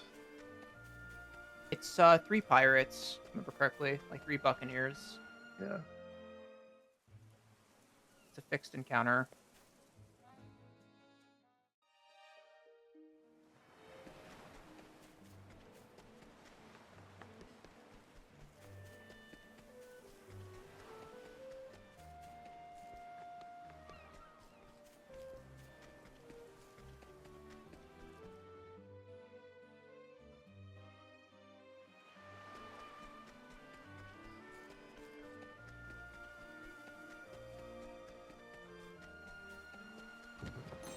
Okay, let's see if we get first try Kate. And see how it goes to the Scholar Shrine. Yep, Kate's good. No surprise. Nice. Oh, we got the birds. Birds. Oh, bad luck. Yeah. Those freaking birds.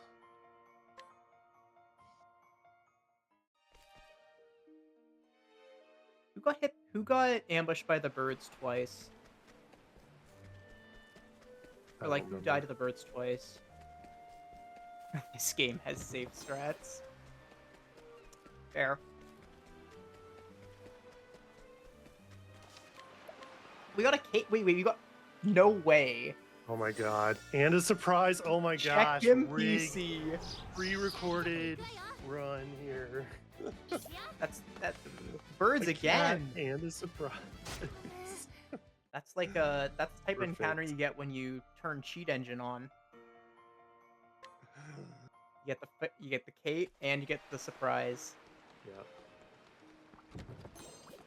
Check him PC.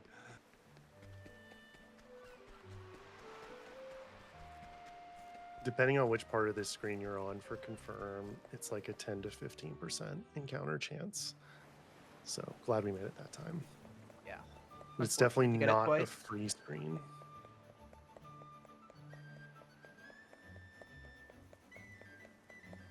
But of course, you don't expect to fail twice, but sometimes Right. it just happens.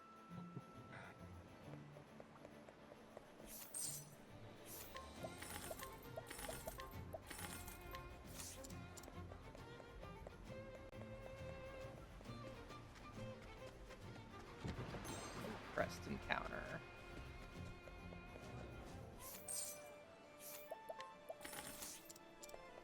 Yeah, I can see that.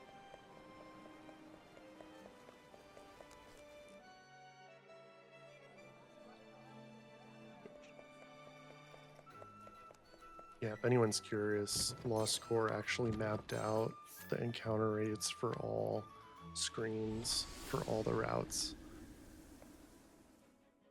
So the link in the stream chat if you're super curious what the encounter chances are on each screen. That's cool. It's a pretty cool reference.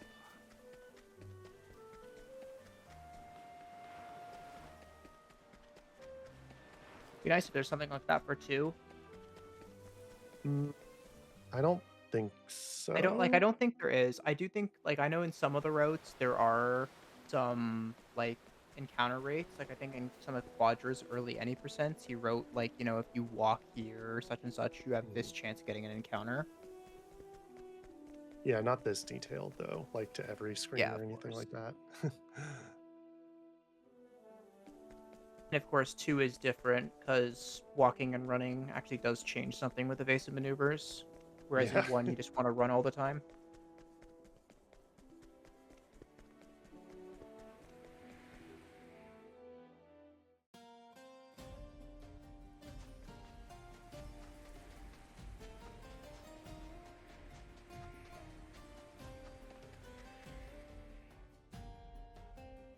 We're on the way to pick up our second character, which will be Primrose.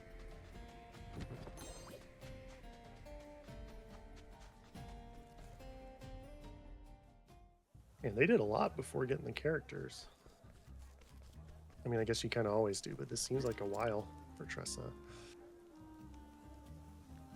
Prim's chapter 1, it's pretty fast, right? Yeah, you just go into the catacombs, or Yeah, and then you just use a stone. Or, Yeah. Yeah. I think it's 2 M stones here instead of an L stone. Oh, yeah. Fire and Ice M.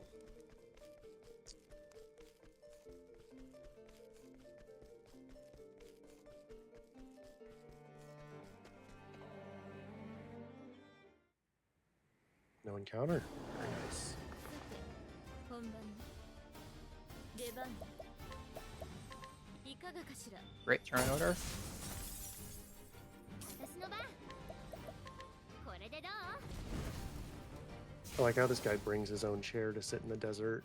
商人だからって Yeah. I mean, I guess Primrose.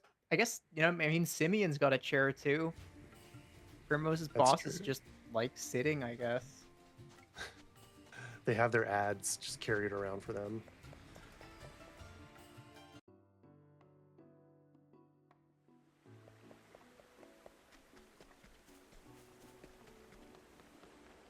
That more or less. I think it's less weird than Inside Horse. Inside Horse is a power move for sure. So yeah, what Confirm's gonna do is she's gonna go and grab a couple stones, grab a couple items, presumably go to like Lock of the Lost King for L Stone and 30k, and then eventually go to Quarry Crest and Boulder Fall to pick up Therion, the third character. Well, I think- Oh, last step of the screen. Get that flea. Nice. From a chat question, I don't think I've managed to get a surprise encounter once in my runs. Well, I mean, surprise rate is based on your level, so the lower level you are compared to the area, the less of a chance you have to get the surprise. So that probably explains a bit of that.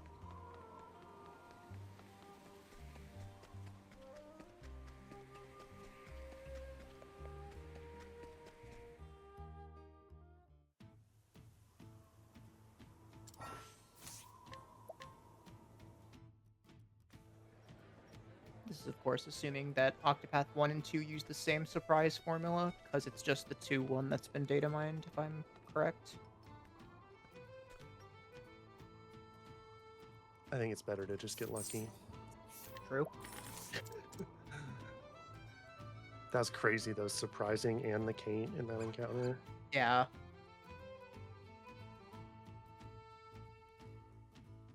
I mean, and the 6-try steal and the 2nd-try Darius, like, I mean, I hey, think it's this is different definitely people. closer than it was before. But I think Boost is still ahead by quite a few minutes. Yeah.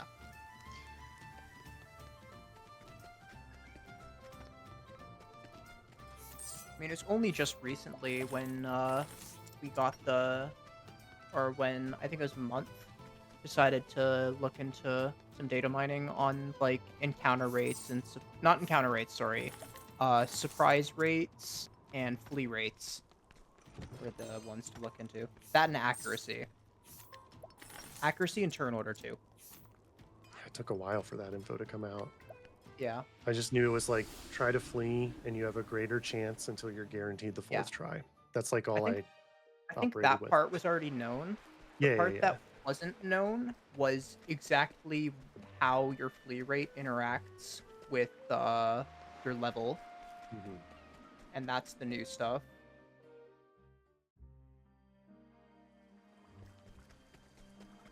So it's basically like how underleveled you are. Like if you're 10 or more levels underleveled, your flee rate is just base 10%. That'll be the case in most of these single story runs for a lot of the areas. So it's generally pretty risky to flee in higher level areas. Yeah, that's That why was- usually we avoid the encounters, right? Because you'll just die. Yeah, It's just really exactly. a YOLO. If you happen to get the encounter, you just try, pray for the 10%, and if you get it, great. If not, well, go again. And that's assuming you don't get surprised. Yeah. Surprise rate. If you're, I think it's also 10 levels under level. That's the cap on that, but the cap is 29%. It doesn't feel that low, that's for sure.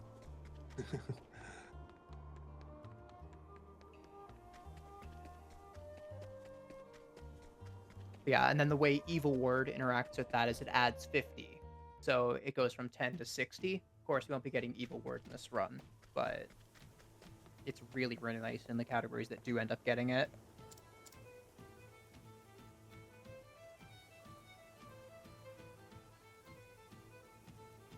I think we have different opinions on what sounds good.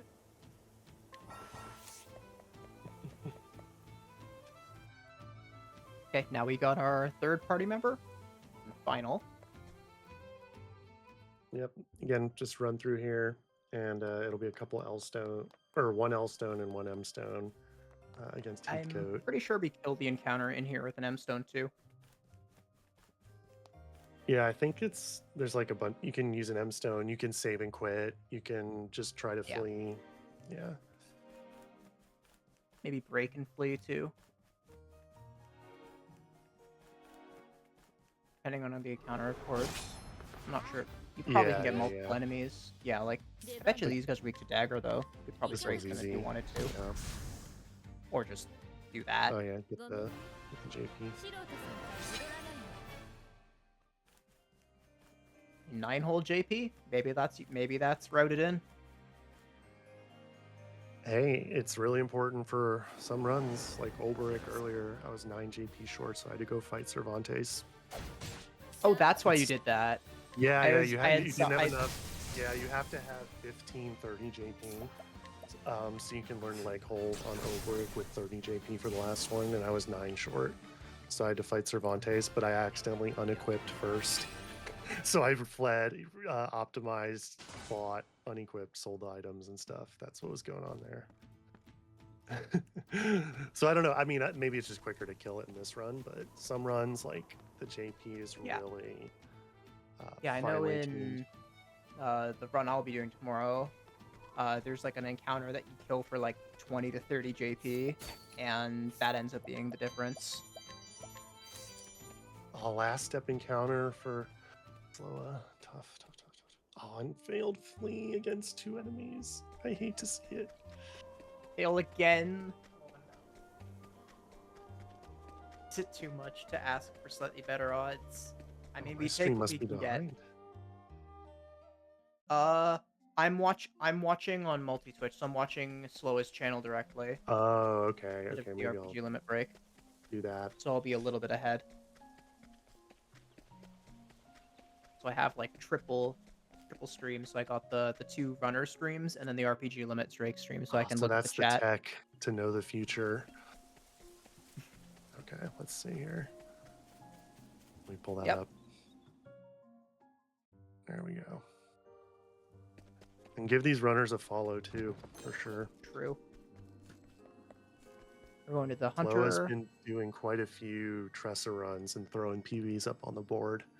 Even like 2 earlier today, so definitely check them out.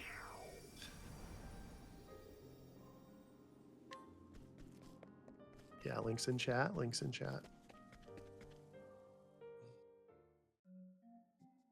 So Confirmed and I just got out of the Hunter Shrine. So we now have Hunter, which is going to be really useful for Leg Hold Trap and for Rain of Arrows to break things. I mean, that's just what you expect Hunter to do. Mm-hmm. Does what it says on the tin. And then just tagging Victor's Hollow for later. Then going back and continuing Tressa's Chapter 2 that we started quite a while ago.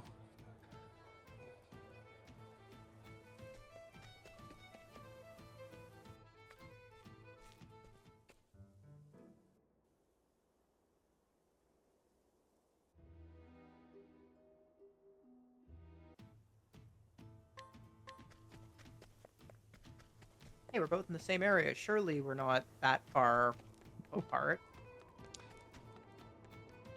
Just ignore that slow as on his first trip, whereas confirm is on the second trip or third. Second, I think. I guess technically, if you count the go to Quarry Crest and then leave for getting Therion as a trip, then maybe it'd be third. But it's not really a trip, so I'll just say 2.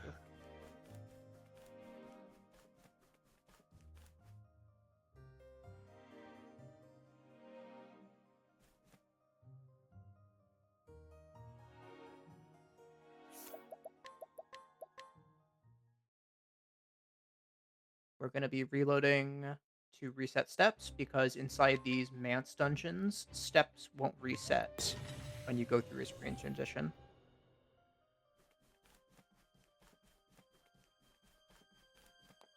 Yeah, and the reason that they confirms doing that is because you want to kill one battle here with the L-Stone to get the experience.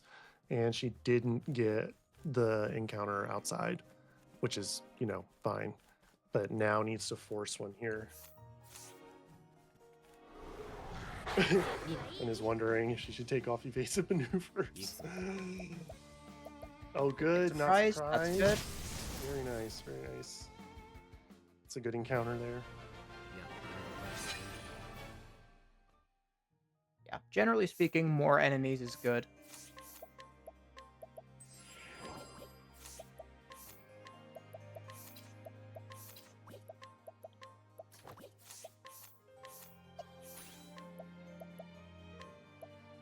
Does unequipping the shield on Tressa really do that much?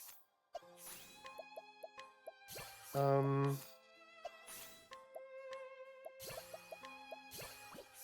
think it's because is it so when you optimize on the other character they get the shield? Yeah, Primrose gets the shield, but it's not that good of a shield, I don't think.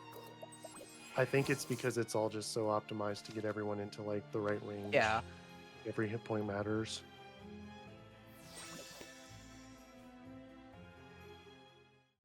I'm just a little surprised that tiny little shield is the difference.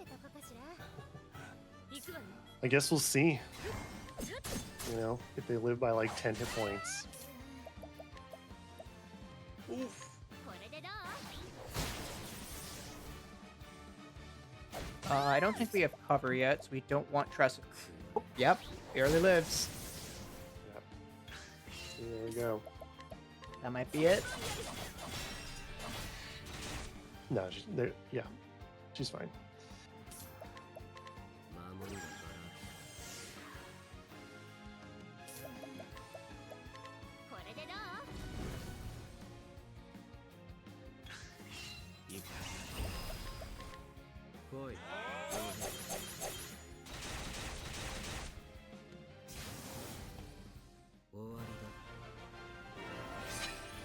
That's 2 chapters down, 2 to go. Gonna have to see that Esmeralda RNG. Yep. And then the walk towards the tiger on that long screen that we talked about earlier during all females. Yeah, the dungeon on the way to the tiger is more dangerous than the actual tiger. Yeah.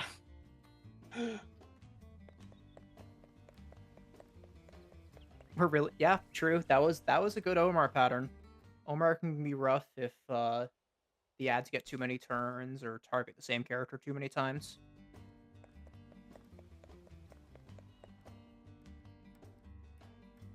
I did like a really casual route, a run of like 4 character Tressa, and I remember having a really rough time on Omar. Esme too, of course, but I remember Omar in particular being bad. Yeah, these runs get so optimized towards like ideal turn orders that if you're pushing for like a good PB or world record or something, you just basically got to have the good turn order or you lose. Yeah. You just don't have that many resources, so you just aren't able to take that many hits. And so if they get too many hits in, well, you just kind of die. Yeah, and there's for all these runs, there's definitely 4-character routes that are, a bit slower because you get the 4th character, but they're a lot safer if you're trying to learn a run. I mean, some characters 3-character routes are decently safe, but others are very much not.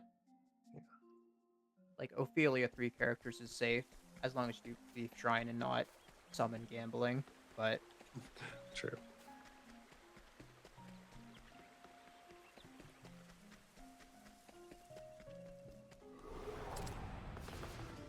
ooh, that's unfortunate. Uh-oh. 悔しい Ow. ごめんなさい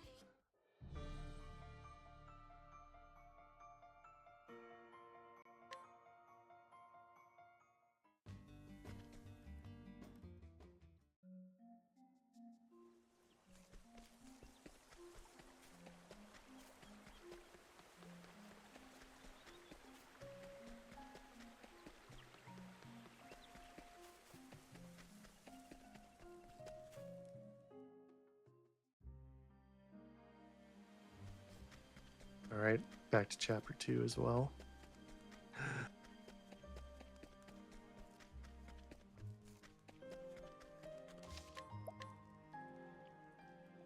Yeah, confirm should save and quit here. Even with the save and quit though, like I think you can still get an encounter, right? Because you have to pick up the chest. Would not surprise me. I think I've seen getting the encounter. Yeah, and then the I remember chest has where I've seen it, 15k in it that you're gonna try to get.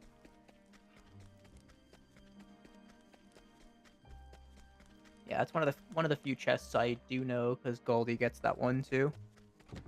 It's just very quick. Really good movement. So about as Maybe we could good safety as you save can. a second time. Oh yeah. I like it. I like this safety second save. Yep. I guess just in case waste you of got the second time. encounter, didn't need to Total reload. waste of time. Shouldn't have done it. Oh, like what if it worked? Yeah. Yeah. It's all just hindsight. Yeah. Tiger should be scripted as long as Tressa doesn't hit 6 times here and break on turn 1.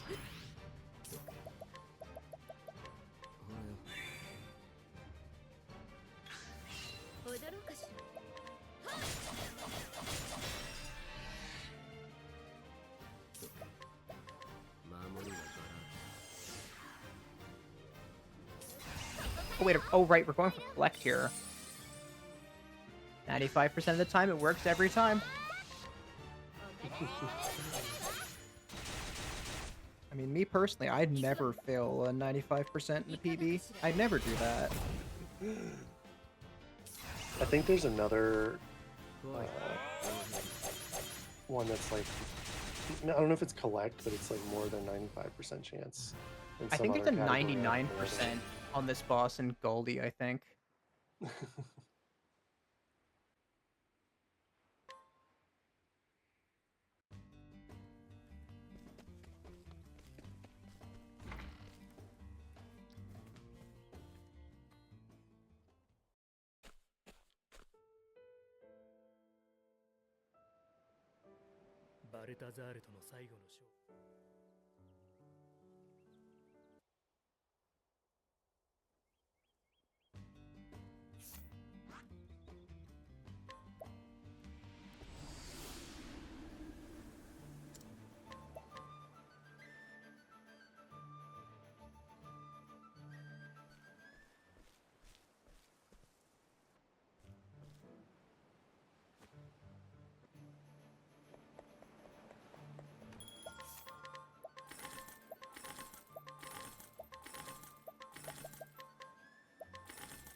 Oh man, of death there.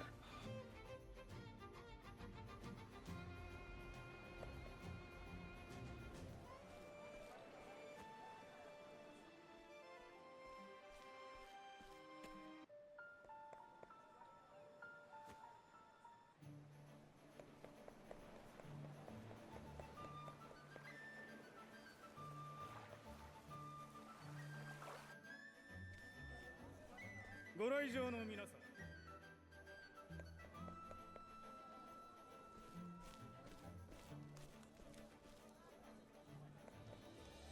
yeah, you also collect on Esmeralda in this run. And I assume Okay, it's I'm back. 95. Yeah, I think I had some minor internet issues. I assume nothing too big happened when I was gone. Sloa died to what's his name, unfortunately. But Omar? Yeah. yeah, It seems Freaking like he's got things back on track though. Omar coming. Yeah, for Esmeralda, there's a collect here as well. I forget what percent chance it is, but there's definitely been runs that have died there too. Plenty of funny Twitch clips floating around. Yep. I mean, what is gambling if not an excuse to make funny clips? Or to create funny clips. You don't willingly make them. The game does that.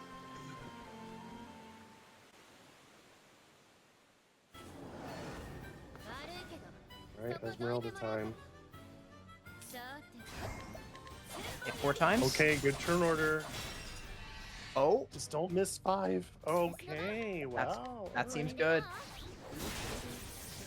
I mean, I think collect could maybe go wrong. I'm not sure. Yeah. But we'll get the first round of vets here. Yeah, you have to have basically a Primrose before SA here. That's how you win. Otherwise, she just kills you. So here we're going to be using Insight to get around 5 strikes. So she'll attack random characters 5 times, but if the first hit kills, well, the rest of the 5 hits, who needs them? Yeah, we sacrifice Primrose for the greater good.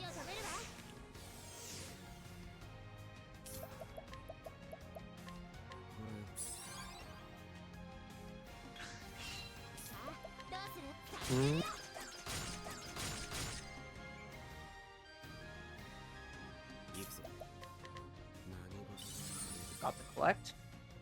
Okay, good. Got 30k. Oh, does reviving interact with leg hold trap differently in this game?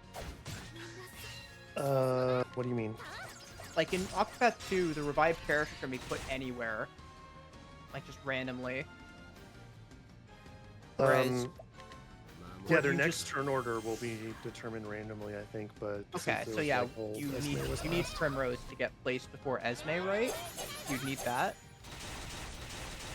But she definitely would be if leg hold was active. Okay, which is that's gonna not be how it after works in 2. With the leg hold, yeah.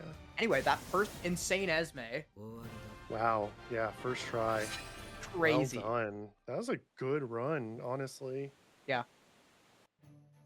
Even with the backup saves and stuff too, really GG. At least I think it works that way in Octopath 2. I hate these little things at the end.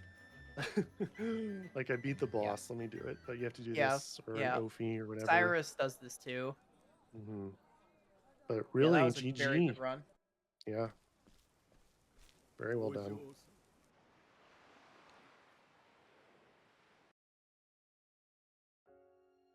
I'm going to be sticking around on comms for the Alfyn run that will follow this one up.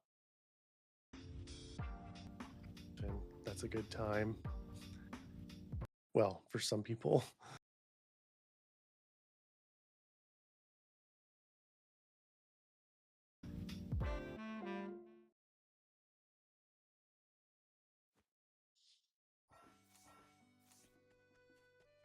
Hello, Jacoby. You're back.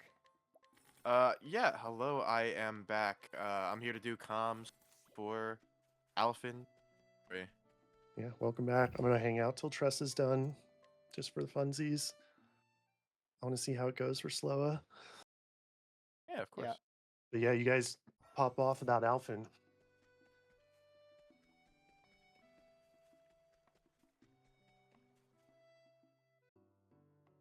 I was wondering why. This would be...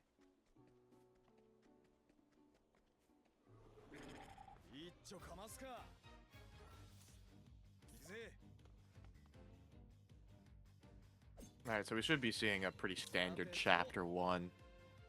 out of Enk here. A lot of the chapter ones are just very, very standard.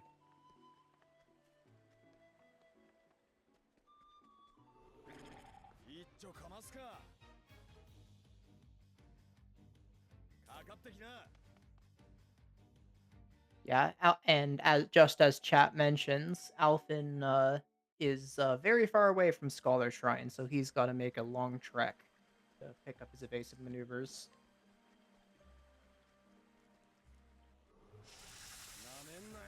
Oh, Slow gets the counter there. Made a safety save, but that stinks. That's rough.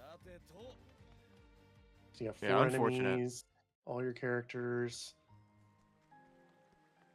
Yeah, it's better to just die.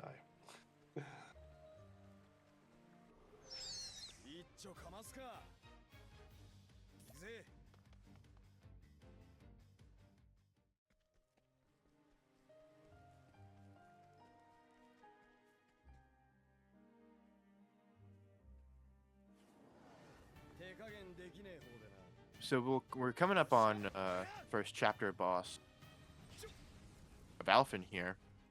We got the bloated viper. And we can use concoct here to cure the poison.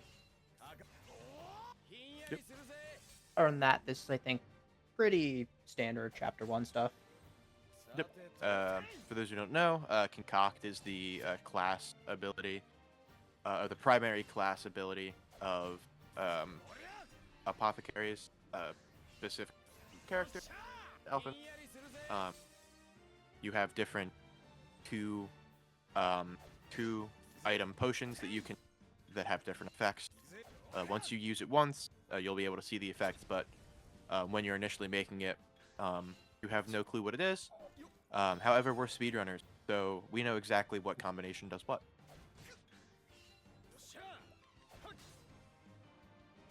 Oh, I see Enk also plays with remember battle cursor location. That's interesting. I've kind of switched to revert to default. Yeah, I typically stick on default too, but some people do prefer the keep it. I don't think anyone's timed whether or not it's faster. I think you just use whatever you're used to. Didn't look like a bad Venom Tooth out of... yeah, he'll be done in a second. Yep. Didn't look like a bad Venom Tooth out of Sloa, though, either. Got the collect, which is, I think, the only thing that can... I think is probably the only thing that can go wrong. Or other than Tressa hitting 6 times with Rain of Arrows. It's a mostly scripted fight. Yep. But what isn't scripted, of course, is Esme. So hopefully Slow will have as good of an Esme as Confirmed did. Agreed. Ooh, just enough money there. Just do the glitch. True. That is a way to get Alfyn closer to the Scholar Shrine. Or to Cyrus. Which accomplishes the same thing.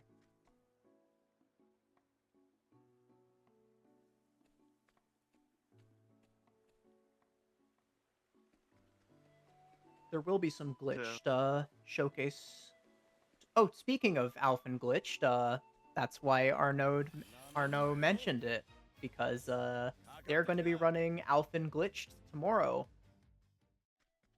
So if you're interested to see how glitches work in this game, stay tuned for that.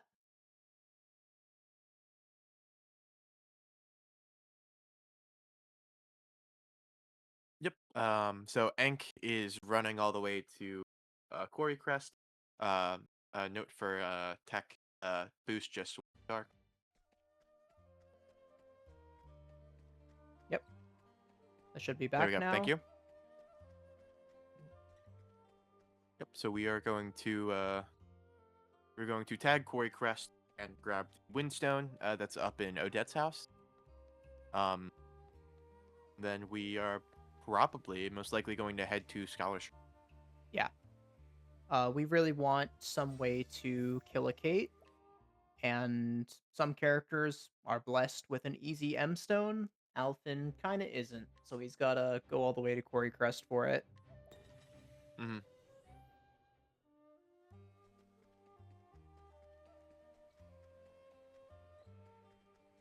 Another note for production boost just went dark again.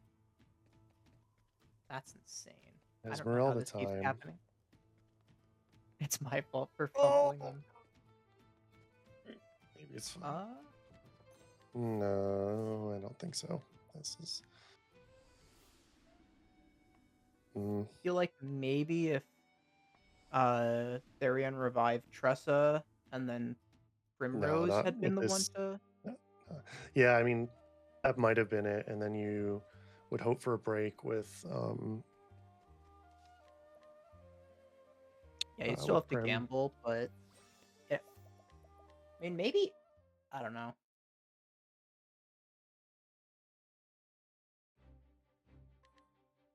I mean, I think we seem Is to he be just recovering winging a it? bit.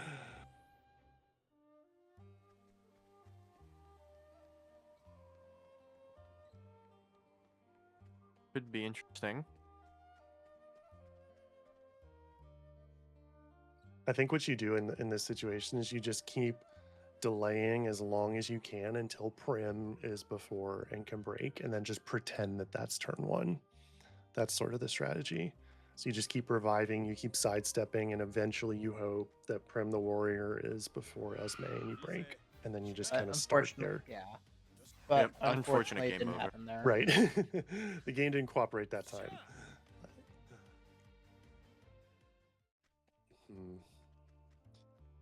Also not good. Rip. Esme is not like Prim today. Oh, Prim first. Prim Oh, first. Wait, we got a chance. Don't miss them. Oh, no. Oh, one off. That's, well, another shot next turn, though. Okay. This will break. Yeah. You can just. Don't you regular dare attack and miss. Oh my god. Okay. Well, basic attacks have boosted accuracy. They but- still can miss, though. Yeah, Esme has pretty high evasion, so at least I think she does. Man, if Slow would have missed, I'd have been like, you gotta use 1,000 Spears there. Yeah. But I think it should be alright to wrap it up now that got the breaks through and everything. Didn't waste any extra money at the beginning or anything like that, so Obedient Sight, sacrifice Prim, and then go from there, kind of wrapping up Esme. And as Esme is continuing to go on, Alfyn still has not made it to Scholar Shrine. He's getting there, but he's still got a bit to go. Again, another note. Looks like boost went dark again on mainstream. Okay, it's back. We're good. Thank you.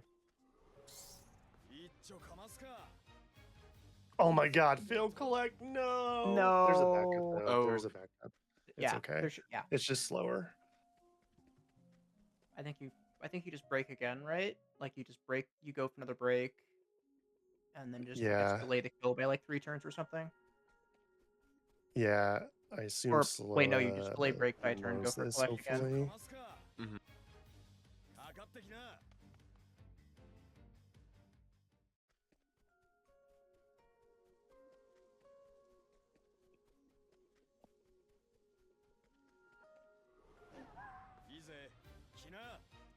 I think armor.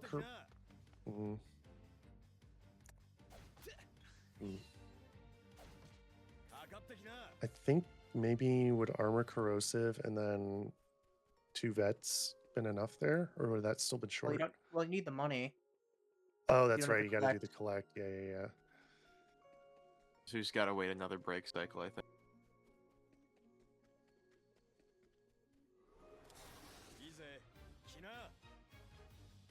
89%. Okay.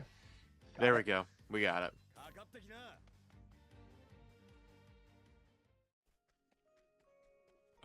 Alfyn still has not made his way to Scholar Shrine. He is almost there. About to hit North Atlas Dam Flats.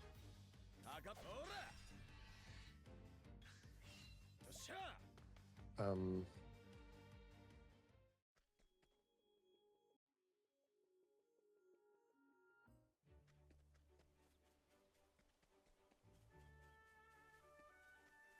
Yeah, but yeah, and now we chat said. can.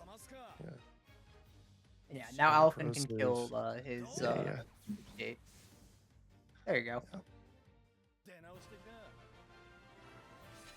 Yeah, and on the subject of being underleveled, this is normally a level 45 boss, and we are level 45 boss, and we're like probably level 14. Oh no! Wait, I think Did he? Loa I think he merged. accidentally used mercs instead of vets. Yeah, that's rough. that's tough. A tough misclick. Oh my goodness. Oh well, this one will be better anyway. We'll just have Prim first. And Yeah. then... So Alfyn has to walk to the Scholar Shrine, but he's so freaking tanky. You just keep trying to flee and tanking the attacks. He's that much tankier than Tressa. Tressa's got 800. I think just 800-ish. I think his defense is higher though, right? I believe so. Alfyn does have more HP than Tressa. Yeah. He's second highest after Olberic. Which is not what you think of for an apothecary, unless I'm crazy. Like, why would you think of apothecaries as like really tough? Yeah. I don't know. Based on the, based on like skills and everything, he's kind of second tank. So. Yeah, definitely more than like a merchant or a dancer. Oh, well, Alfyn has made it to Scholar Shrine. Yep. Grabbed I mean, yeah, grabbed he's in EM. good health, I guess. He's Yep. hale and hearty. And Primrose dies again. Unfortunate. Alfyn's elemental defense is actually, like, basically average. Olive, Prim first. Prim first? See One here? time? Nope. No. I think She's first Alfyn's next turn though. elemental defense Yeah. is average. Don't So as break long this as turn. Prim- Don't break. Don't. Mm. Okay, Yeah. Okay. This should be that's good. okay. Oh my gosh! No! No. You could Ah. boost the attack I'm too. dying here. Oh, that's rough. Oh no. But on the subject of the Alfyn's elemental defense, it's average, but a lot of characters have below average elemental defense. It's really only Alfyn, Tressa, Cyrus, and of course Ophilia who have above average elemental defense. Or average or better is what I'm trying to say. If I'm correct me if I'm wrong, but I believe healing skill. Yeah. Scale off of elemental defense. That's why.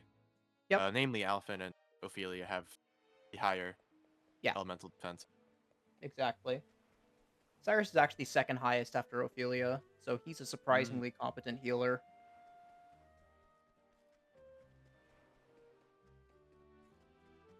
Okay. Yeah, Esme's Alright, being so- mean. As we see as continually hate on Prim, we'll see Alfyn make his way down tagged Ripple. He's tagging he already tagged Ripple-Tide, and he'll be making his way to Struck Coast for the job.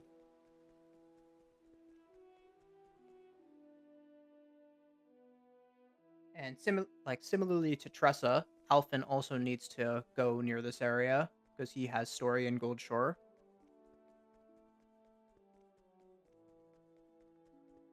Hopefully we don't get this encounter on this screen. Alright, nice.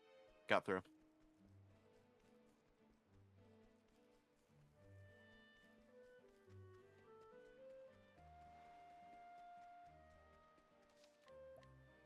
Okay. Okay, this looks is the one. promising.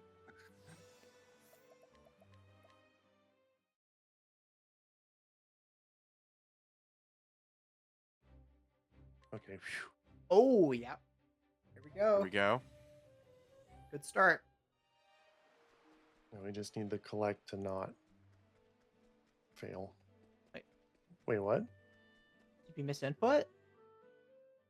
Maybe he's full attacking, so I think he might be trying to reset.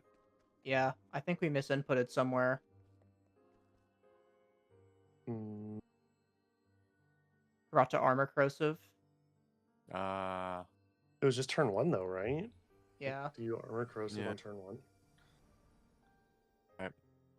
Anyway, while we're restarting Esme, Alfyn just hit Merchant Shrine, and he'll be going around and doing a bit of cleanup. Not bit of collecting, going to the various dungeons around this kind of area with Goldshore and Yeah. Grandport, and Similar picking up a to bunch how, of money, item. In a very similar fashion to how Tressa would do this. You're So very loot- close to what he does. Yeah. Loot Grandport, loot Lock the Lost King. Oh. Another promising start.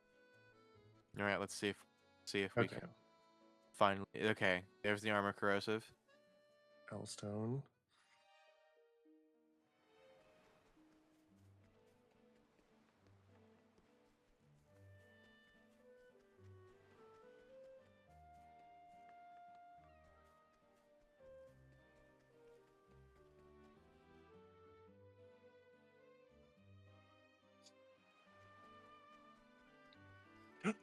Oh my god, I was worried for a Oh, second. yeah. I thought he hit It Mercs looked too. like Mercs. Oh my gosh.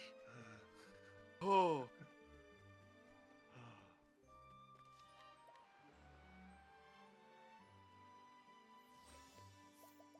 Was that a misinput? That might have been. I'm not sure. Needed to leg hold there. Yeah, I think that was supposed to be leg hold. Primrose first, though. Never punished. Yeah, I think? think since Primrose is first, I think we're fine.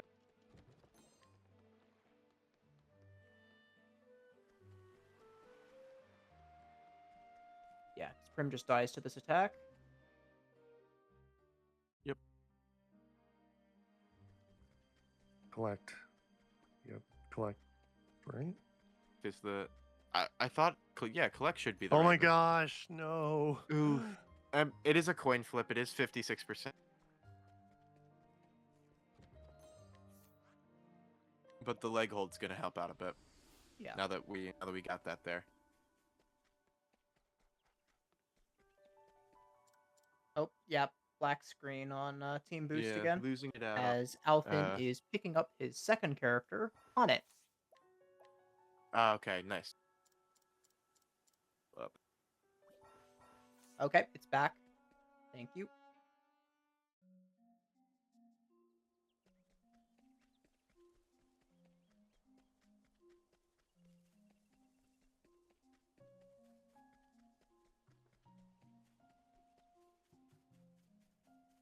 It's Ank Wolf. That's what it is. Yeah. Gotcha. I'm trying to. Yep, I was we get- trying to set get up the the- multi so I could hear that I'm We get the collect. good.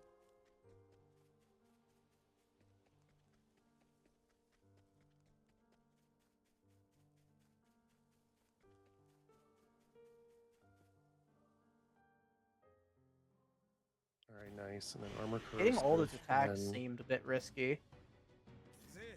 Wait. Yeah, okay. Armor corrosive. Yeah, you got armor corrosive Good. here.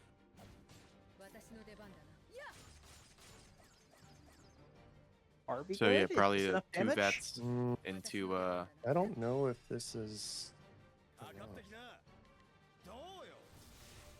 I mean, pray. I mean, I Hopefully hope it's it enough. is. No, he needed more BP. Ooh. Yeah. Therion. Needed Man. vets times 4. yeah.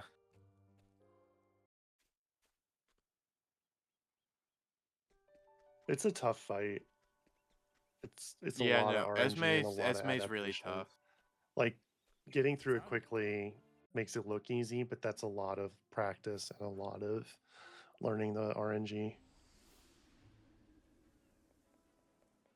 Yep. Okay, Ank get a just break here, out of please, please, please, please, chapter- please. Oh my gosh, 5 misses. So unlucky. Ugh.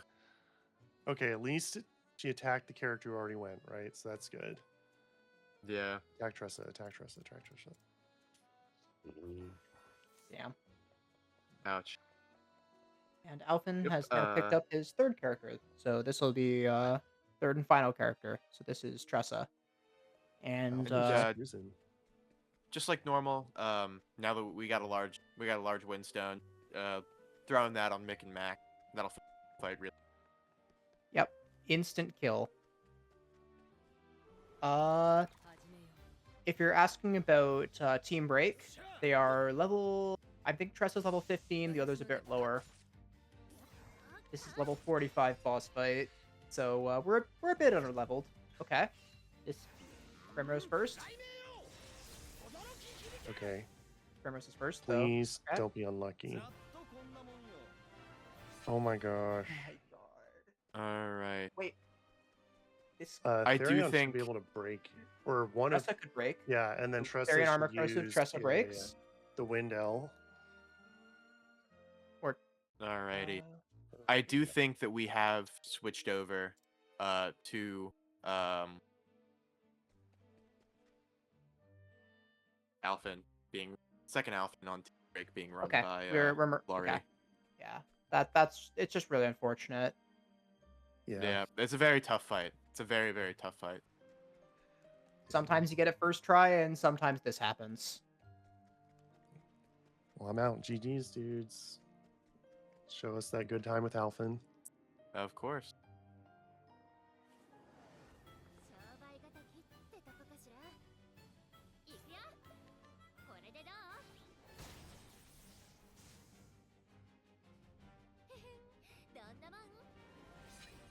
Righty.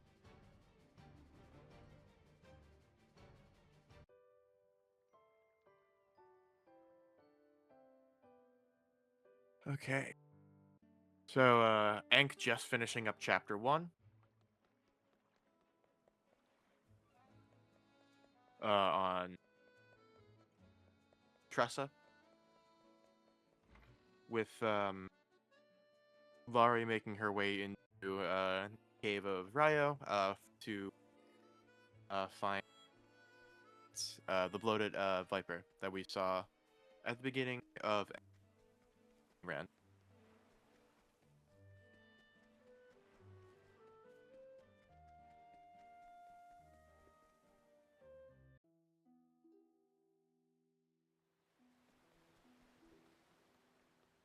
So Alfyn's on the way to do some more looting and collecting.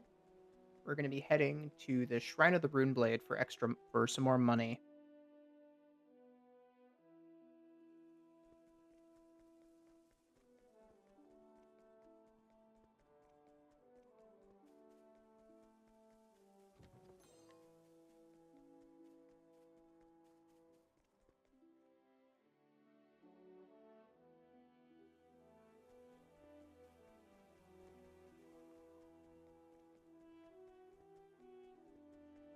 Yep.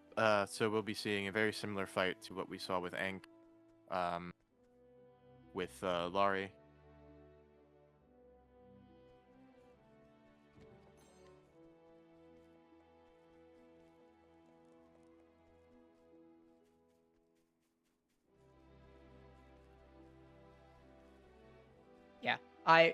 I'm using the multi Twitch. I'll post my link in there. Mm-hmm. Just I get what you mean. That's just on the setup side. Yeah, I'm using the multi Twitch. Yep. So Enk just grabbed the 50K side of Runeblade Shrine.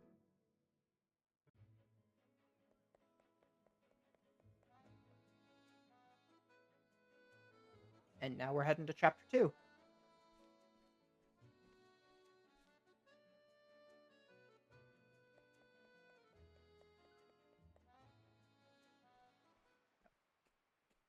Yeah, I'm just gonna post that just in case. Do you have multi-twitch set up or no?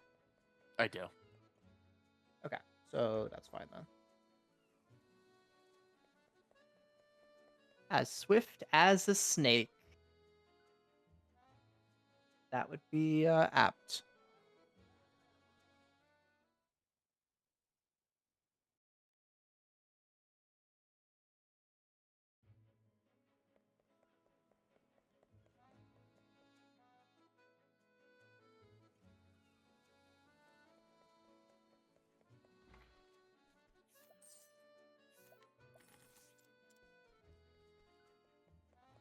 We're buying an empowering bracelet from that guy there, which will give us some extra HP for later. We'll be using 2 merchants, obviously, but then, we'll have a 3rd character, and we'll want Alfyn to take some hits on his own.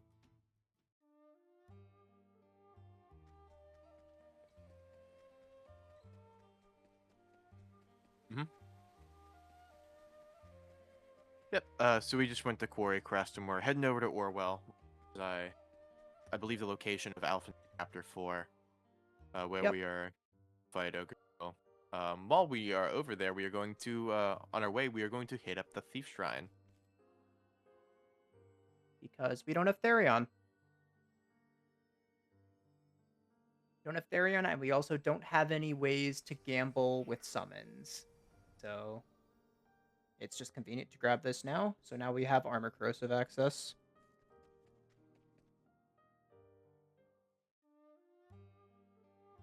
Unlike some of the other single stories, we're going to be switching jobs around a little here too.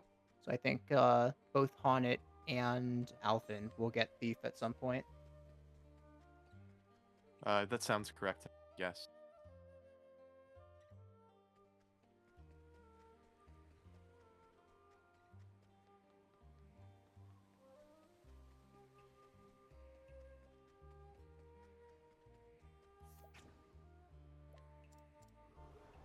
Oh, cool. We're going to be...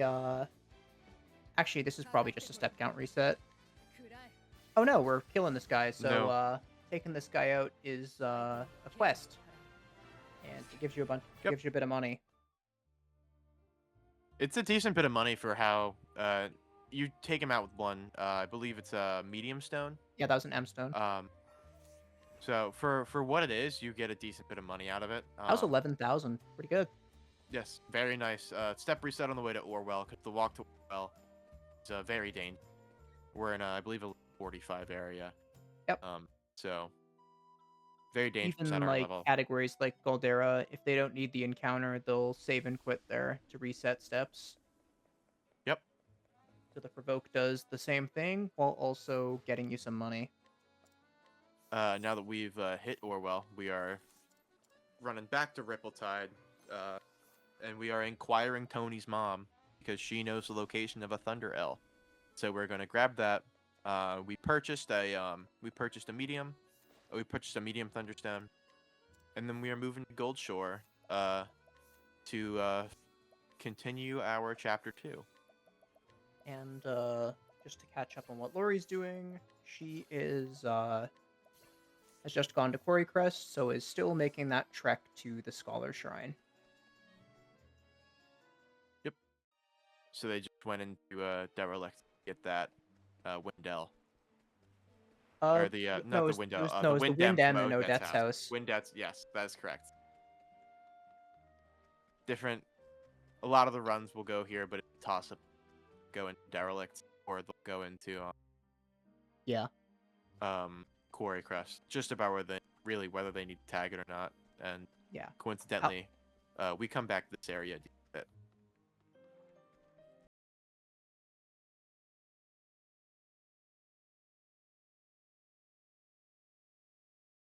I'm not quite sure who does Derelict. I just know some characters do. Okay, that's surprise. That's not good. Yeah. I think Therion did it. Yes, Therion did Derelict. I don't believe Tressa needed to because she's got access to. Yeah, she gets one as her. She gets really easy stone. Tressa and Cyrus both have the easiest stone access, I think. Yes. is what Although makes- Cyrus uses his. Oh no, there's the extra light M. That Yeah, you that's what can I'm referring to. Grut from in Atlas. It's the light, yeah, the light M scrutinize, and then Tressa has the just drop from Mick and Mac. I think Olberic go to Ori Crest grab his for his Kate route, but someone would have to check me on that, as I don't run No, Olberic. single story. I mean, Olberic can. Oh, he's got Spears Thousand Kate. Spears. Yes, I'm an idiot. That's why I shouldn't talk about characters I don't know their routes. I mean, I also don't really know the routes. It's just, I don't know. Game knowledge. It's fine.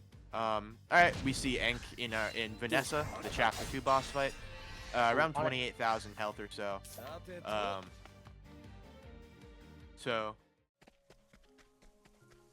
let's see if On it died, which how is a this- little unfortunate, but Yeah. it should be fine. it's not really what you want to see, because then you have to wait for reviving Haunted. But you do need Thief to finish the fight. Yeah, So still need that armor corrosive. again, just like most bosses with ads, take out the ads first so that you boss. Then really Oh, that was a lot of damage. I was about to say, like, you know, Vanessa's probably not that dangerous now that the ads are done. Immediately hits Haunted for 1,000 damage. yeah. All right. And while Ank is fighting Vanessa, just to catch up with Lori, she's on her way to Scholar Shrine, making her way through the Flames Grace area, going to Atlas. We actually got the defense down from the concoct. Didn't end up mattering, but it's cool. Anyway, back to Lori. Yep. So, well, that's really it. She's on her way to North Atlas Flats, Scholar Shrine. And that was Vanessa, done by Enk. Really good fight. So he'll just be kind of cleaning up a little bit side of Goldshore, picking up a Thunder M, acquiring the old woman. She's got some money that she knows is lying around, and we're gonna pick that up. And then we, once we finish the cuts and everything, we should be heading over to Clearbrook.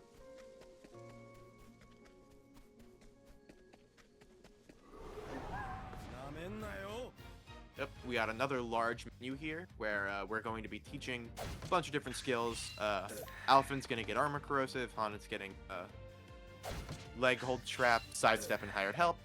Tressa's going to learn sidestep, and then she'll learn blizzard. Then we'll be equipping some passives onto some support skills to Honnet and Tressa. Probably just endless items, right? Yeah. Endless senses, items right. and heightened senses on Honnet, endless items Tressa. Yeah. Heightened senses gives a 10% chance to surprise the enemy, which is nice because it just guaranteed flee if you get it. Yep. And Lori should be in North Atlas Dam Flats here.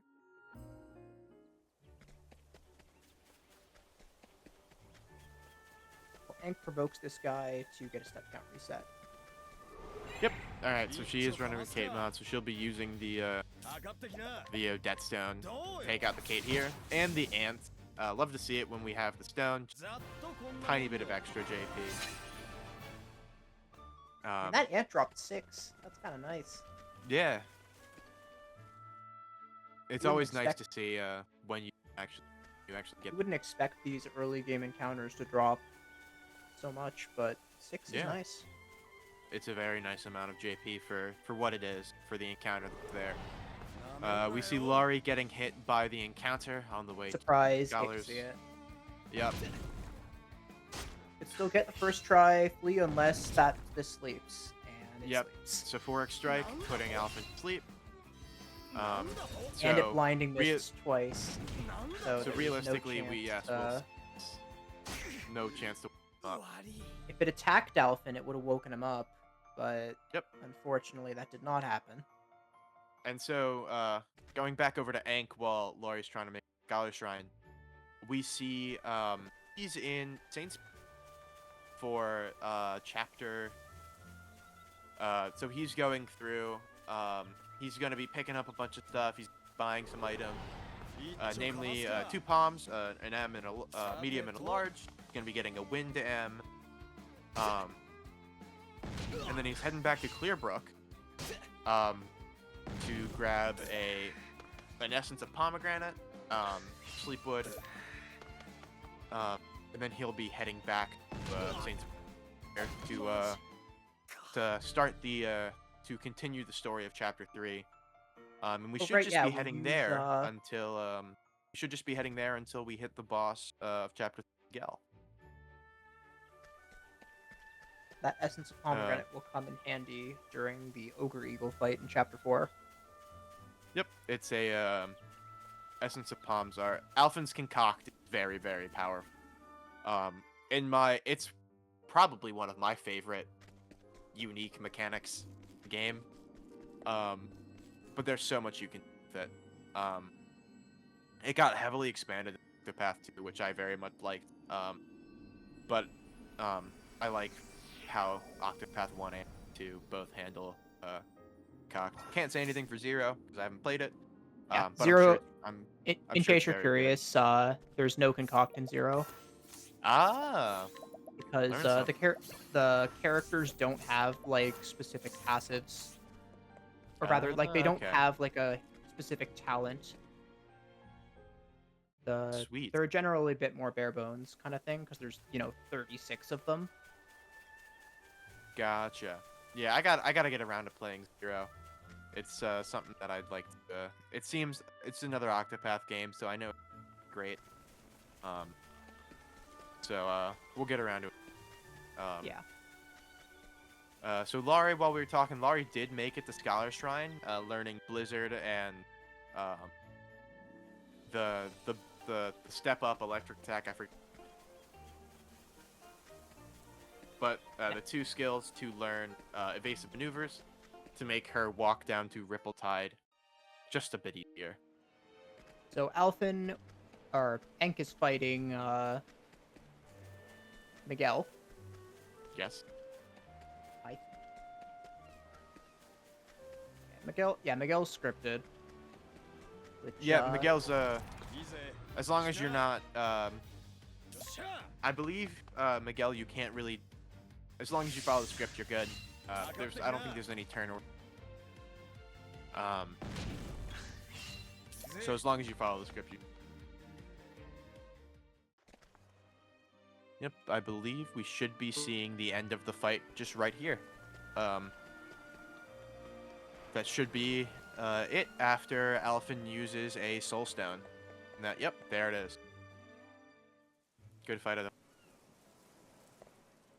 Right, so we just saw Laurie tag Ripple-Tide, and just like Ankh, she'll be heading down to Moonstruck and to grab the Merc Shrine.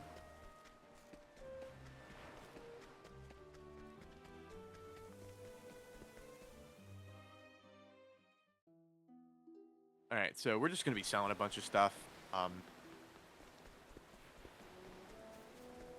We bought a grape, an herb of clarity, and an herb of awakening, and we are currently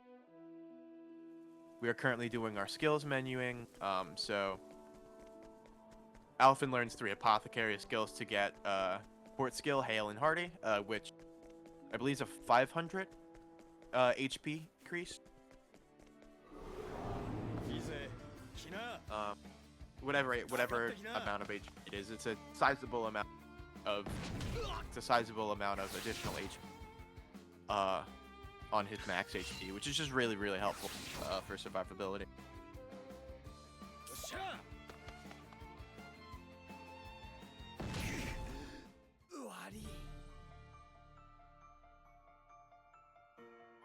So now that he's in Orwell, he'll be going through and doing all the story stuff until he hits the final dungeon, the Forest of Rube, where he'll be going and picking up some items, namely 20,000 leaves, purifying dust, and another 30,000. And then he will be on to Ogre Eagle, the Alfyn boss.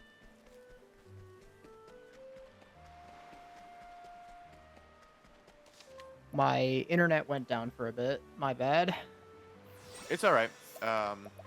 You're good. I mean, Yeah. after Miguel, Alfyn really just standard chapter 4 going, looted a bit of Orwell.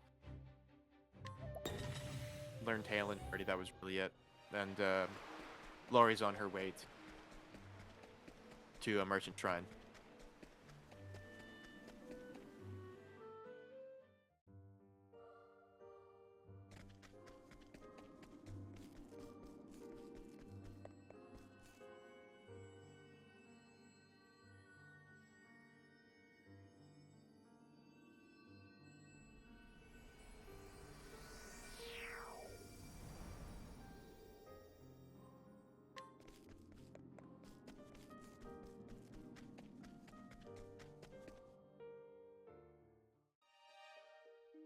Alright, so Laurie just picked up Merchant, which means that she will be heading over to Grandport and starting her chapter 2. But typical chapter 2, we'll start it and then immediately leave to go collect a bit more stuff. Enk making his way into the Forest of Rube for the second time. To pick up the other items and before going to his final fight. So quick step reset by saving quitting, and then he will be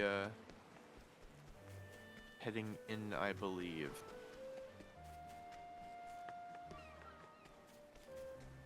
Okay, an additional step reset. Just to make sure that we're not getting any encounter. Because again, we're pretty underleveled for the location that we are going in.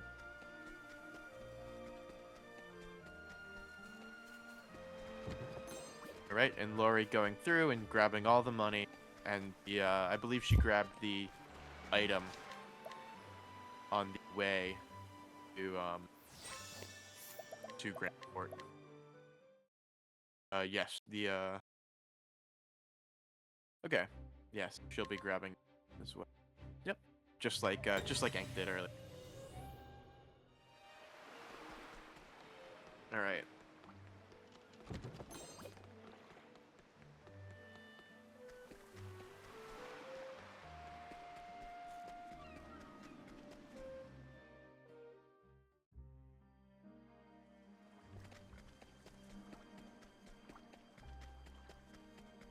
All right, there's the 30,000 leaves, and Enk is closing in on Enk's closing in on Ogre Eagle.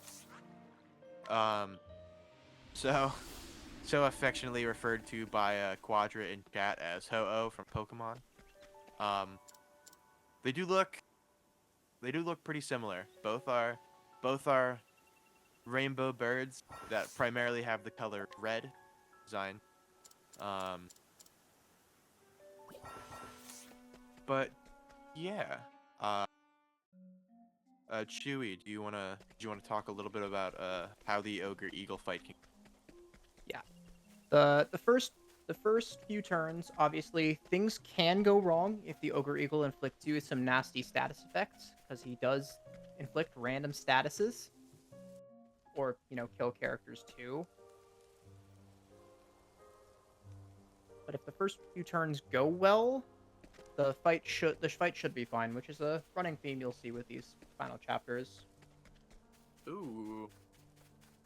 We're gonna be using Alright. sidestep on turn 1 to try and not die. Enk taking a death. Fine. Again, all of the chapter 4 bosses they're all as scripted as some of them have become. They're all still very, very dangerous fights. So one bad turn order, one misput, and they can go turn. Let me pull up the Alfyn channel because I also don't really run this. I'll try and answer your question, Quadra. So we need either Alfyn to get hit and not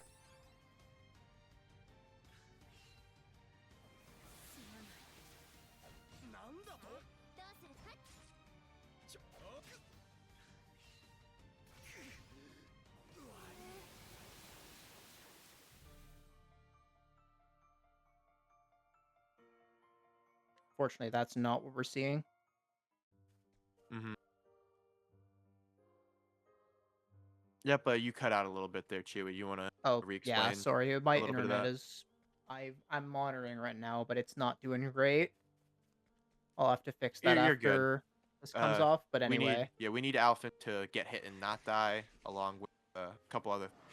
So, no. So you need one of three things to happen. You either need Okay. Alfyn to get hit, and if he gets hit, it just needs to not inflict a really bad status on him. Or, if we sidestep with a merchant... Okay, this is fine. If we sidestep with a merchant and have him hit the sidestep merchant.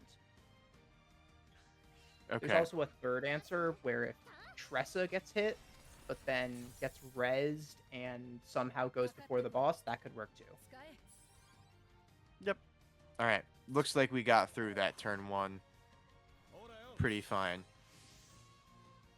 Which I think should mean we're pretty good. So we're using this concoct to give the entire party some BP. Yep. And now we're just That going to set was up the, side steps for the rest of the fight. That was that S palm that we picked up earlier. That's why that was so.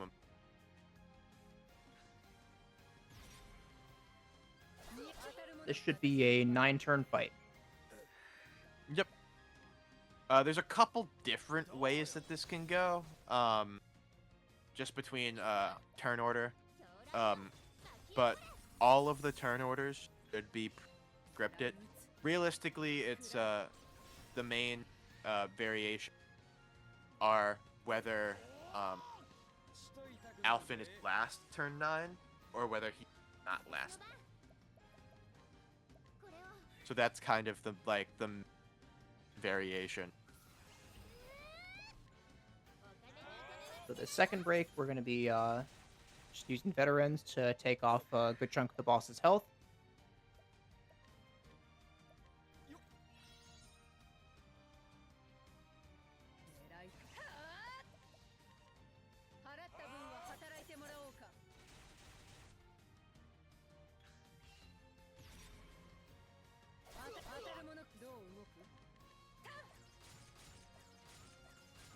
Seems I can only watch one stream at once. I can't get any sense of how Lori's doing. I'll keep track of Laurie. She just finished Tressa Chapter 1. Throwing that Windell on Mick and Mac, making it really easy. Tressa Chapter 1, like we've seen many times throughout the Alfyn race is not so far. last, which is good. Yep.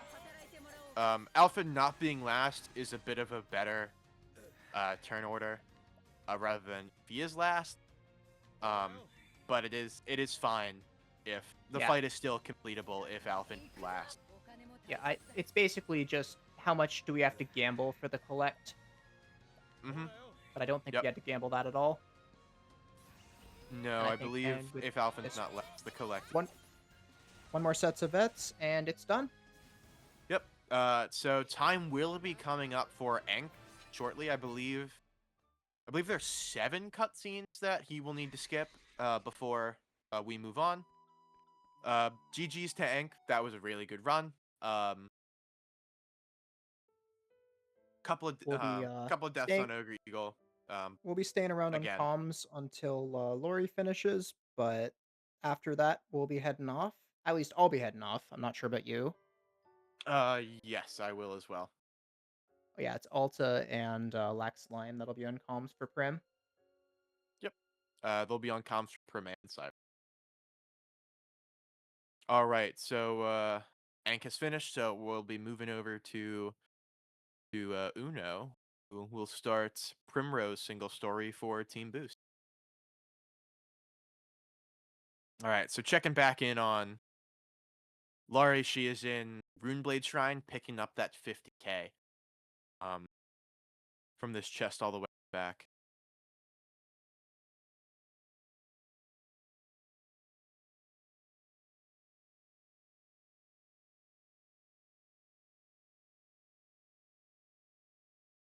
And of course, as soon as Alfyn ends, my internet finally decides to come back.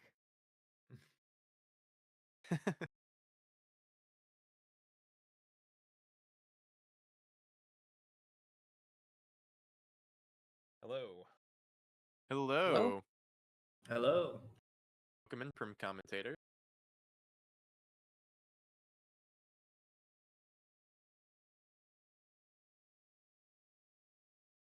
Just when you thought the RNG was never mind, it never ended. We're on Primrose's story. Yeah, all things considered, Ogre Eagle didn't seem horrible, at least comparatively speaking. Now that our standards have been brought down this much, how far we have fallen. Yeah, in all seriousness, though, that Enk's Ogre Eagle fight that was not a very bad one. A couple of turn orders with Alfyn getting hit by bad status effects and then not hitting a merchant that had sidestep up. But other than that, that fight was not bad at all. That was a good fight. Yeah, definitely. Primrose Chapter 1, much like some of the other Chapter 1 she's going to do, does the summon behave? So we're bringing back some Ophilia single story antics into this. Yes, the early game of Primrose is very, very summon oriented, as you'll see. Yeah, because unlike Ophilia, Primrose can just kind of get whoever she wants, as long as you, of course, hit the allure. Yep. Much like Steel, it is a percentage chance. So we'll be rolling for that. Unlike Steel, it doesn't scale that much with level. Yes, it scales that is some, true. but not nearly as much. All right. Checking back in on Laurie before we hit Primrose's Chapter 1 boss. She just hit Thief Shrine, and we'll be heading over to Orwell.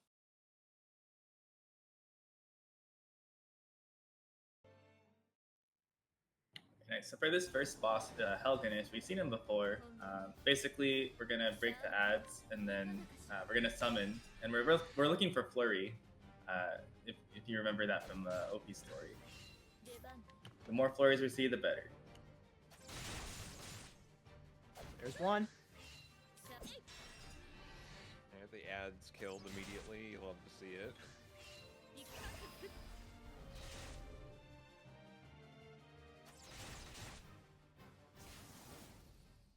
That seemed perfect. Nice. Yeah, that was a really good fight. That was really good. Very good. Very good Helgen. Yeah, almost perfect.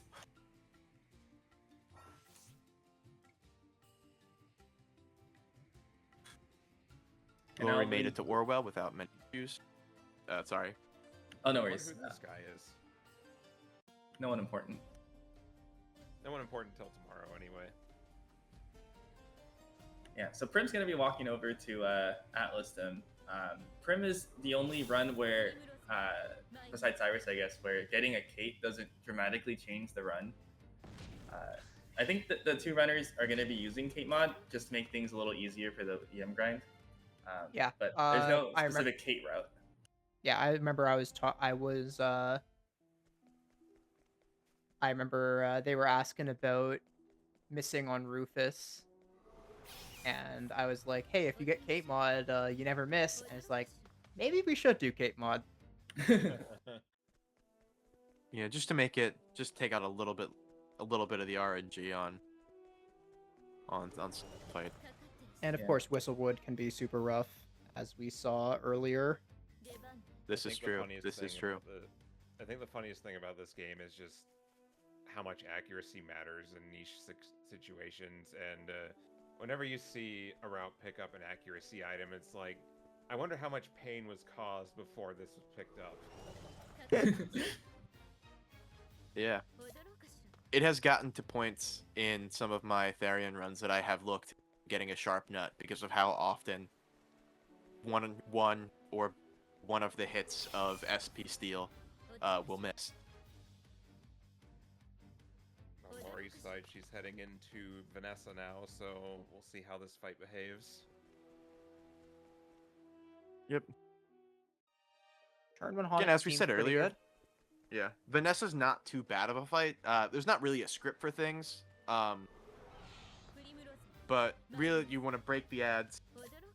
Same thing as before. Break the ads, kill them, and then move on to Vanessa. Armor corrosive to damage, and then that's really the whole. Yeah, it gets dicey if the wrong people die, but overall you have really good odds, and it's pretty flexible fight.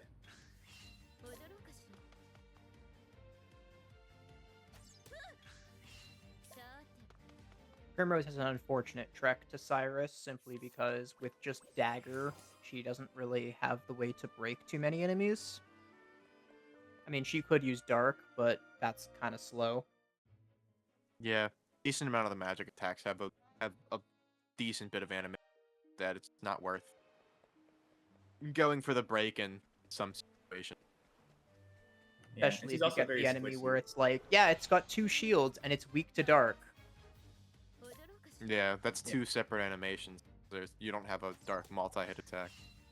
Just use Tenebrous Ophilia. Yeah, true. Good Vanessa fight for Laurie there. Yeah. Yes.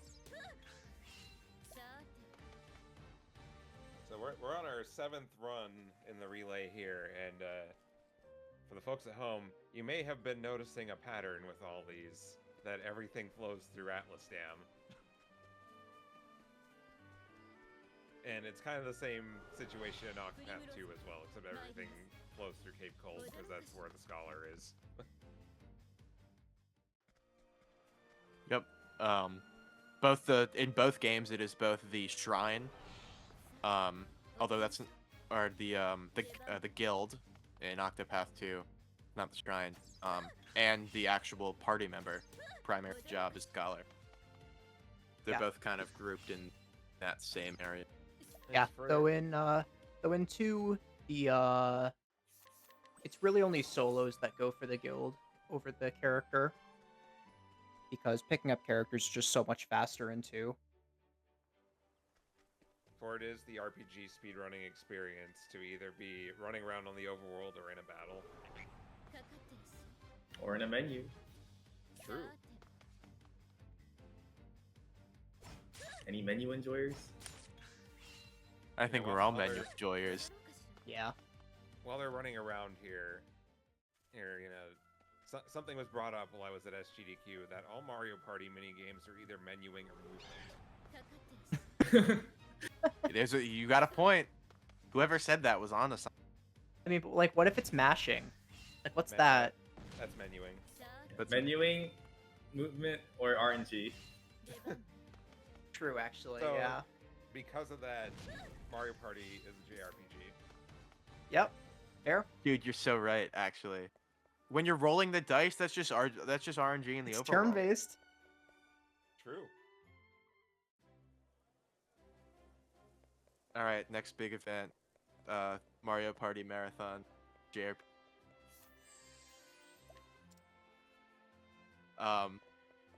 Anyway, Primrose has made her way into Atlas Dam. Cyrus. Or has made her way to Alfyn Chapter 3. Yep. This allure, I think, is a 10% chance. And he didn't get it. It's alright, there's a nice little autosave right before. But early game Primrose is brutal. Like, you have the flurry variation, you have this 10% allure, and this just to get out of Cyrus Chapter 1. And then you have Whistlewood, and then everything else that follows. Getting this allure in 5 tries is about a 41% chance. And that's 5 tries.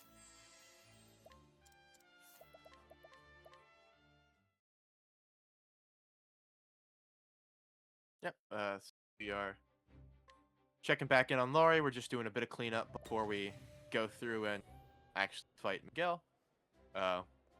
We're actually just moving back to Saints Bridge. Finish up the rest of the story jazz before we before we move on. Tackle. I'm just imagining Cyrus sitting here watching Prim do her work, and he's having none of it. Him being the clueless guy that he is, just has no idea what's going on. That's Oh, they 15 must tries know each now. other. Yeah. It's Team Break's opportunity to catch up. They're just catching. Prim is just catching up with him. They must have met somewhere else. Yeah, this allure is very tough. Hooray! Oh, we got it. 18? Nice. Let's go. Remember correctly? If I was counted correctly? Yeah, something like that. That sounds correct. Sounds correct. But the reason why we want that guard is because he's also a flurry guy, but his flurries are a lot stronger. They do like 1,000 damage per hit. So it's gonna make this fight really really nice. Is the flurry just a one-shot? Like if you get it turn 1? I think you need like It's a couple hits of it. Fearless Like by Strike one also shot, I does, mean like, if he uses 2,000. flurry, the boss just dies. I want to say you need like 3 hits of it, but I'm not. Yeah, Uh, it's often 2 uses of it that will get there. In essence, this is basically your soul stone. This is what your summon is. Mm-hmm. Yep. All right. Lori is on to Miguel. As long as we don't get any too bad turn order, she follows the script. This should be all right. She got the leg hold trap off. This fight's over. As long as she doesn't. Miguel's one of those fights who doesn't do anything on turn 1, and those are generally not too bad in runs. Yep.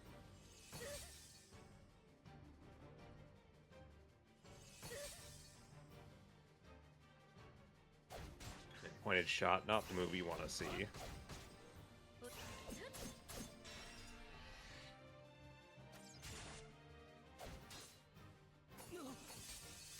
Come on, we went through all that effort to recruit you, and you're not gonna flurry.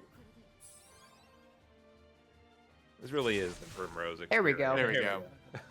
All right. So that fight is a lot safer.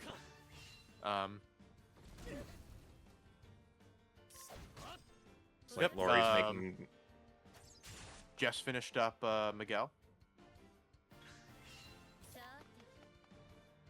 And Lori's Alfyn run's been going pretty clean here for the most part. Yeah, it has been. I don't think I don't really think that she's had too many surprises with encounters. All of the bosses have gone well. So yeah, she's doing great.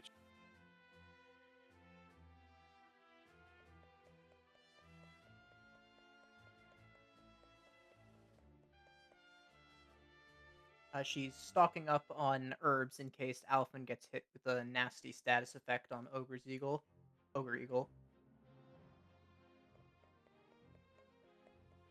Ogin's Eagle.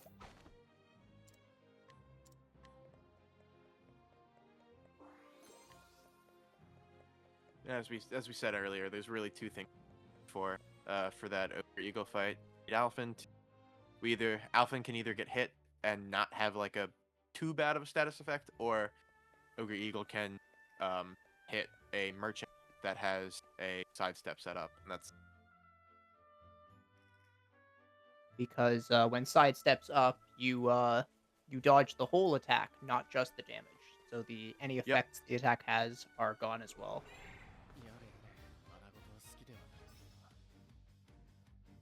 Okay, we got the Kate. Everything went well, and the Kate's no more. I guess we are at the point of the relay where the sheep will no longer claim any more lives. Thank goodness. Oh, right, yeah, I guess, I mean, yeah, Cyrus doesn't need to go to the Scholar Shrine.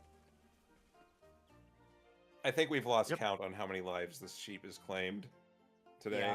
Yeah. Certainly took a couple of mine. What have been the big 3? It's been Esme, Archibald, and this sheep.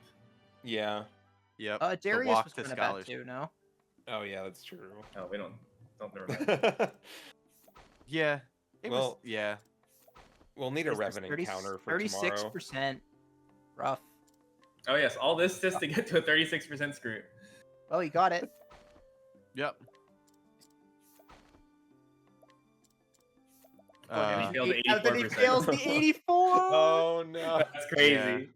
That sucks. Esports, baby. Gets the That gets the 84%, hard one and fails the easy one. So, any Stone Edge enjoyers in chat who trust Stone Edge to hit? Certainly not Uno right now. Yeah. So that 84% leave drops copper bag. Sell item. Ooh, and he missed the the 36 the first screw 5 times, which is a little more likely than Focus Blast missing. Good old focus miss.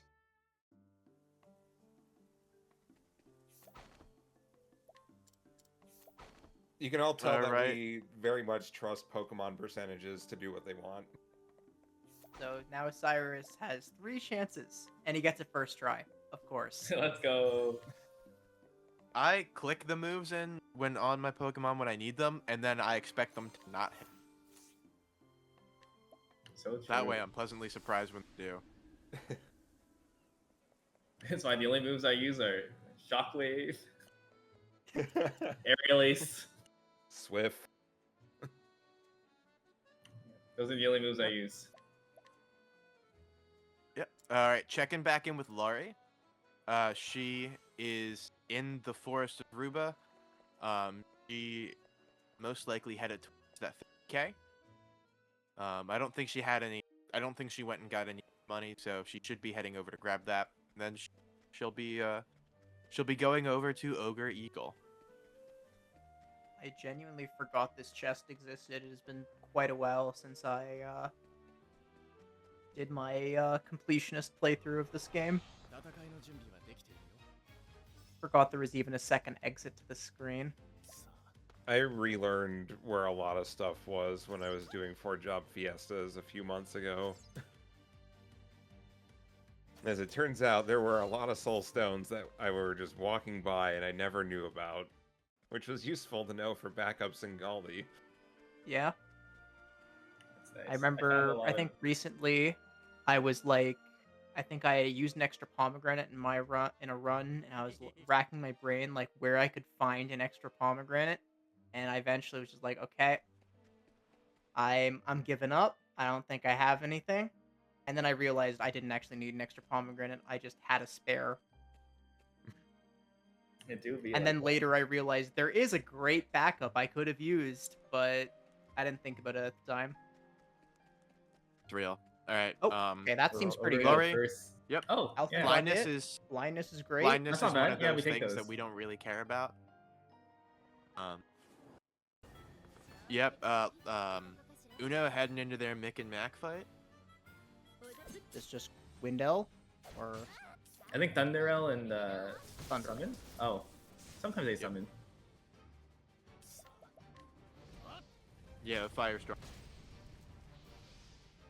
Firestorm will start to probably breaking. Summoning here. All right.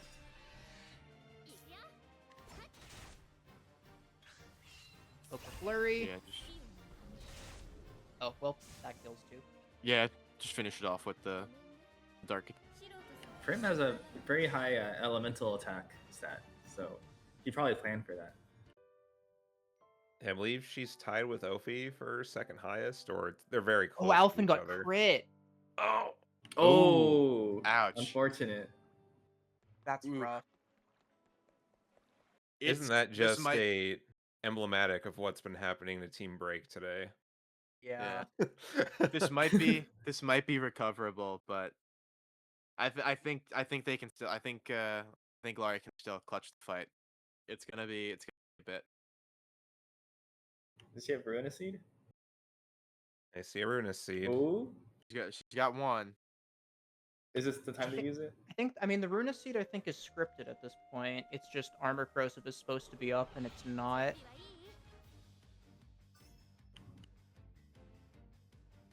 I guess Ooh. we can try to extend another break. Yeah, that might be what Yeah, she's it's doing going off here. script now. Yeah. All right. There's the collect. Got the collect at least. Endless items proc on the medium stone. We like to see it. Might need it for the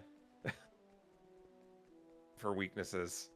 Alfyn Yeah. doesn't have rehabilitate up, but that's not a bad status. I think if I saw correctly, the first hit confused, Yeah. but There you the go. second hit removed it. Fortunately, I think we're good. I would not have Yeah, we trusted should be- Alfyn I hitting think- those attacks. I would have concocted.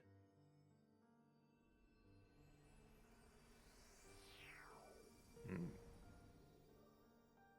When Alfyn's going first, you could do the you could have done the concoct, but I'm not sure if that would have been enough Yeah, damage to if kill. he has, I think he already used the Essence of Palm. I don't think so. Otherwise, Unless I haven't been paying attention correctly. Maybe it's already been used.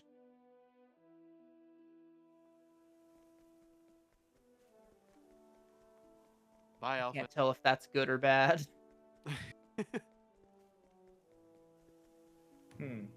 That doesn't seem good though. Another dupe. his soul stoning our way to victory. Yeah. While we're figuring out how we're gonna check in on Primrose, she is headed down to head save probably, or they're taking a save probably for a step reset.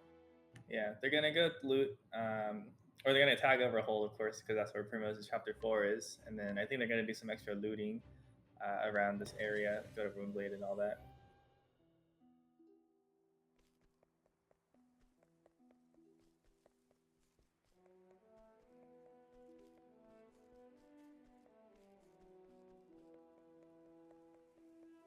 Okay, I think Laurie's resetting. Yeah. Yep. Yeah, unfortunate crit there. Yeah.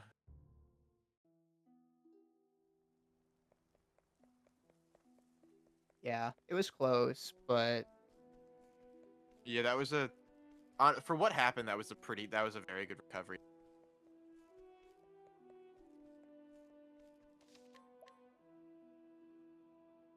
And not many runs can make it over to the Everhold area, but it's great when you can because there's just a ton of money over here. Yeah. Runeblade Shrine and Everhold.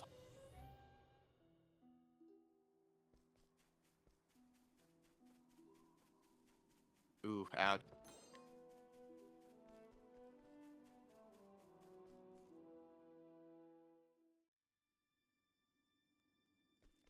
Everhold Tunnel is also an encounter risk here. Like once you get to the boss prompt, oh, I guess you don't loot the whole thing in Prim anymore. Yeah, I guess he's just getting Yeah. the palm there. I used to run Prim back in the Switch days, but I haven't seen it since then, so this is all gonna be a surprise to see what it looks like now. So I think there's not much has changed in the route overall. Because I think this is one of the only runs where 4 characters is still the meta. I think there is a 3 character route out there, but it's not faster.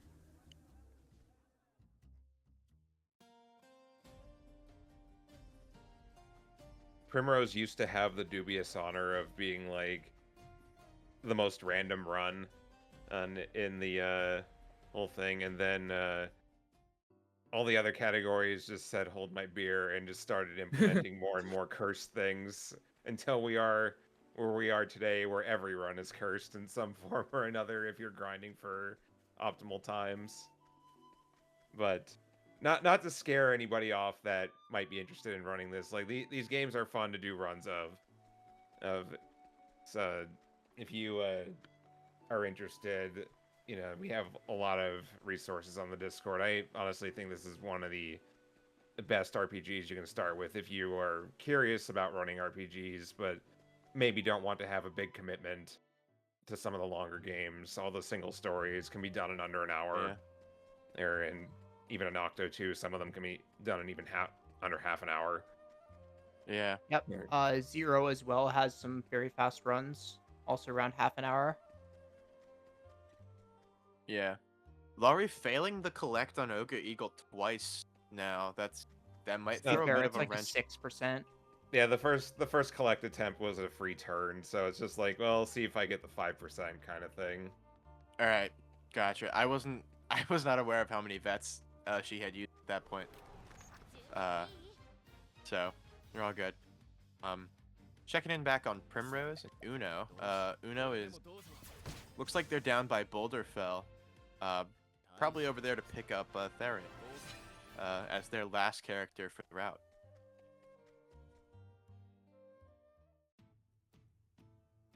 The mythical fourth character. We haven't really seen those today. Yeah. Well, we did see a fourth character in Olberic. Yeah. Yeah, QT ran the 4-character route.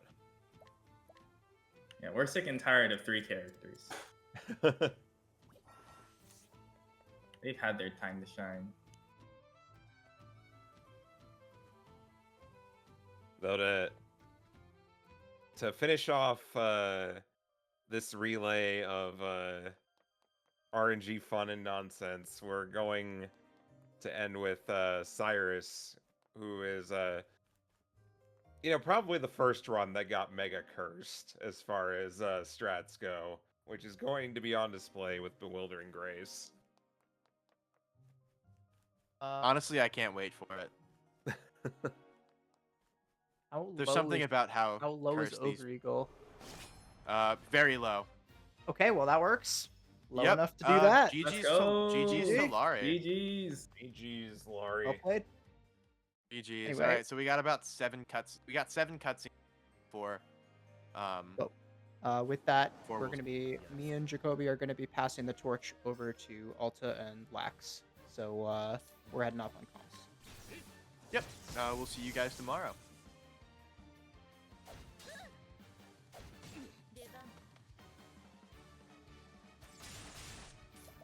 All right. Yeah, this Heathcote fight is pretty straightforward. I think you're just trying to break him and use an Elstone, and then the Prim's guard can add some flurry damage if needed.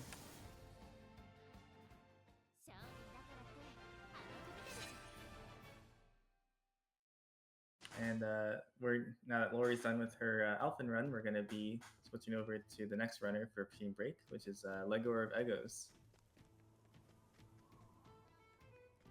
Yep, and it will be her turn to play Summon Roulette at the start of Primrose here.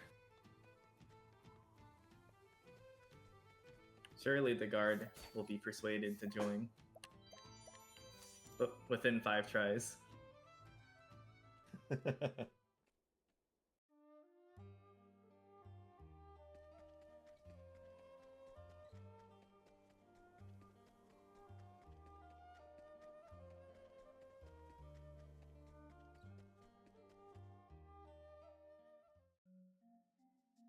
So yeah, we may mention a little earlier that Primrose was one of the more random runs at the start, and she still honestly is, but a lot of that comes down to her early game, which is Summon Roulette, as we've seen before.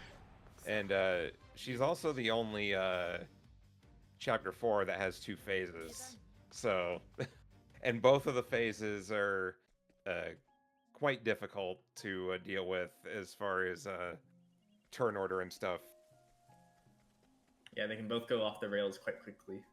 Or in some cases, you just instantly lose. Yeah. Good old SWE 33P.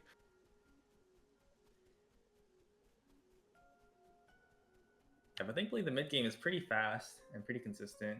I think Uno's going to go over to Still Snow to start her Chapter 2. Just stopping by here for a step reset. And yeah, Chapters 2 and 3 I think are overall pretty consistent. There's a couple things that can go wrong here and there, but not too bad compared to what comes before it and what comes after it.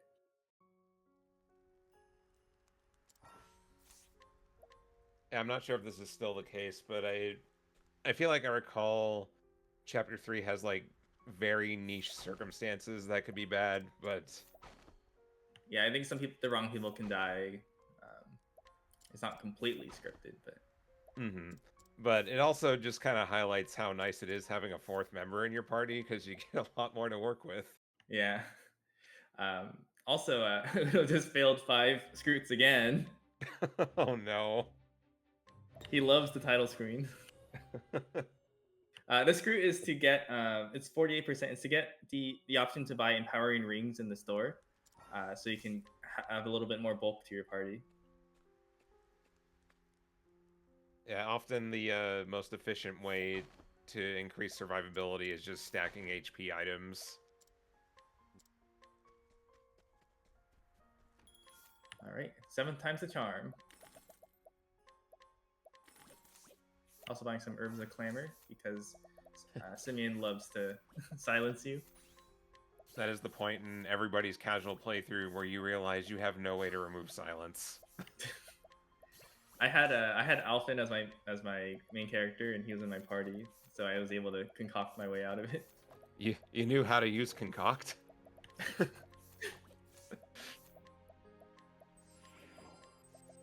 You mean it's not just for HP and DP? I'm sure my experience with using Alfyn casually was like many other people's. You try concoct, it doesn't do much, and then you just kind of put him on the bench. But I think what ended up being funny is that kind of translated into early Galdi routing for a little bit, but then slowly over time, everyone was like, hey, this Alfyn guy is actually kind of useful. Let's start using him more. And just more and more he gets added into it. He's kind of based, actually. Yeah.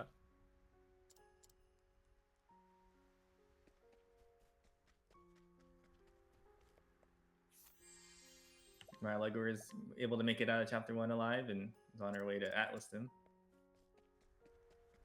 What I find funny about this Chapter 2 allure is that it's always 100%, but Therion's steals are never guaranteed. Yep. So they could have made it worse for Prim here. This is actually the only required allure you have to do, which is a bit interesting because most every other chapter you have to use their path action in some form or another.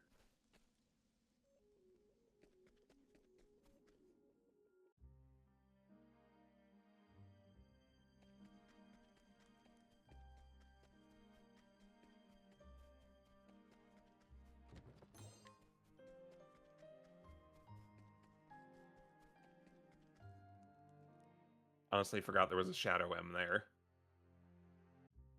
I forgot this map existed. The secret path. We've run this game before too, right? Yeah, I swear. I have a time on the leaderboard. First time we ever played. Why are we on comms? What is this game? It looks good. Is this Final Fantasy V? Oh, I love that game. Alright, We this kept is talking about 4-Job Fiesta earlier. This must be Final Fantasy V. Oh, Oh, the yes. real Kate. Real Kate. Leave that one there to foster the ecosystem. This boss is Rufus, I believe. He's the left arm of the crow. Pretty straightforward. Oh, I think you're supposed to spear there. It's alright. That's what the empowering rings were for.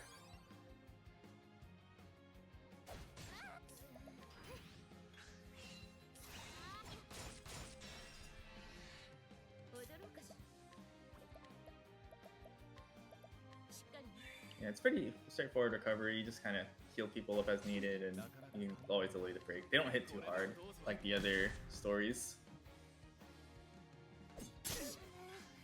Oh. They can do that? Honestly, I didn't know about that. I had to open my mouth. I am learning so much today about So much knowledge. what enemies have AoE.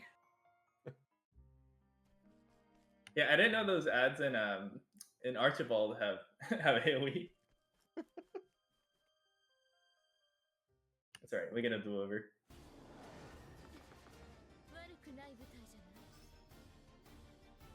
Yeah, the Kate that Lego ran into earlier, I think it was mentioned at the start of the run, but Kates don't really help Primrose's run at all, aside from just right after picking up Cyrus. If there's any small mercy to Primrose, is she's one of the few where you don't have to worry about a Kate route.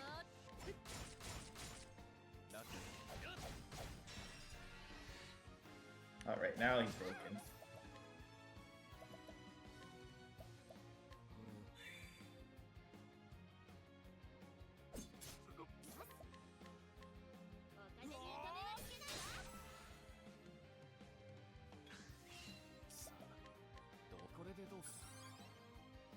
And we're getting ready to kill here. That's some good old armor throws. Oh! Oh, What's this? What we got here? He's bewildering gracing! We're getting a preview of Cyrus here. Uno, what are you? Do they need the JP? Here? Can he still kill? They're probably fine. Oh. Oh, he didn't.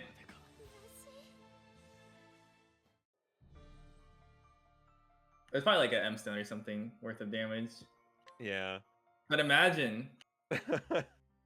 What's Uno cooking here? Does anybody know? What? Well, Primrose is a dancer, and she knows dancers know bewildering grace. Lego got the Atlas Dam summoned pretty quickly there. Oh, nice. Making up time there.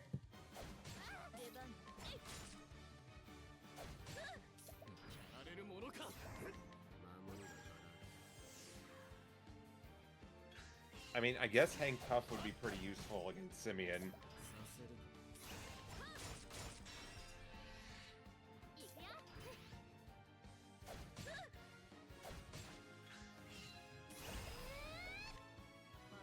Okay, he's just gonna go ahead and kill him.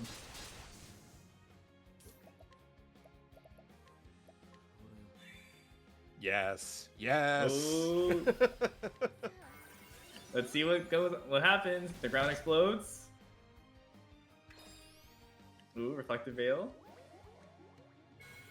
EXP times 2! Oh! Let's go! I guess it's enough for Uno, so onward. I don't know what this does. It levels him up. He got more experience. WAG times 2 is what that was. So we can get this Allure 100%.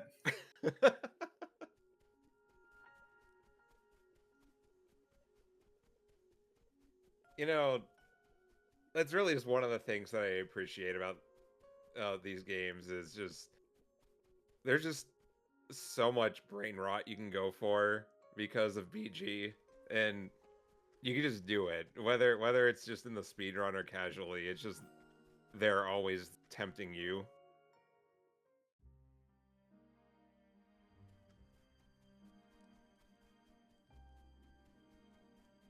Yeah, meanwhile, Lugor had a pretty fast Russell fight, so steadily gaining ground.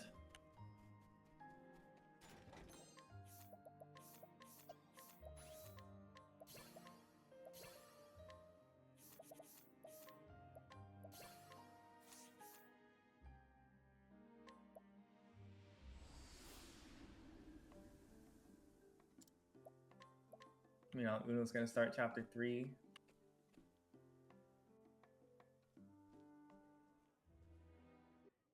And it's just a whole bee simulator. Almost as many cutscenes as Alfyn 4.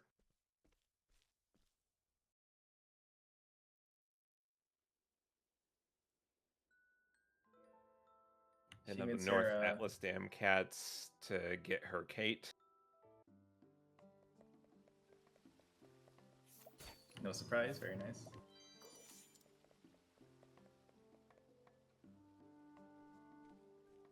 Primrose walks 2 feet and then gets another cutscene.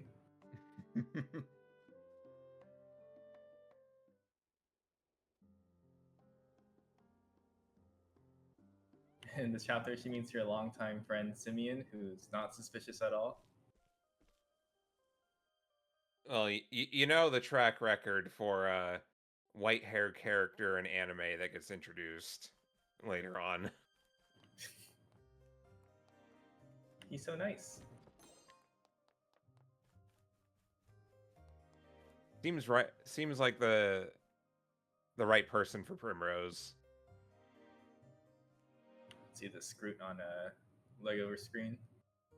First try. All right, and now the impossible one. First try. Let's go. Let's go. Lego believes in Stone Edge.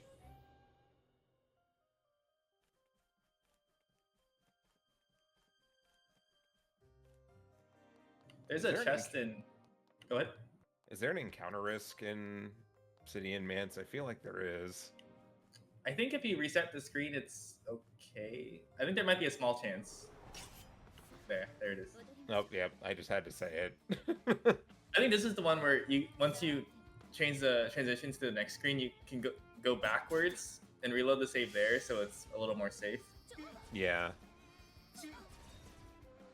The other thing I was gonna say, in the first screen of this dungeon, there's a chest there that you grab for money, but I don't know why, but sometimes that chest can just randomly not be there. Huh? It just doesn't spawn. I can't say I've had that happen before. It's so troll. Oh my god. So you just need you know how like everybody has red text in their notes about just like something bad that's happened.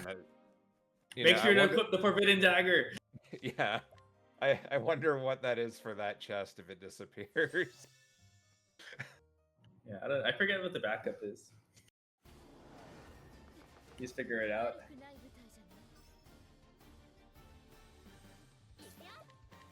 Yeah, this is Elvis. I guess you could go to Everhold Tunnels and go grab the Death Cleaver or something if you. Yeah. Just run around. This is Elvis. I think he can kill the wrong person if you get unlucky with the turn order, but I think it looks like it's under control. Cyrus might die, but that's okay. Shackleflone Mercenary will do a lot.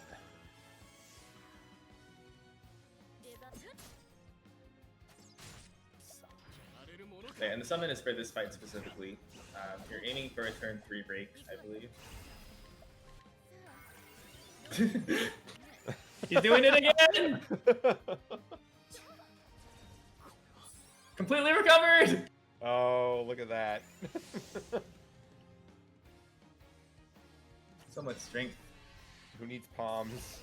Oh my god, and the summon broke. Let's go.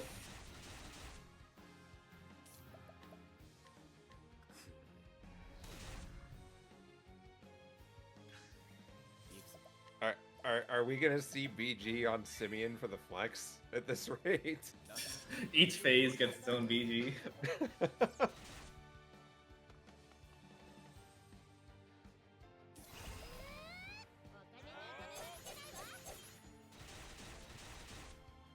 Uno famously uses the scroll wheel to boost.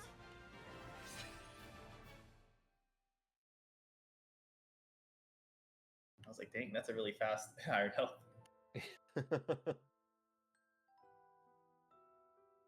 Gotta get that a free scrolling mouse.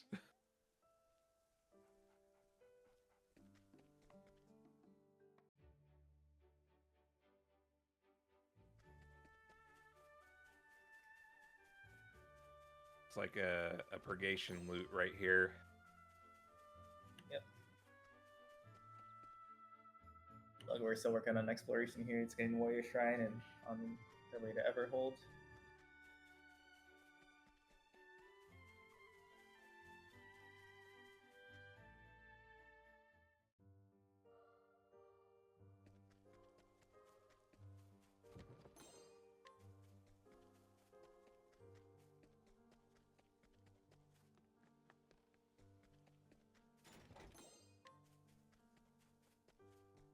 Well, if you're a fan of BG, like we all are, we're gonna get more of it soon in the next run. Uno giving us the preview sample. of what's to come. A little free sample.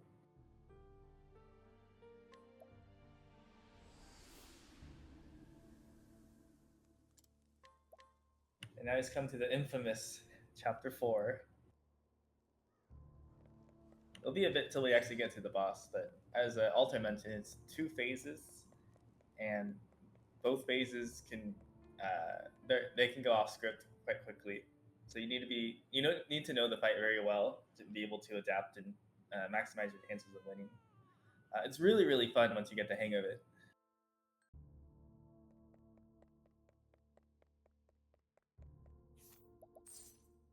Yeah, this was one of the more rewarding fights to learn, I think, among all the single stories.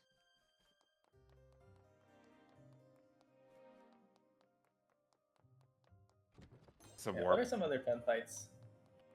4-character Red Eye was fun, and then 3-character Red Eye became a little degen. just a little bit, just a slight amount of degen. I think the Ogre Eagle fight is pretty. Yeah, Ogre Eagle, Vanessa. Lucia can be an interesting exercise in counting, also. Yes, well, I love counting. I only know how to count to 16 though, because I play DK64. And I know how to count to 5. And after that, I have to reset my rep and blame RNG. We can only count to 3 because that's how high the boost goes. I count to 4 because that's all the notes say to boost times 4.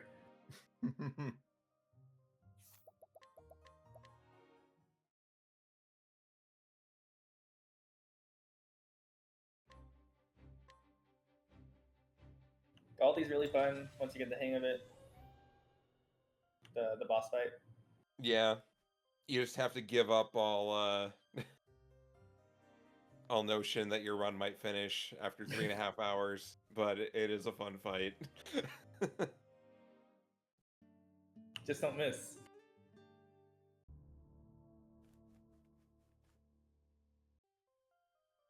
And Sayara is really fun. Once he doesn't troll you.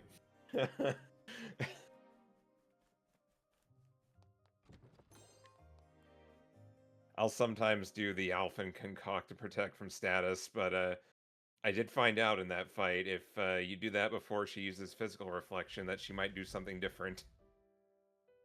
Oh dang.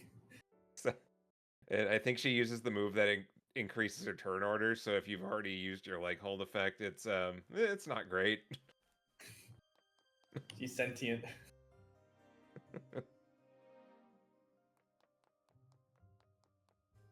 And Everhold Amphitheater is kind of like Forest of Rube, where you gotta spend so much time just looting it and teleporting out. Yeah, it's also like 5 screens. It's a little large.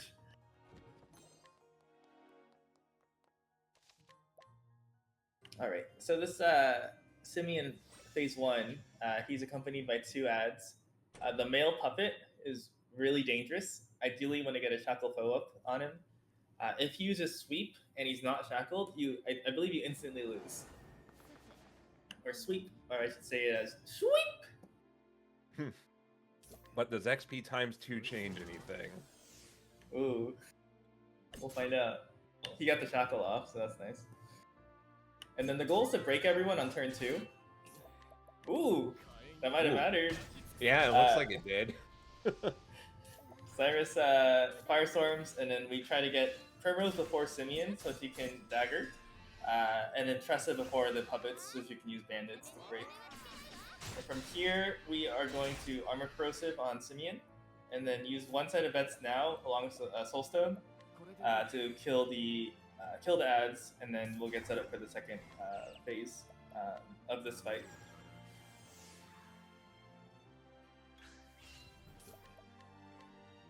Thankfully, when he unbreaks, I believe he doesn't do anything.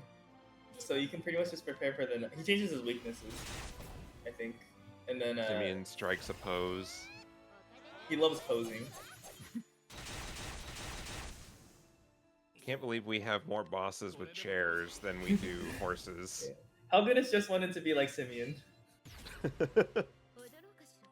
Oh, he doesn't change his weaknesses, he just changes his shields.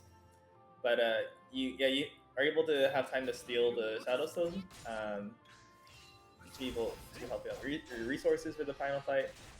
I don't believe this fight collects, but some routes do need to collect him.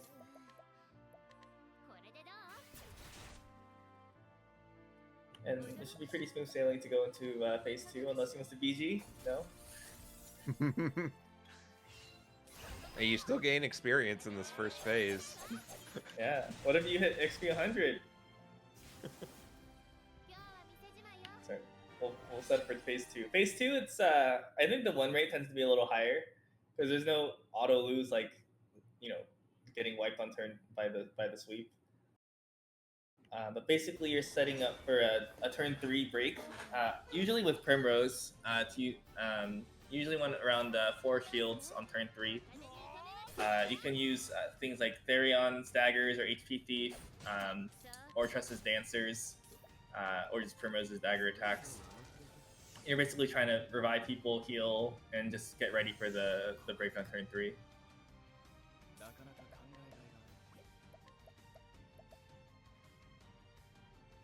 It's a little dicey here. There's a little bit of an unfortunate hit there, because You want Therion Cyrus was too. going first. Yeah. Oh, well, Therion went first anyway. Alright. And he gets incidental attack off, which is nice. Nice. Sometimes Cyrus wants to insight there so he can draw the attacks in, because his turns are the least useful. But he was able to make it out of there okay. So he should be set up to win the fight here.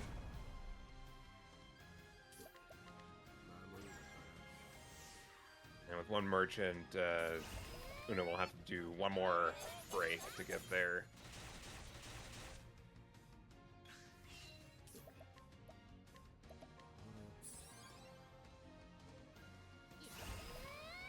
While Lego making her way over to Still Snow for Prim Chapter 2.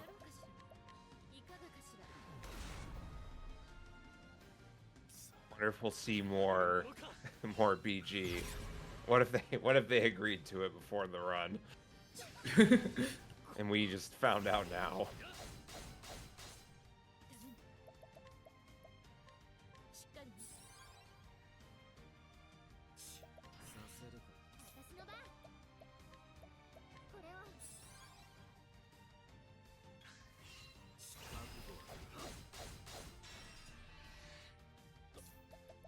Also got the scrutinize. Is really fast as well. Very nice. Lugor hates the title screen. I think. No way. Oh, this man. 85. And the toxic cloud. Oh, but everybody's at one. Ah! It's okay. It's okay. We got. Oh my god. Hell yeah. The mad lad. Oh, that was close. Oh my. He almost got the classic combo of you barely survived the attack, followed by the ground explodes. Yeah. But he did it, and he's level 1 million.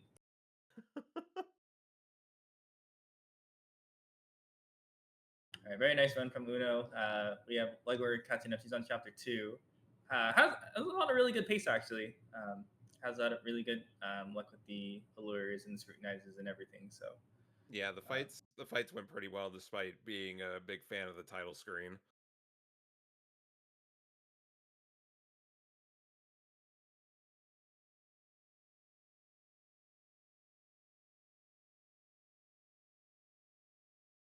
all right, and then we have Doid here running Cyrus single story to finish out the relay here for Team Boost. Let's go, Team Boost! Team, give me a break. we have not had good luck today.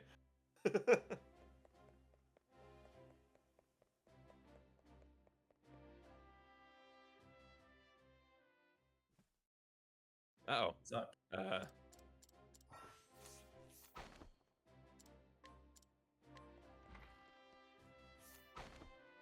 All right, looks like the Doid stream kind of disappeared from the main stream, but right now he's just doing Cyrus Chapter 1, just running around doing scrutinizes and stuff. I don't know which fight they're gonna do for Russell. There's a standard script which uses, it's a traditional, break the ads, use the boosted spells and everything. There is a variant where you can chuck the light soulstone medium that you normally use for the Whistlewood grind. You can chuck it at Russell to have a faster fight. And if you're on Kate mod, then you can kill the Kate with other means. I don't remember if they're using Kate mod or not, or if they are using it, if they're going to do the light M fight or just a regular fight.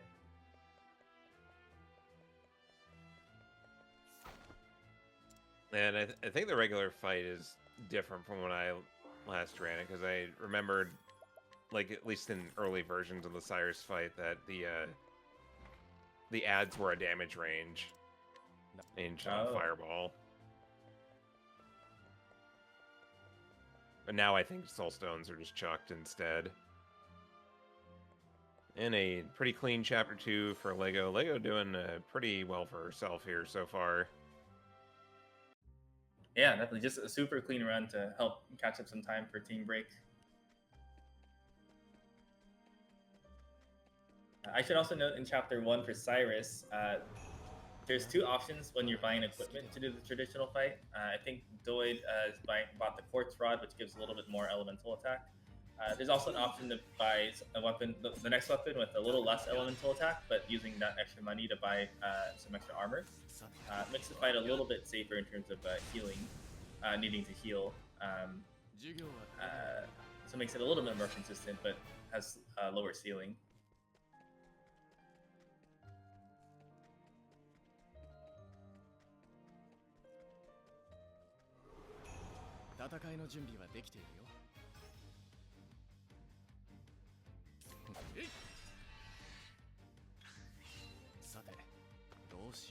Lego doing the hardest menu in Primrose, not starting Therion Chapter 2.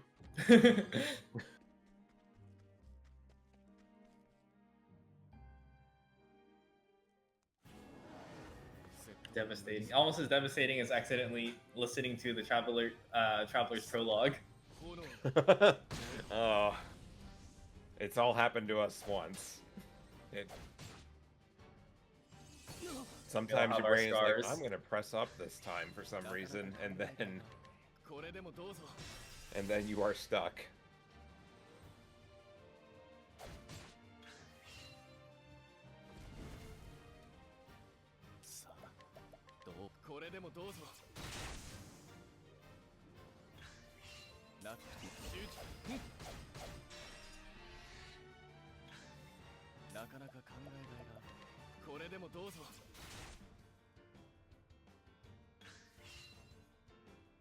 Doid not opting to use the light M here, and we'll be using it for the evasive maneuvers, quote unquote grind.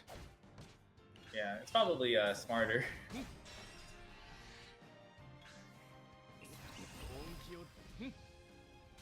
Boost has the lead, can go for the risky swag strats.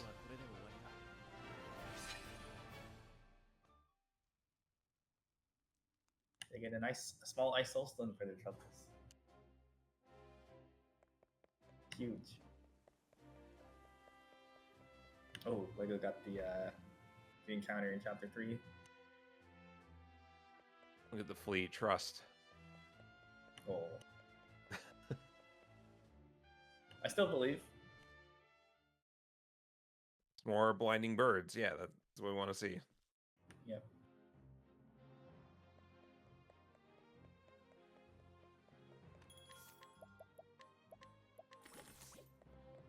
Unlucky. But we'll also be buying Urza Climber. Oh, there's a nourishing nut there? Huh. I mean, I know they did a screw, but I didn't know that existed.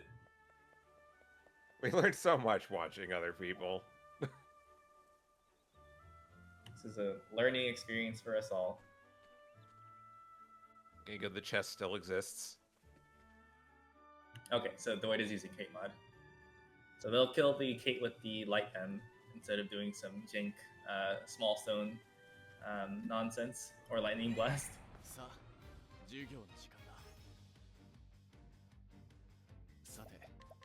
Alright, let's see how this Albus fight goes. Therion got Shackle Foe off immediately, so that's good news. That's nice.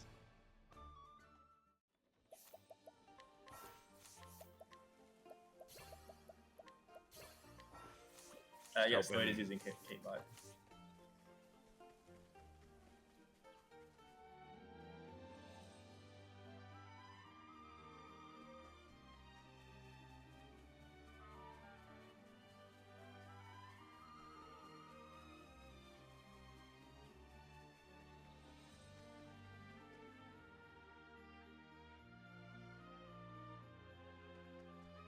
Alright, Lego gets the break off. This is looking like it's going to be a clean Albus fight here.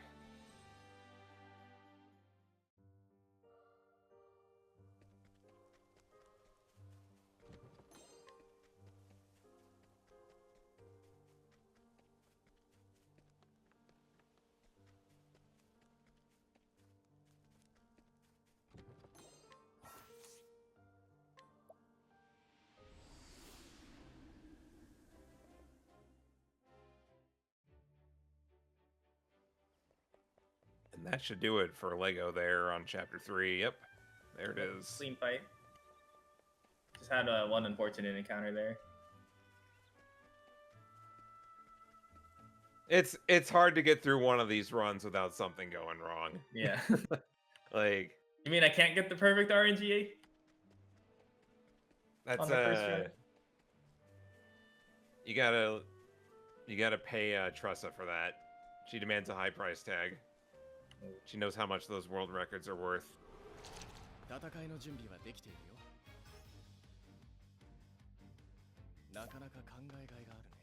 She knows what she's got.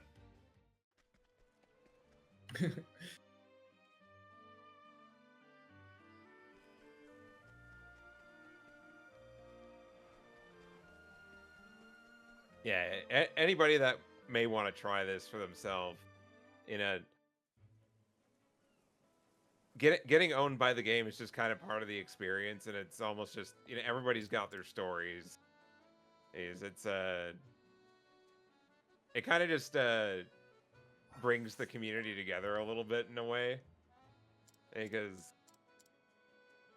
you all have that one run that died at the end because something didn't go right, or, you know, you get caught by surprise on a Kate 3 times in a row. Or something. Something that's never happened to anyone. Or maybe you missed the 3% steal 314 times. I don't know. Or you missed a 95% collect. Or right at the end of a perfect run. Twice. Everybody's got stories.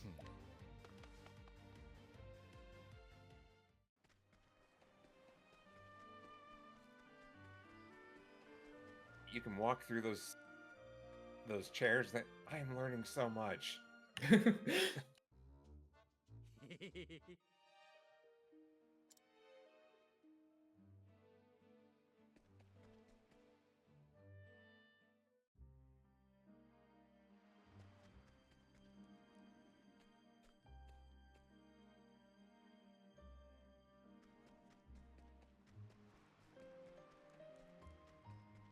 On the other hand, when you get something that goes your way unexpectedly, oh my god, the dopamine. When you get a ring 3 encounter and you manage to flee. There's the nothing will test your nerves more than having like a really good start, and then it's like, okay, just need to execute. I know. And then you just have the weight of everything on the run before you just weighing down on you the whole time. No pressure. It's only the world record at stake. Yeah. And then you get ambushed by a random encounter and you die and you're like, oh, thank God. Can stop worrying.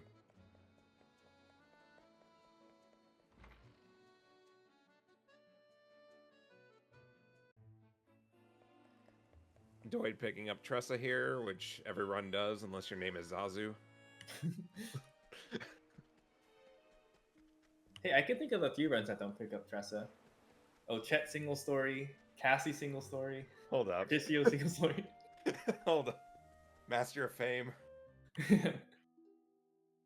Master of Wealth. I don't know, does Probably not. Does the Bestower of all pick up Tressa? I have no idea, actually. I heard it's just Olberic and Therion. Super Mario 64 16 star. Does not pick up Tressa. True. Ocarina of Time. None of the categories pick up Tressa. Wait, is Tressa a fraud this whole time? What's she selling us?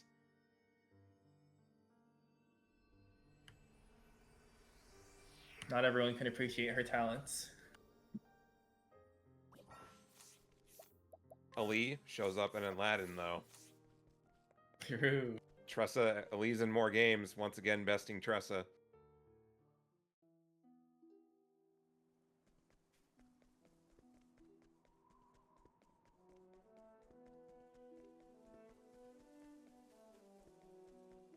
Lego getting a little bit of unfortunate encounter luck in the amphitheater. Airbit seems to be on her way now.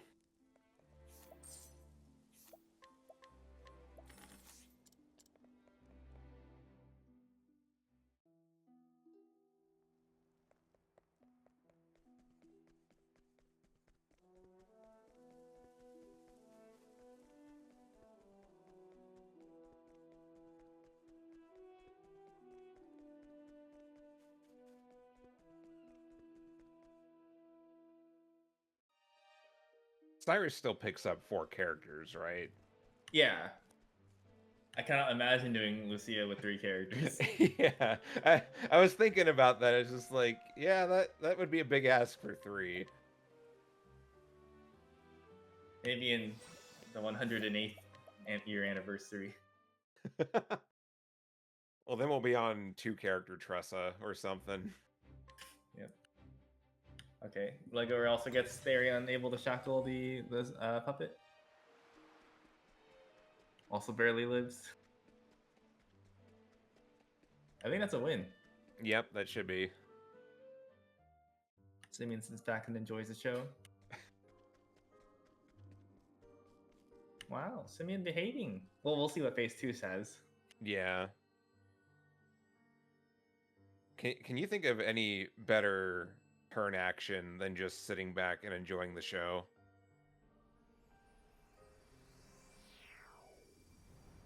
I don't know. It's a lot of aura, that's for sure. I mean, this entire play is aura farming from Simeon. Let's be real. You got Determination playing. Just makes this entire play to be a mockery of Primrose's life.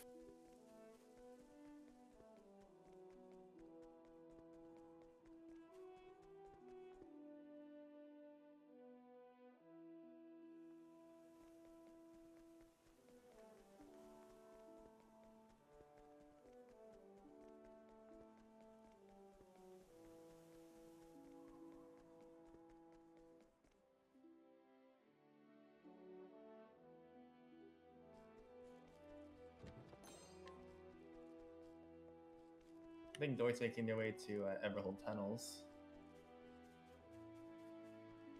Or Rimblade, oh, never mind. I'm just going for it, too. Oh, I think guess that is a safer screen if you're not picking anything else up in it. Yeah.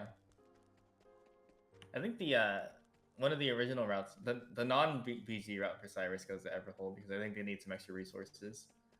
Yeah, because instead of JP times 5, you're buying empowering bracelets at Saints Bridge to survive.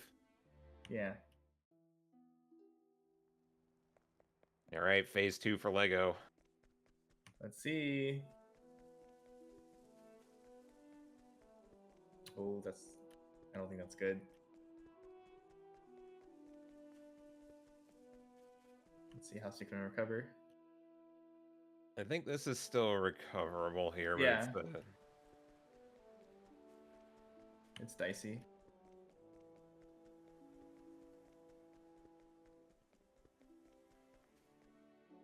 well, Cyrus is gonna die here, but oh well. That's okay. No, yeah. He's that should be okay though. Yeah, because Prim will just break next turn. Yeah, you have Therion before Tressa, which is nice. So you can get an armor corrosive off.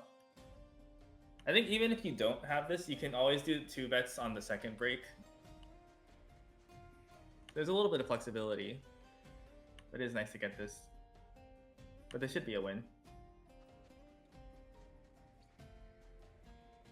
Yeah, this is a fight where like everybody's notes are going to be kind of different with it. It's just you just kind of have your goals of what you're trying to get to and what the weaknesses are, and just how do you get there.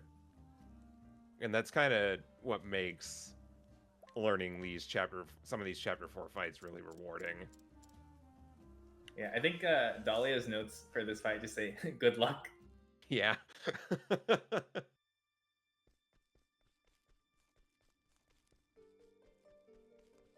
That skill's called Master of Silence. What do you desire? Fame, wealth, power, silence. I desire quiet, which, mood sometimes. Does everyone be quiet? I'm trying to sleep.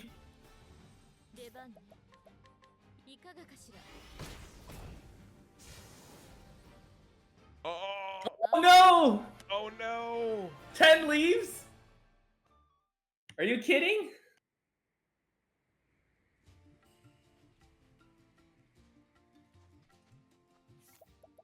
Might be able to collect Simeon and like try Does to. phase 2 have collect available? I don't know.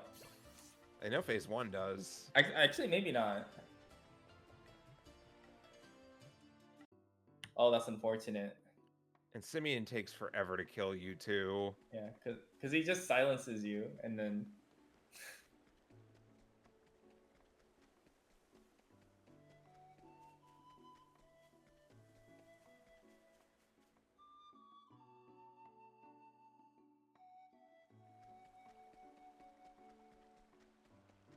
Eventually, he will use AoE. I mean, I guess to get those 10 leaves, just run around a little bit and yeah, it's get not for like money, a but huge. like, That sucks.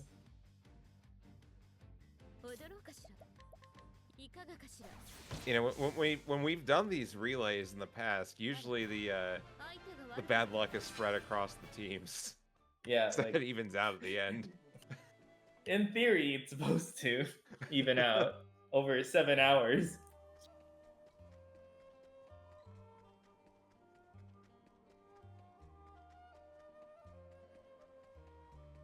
Yeah, Lego getting a little bit of extra money there from Tressa, but wow.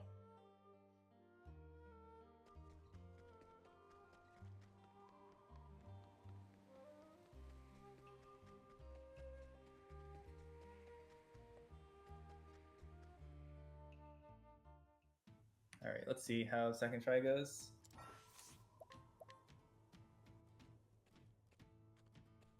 It's a little scary without the shackle. Yeah, someone's probably dead here. There it is! There, Sweet. yeah, well, make that everybody. He did the thing.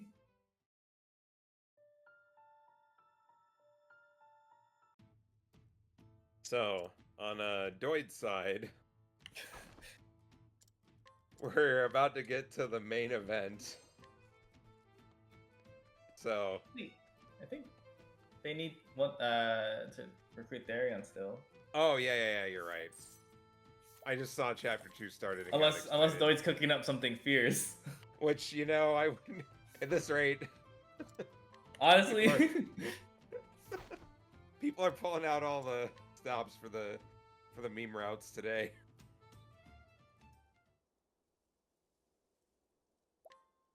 Three character Cyrus, world premiere.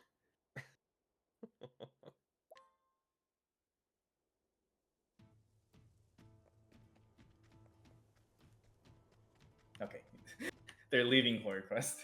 Okay. my bad, Chad. The main event hasn't started yet.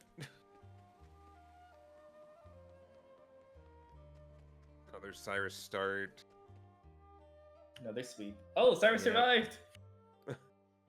He's built different. Goated with the sauce.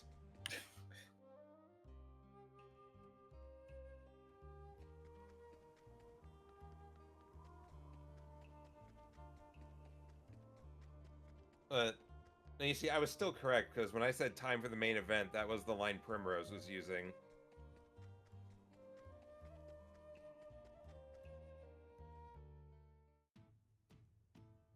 Okay, Therion first. Promising.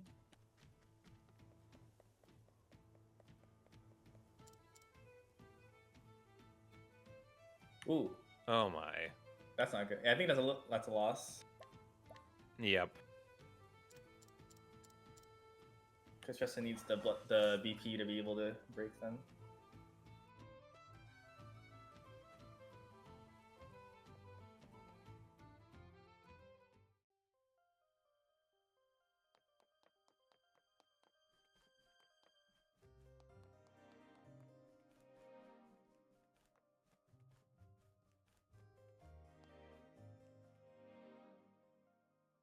Alright, Yeah, but Simeon, behave now. Yeah, the no checkpoint between the two phases is brutal. Oof.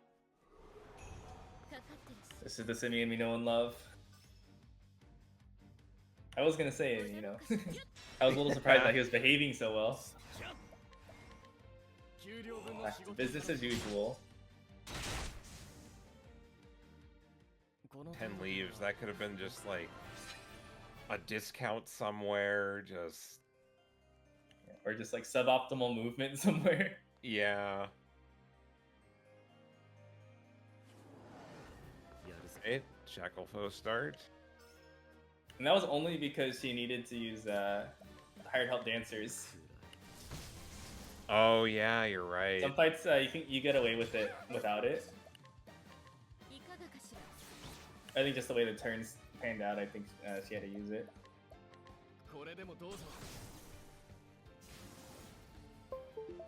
Doid making quick work of Heathcote for the last time for Team Boost. Got a full party. Goodbye, Heathcote. Oh, kind of an interesting situation here for Lego. This looks like it can... Problem is there's no armor corrosive.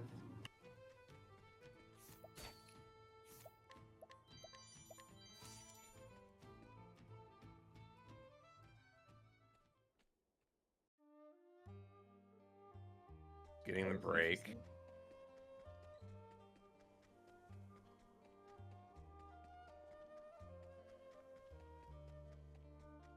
You know what can save this run? Bewildering Grace. True. Time to summon the giant fist. 4 exploding fists will make light work of them, the puppets.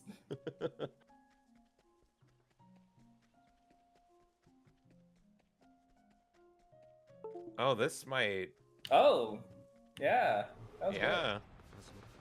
Actually, the female dancer is armor buff.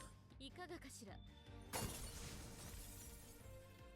And this should still be okay, because... Probably, yeah. She doesn't do much.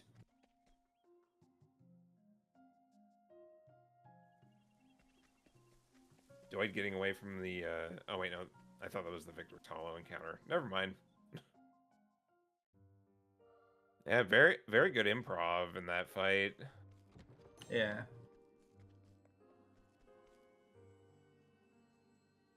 She seems to be able to steal the... Wait, did she steal the Shadow L already? Oh, wait, not. I don't know.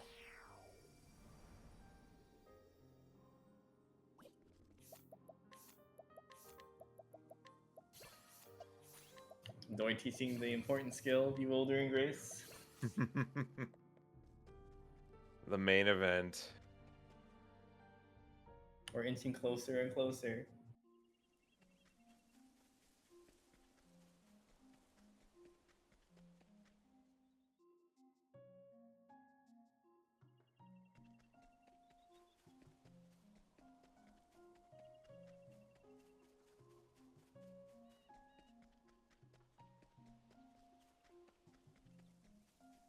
Trying to chip away that last bit of damage. 準備はいい Gonna poison? No? 驚くはっ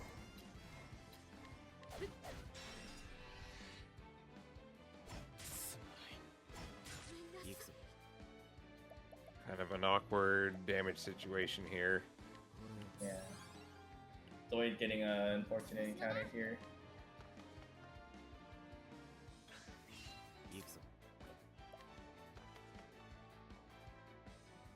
Oh, but they escape. They live to tell the tale. I don't know what happens here. Oh, it's AoE. That happens. Okay.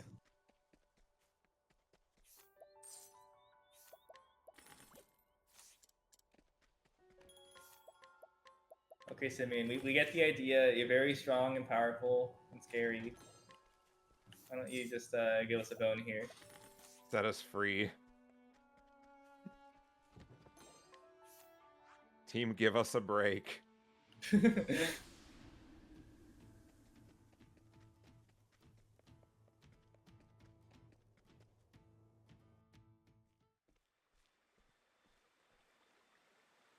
Lloyd heading into the main event. We should probably explain the fight. Yeah, we've been hyping it up. So basically, Gideon is actually very easy. So the reason why we want to BG is because we're not able to survive against Yvonne and Lucia without either. We need the traditional route gets the empowering bracelets from Saint Bridge, but that's quite a bit of a detour. So to skip that, people said, "Hey, why don't we try Bewildering Grace on Gideon?" And we can either get one of a few different possibilities. So we're looking for either JP2 times 2, JP times 5 or 100, and EXP times 5 or greater. And that either through a combination of either the Apothecary job, Hail and Hardy, or Hang Tough, or just pure levels, will give us what we need to be able to give us the bulk to survive those next fights. We're gonna get rid of the ads with the quick bets here, and then we're gonna use Bewildering Grace. And the ground explodes. Mm-hmm. JP2. Oh, JP2! Oh my god. That actually works. Wait. First try. Oh my god. The HP times 2 doesn't do anything. But the JP2 low-key works. No way. Oh my god. You know, seeing JP times 2 on one screen and Dead to Simeon on the other really is emblematic of the luck on the teams today. Again, yeah, you would think it'd be balanced. But yeah, so JP2 is the slowest variant of what you get. Basically, you have to make a detour to the Apothecary Shrine to get Hail and Hardy. but it is still faster than vanilla Cyrus, and it's something you take if you just need to finish a run.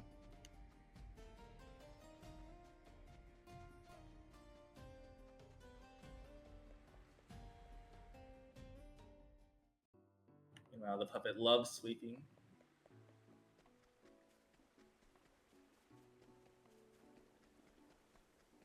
Arnon makes an excellent point in the chat. We get to see all these apothecary costumes. The apothecary drip.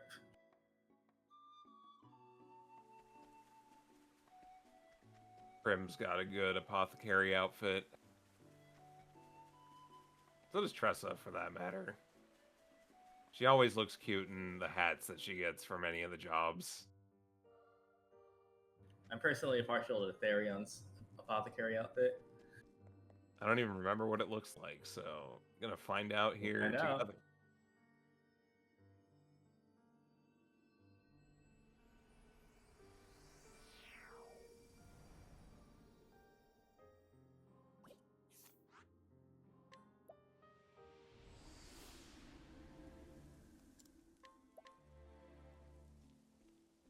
Alright, Therion first. Ooh, Tressa dying is not good. Tressa keeps getting hit. Let's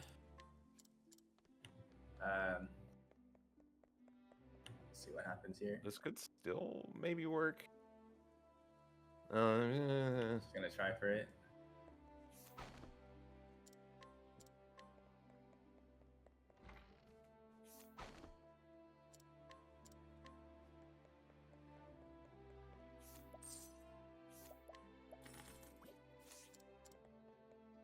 Oh yeah, this actually...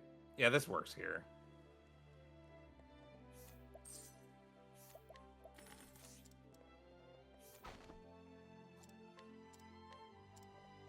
So, over on Doid's side,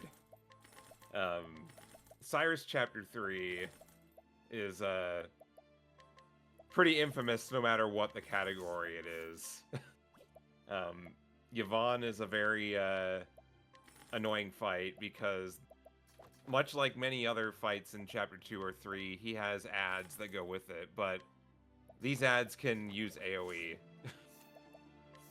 So even with the extra HP that's going to be given from the apothecary job, if they just decide to use Tornado a bunch, then you're just dead anyway.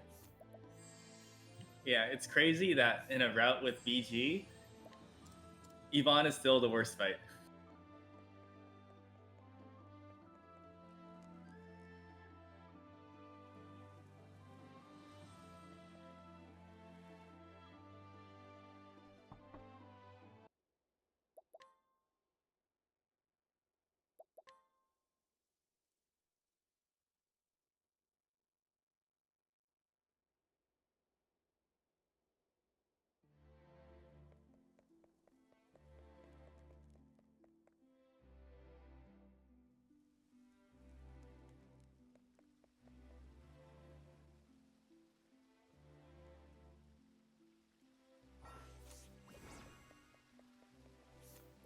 Void completing a side story there to get Royal Crest. I believe it helps give some additional HP as well.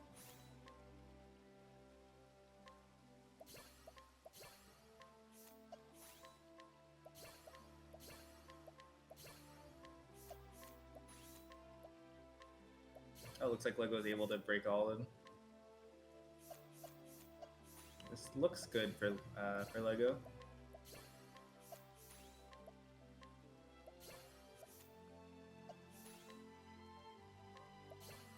Yeah, this should take care of the ads here.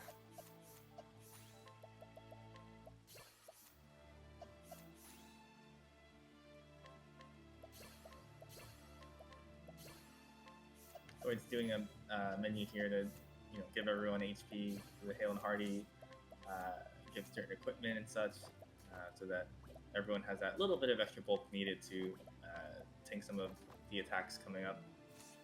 Still won't be able to survive Tornado. Hail and Hardy is a apothecary support skill, which gives 500 max HP. So He's doing just enough here, and as you've seen with all the single story runs today, it's about getting there, even if the odds are stacked against you. We persevere. And Lego's getting ready for phase 2, the run back.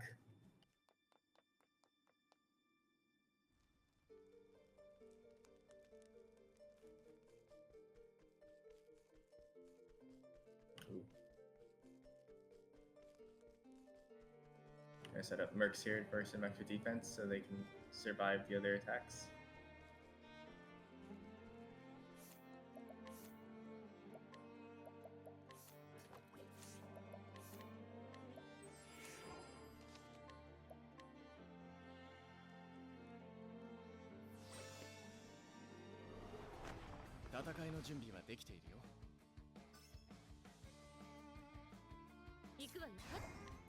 So I guess an unfortunate encounter here.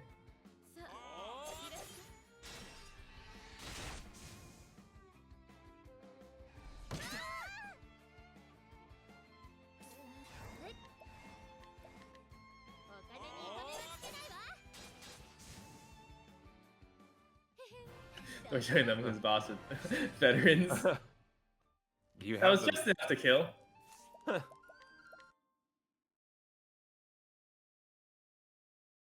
Oh, I guess doing that because it's quicker than die.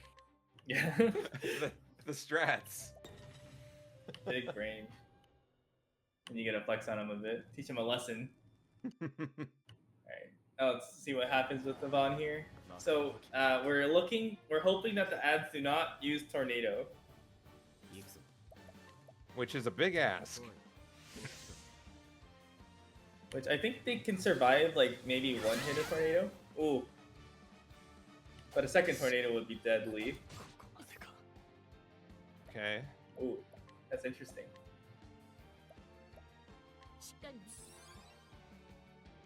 Prim going first next turn is very fortunate, but yeah, you're basically trying to use the Merchant's Bandits to break the ads, and then someone like Cyrus can break them on with his staff.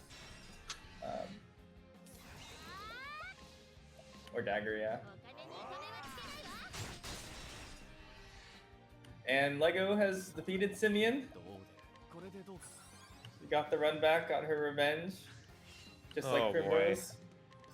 You gotta... And that'll be it for Primrose. You gotta feel it for her there, like that's...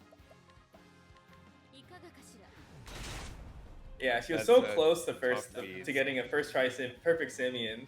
Yeah, her literally run, 10 leaves. Like her run was really good up until that point too. Yeah, super clean.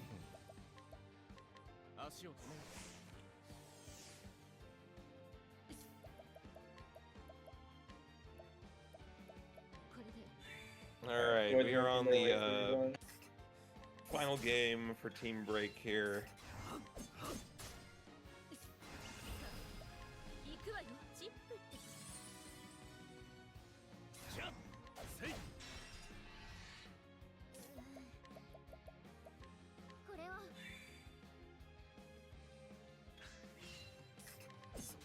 It's like Doid is going to get a win on Yvonne here.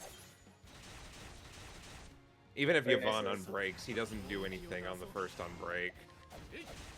So if the fight needs to be extended, like the big challenge in the fight is just killing the ads. Yeah. And it was a nice recovery from Doid because it wasn't a straightforward situation there. Like 2 people died.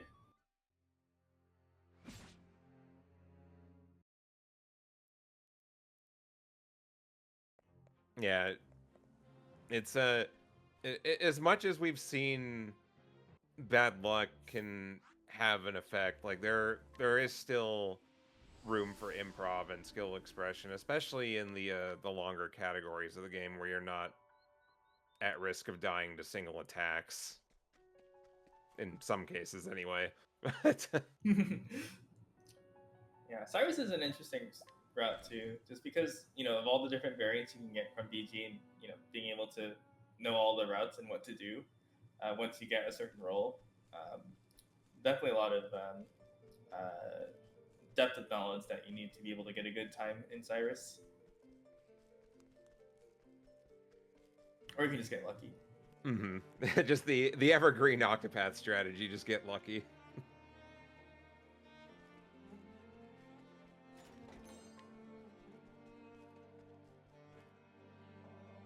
But yeah, I think now's a good time to shout out like anybody who has contributed to routes or glitch hunted or just done a lot of testing in this game. Like, I've been part of this community for almost since the beginning of this speedrunning, and just seeing how far these runs have come over the past 8 years has been kind of incredible, because just when we thought, there's been multiple times where we thought, this is as good as the route is going to get, we've optimized it, and then, new set of eyes comes along, or a novel idea comes up, and suddenly the times are getting pushed even lower.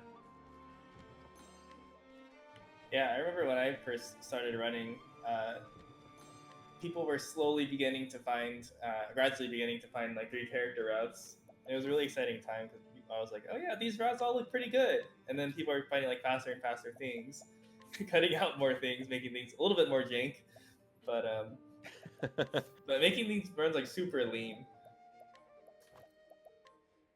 And also It's just the inevitable trajectory of RPG speedruns is to make them more and more cursed, depending on how much of an appetite for risk you have. Yeah, sometimes even some runs are able to take an idea that's initially really jank, but then make it more consistent, so it becomes viable. Just consistent enough to be viable. Mm-hmm.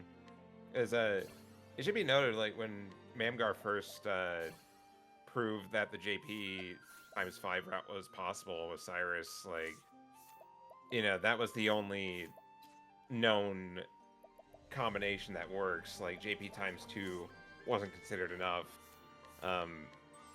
Eventually XP ×5 and XP ×100 got possibilities there, and the JP ×2 route was a more recent innovation-ish, at least in the grand scheme of things. Alright, Lloyd's gonna come along and see here. I think this is a loss, if I remember correctly. Basically, you need to be able to shock roll and get mercs up, I believe, before Lucia is able to act, because then she just kills you. Yeah, we got the Darius situation here, where Yeah. Just when you thought you were in the clear after doing Bewildering Grace and surviving Yvonne's ads and tornadoes, and now you get to this monstrosity of a fight.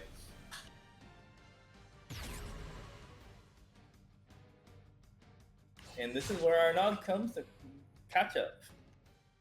But yeah, for the most part today, we have had the shorter single story runs, and like these runs are just completely based on the fact that you're trying to win with as few resources as possible, and that adds a lot more randomness to it. But tomorrow on the schedule, we're gonna have more full game runs coming up. So more consistent runs.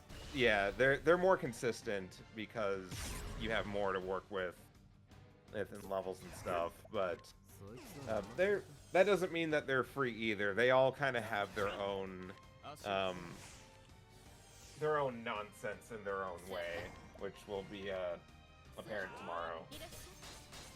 Yeah, to get a little bit of a preview of that, we got Galdera first thing in the morning tomorrow between Quadra and Teppo, two of the best to ever do it in the community.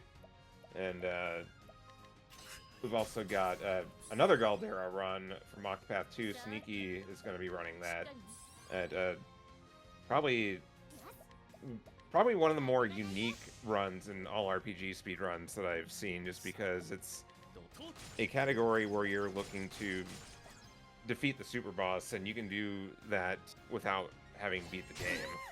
So Yeah, it's a really interesting run because, yeah, how quickly could you get super overpowered?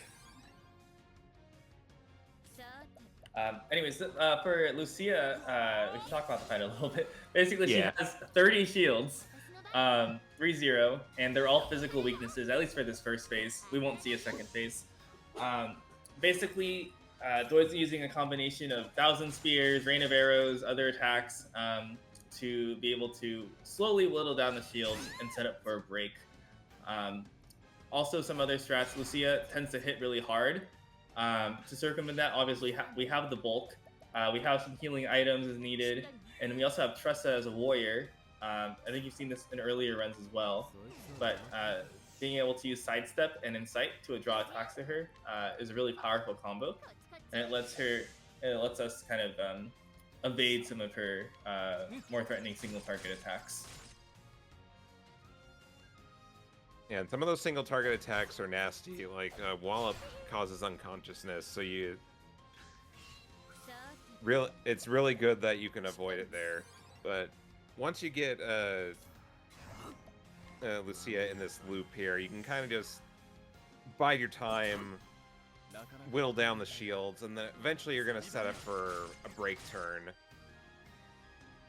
And then that's when you unload all the vets. Despite her high shield count, she's got one of the lowest HP values for a Chapter 4 boss. But for how much you have to get through, I think that's fair. Yeah, definitely. Oh, what's going on here? Oh, I think he's just counting shields, making sure he doesn't overhit it. Yeah, you really don't want Rain of Arrows or Thousand Spears to accidentally break early, otherwise there is no getting out of phase 2 for Lucia here. Because then on phase 2, she switches to completely elemental weaknesses, and we can't do that. Yeah, good luck with that.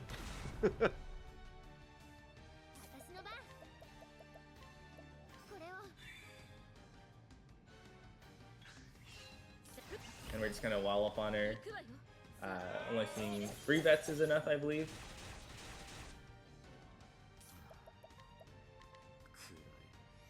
But really nicely played by Doid. Managed to get first try on all the bosses, actually, which is crazy. In a marathon run. Yeah, I'd be curious what his time was here. It's gotta be pretty good. Yeah. This is not the end of the run. Cyrus has to do a couple more scrutinizes. Has to warp out to Dustbarrow and then go to a wall to answer some questions. There is a small chance you can get an encounter on this screen. So Doid's going to take a quick safety save here. Imagine doing all that work. Just and then... when you thought it was over. There's still one more parting shot the game could have for you.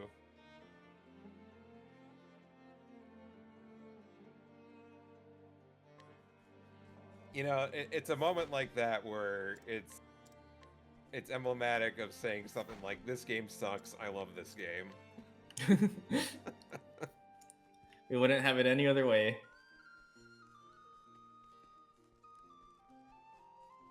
There have definitely been a lot of memorable moments. Oh, there it is. Oh. Good thing he saved. Classic. Wait, I wonder if oh yeah, maybe Arrowhead would have, or Arrowstorm would have been able to help with this, but yeah, I know the curators are weak to bow. Oh, and now it's gonna take all day. Oh my god, he's too hale and hearty.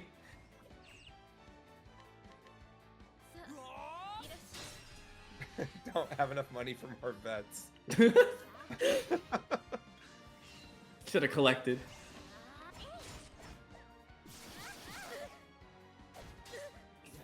I was about to say, those things have evasion. Oh yeah.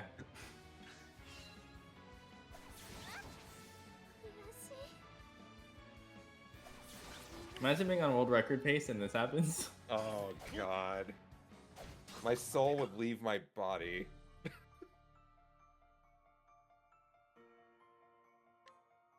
It's alright. We safety saved. Yeah. Like if you're going for world record, you're not doing the Yeah, safety save sorry. either. So like it's just completely over at that point. Oh, there's the arrow. Oh my god. Oh. They're like, never again. Every backup tells a story, I tell you what.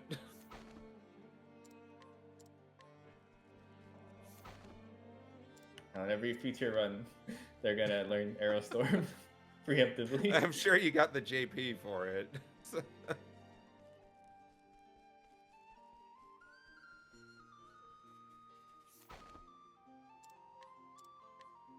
And you're sure you better be sure they're gonna make sure their movement is crystal precise, crystal clear. All right, and then so just going over to this final mural here, to answer some questions, and then I think it was 3 questions. Yeah. And then there's a cutscene, and then that'll be it for Team Boost.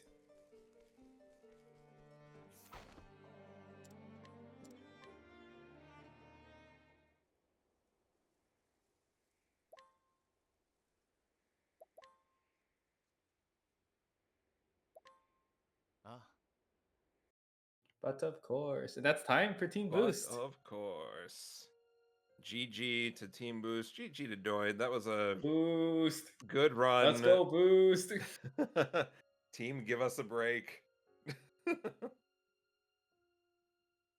Yeah, really good run by Doid.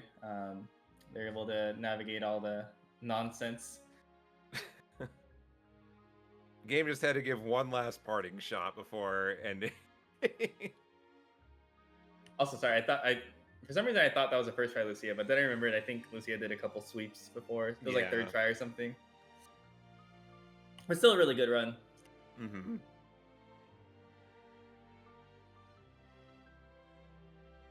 We'll see what Arnon has to show and what he's able to get. Yep. In terms of the BG. This is more for Sid's benefit at this point, but the runners did pre-agree in advance how many bewildering grace attempts they'd have before doing a backup save. So we're not going to be here all night if things don't cooperate for team break here, which I don't know what would make you think things wouldn't go our way. Surely not.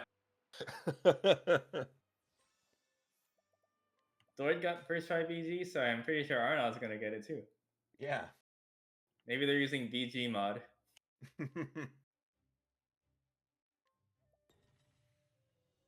But yeah, looking ahead again to the schedule tomorrow. Other things we didn't mention earlier. We have the follow-up to the Golden Axe race from this morning in Octopath 2 with the boat race, where the goal is to buy the boat. We love our meme categories here.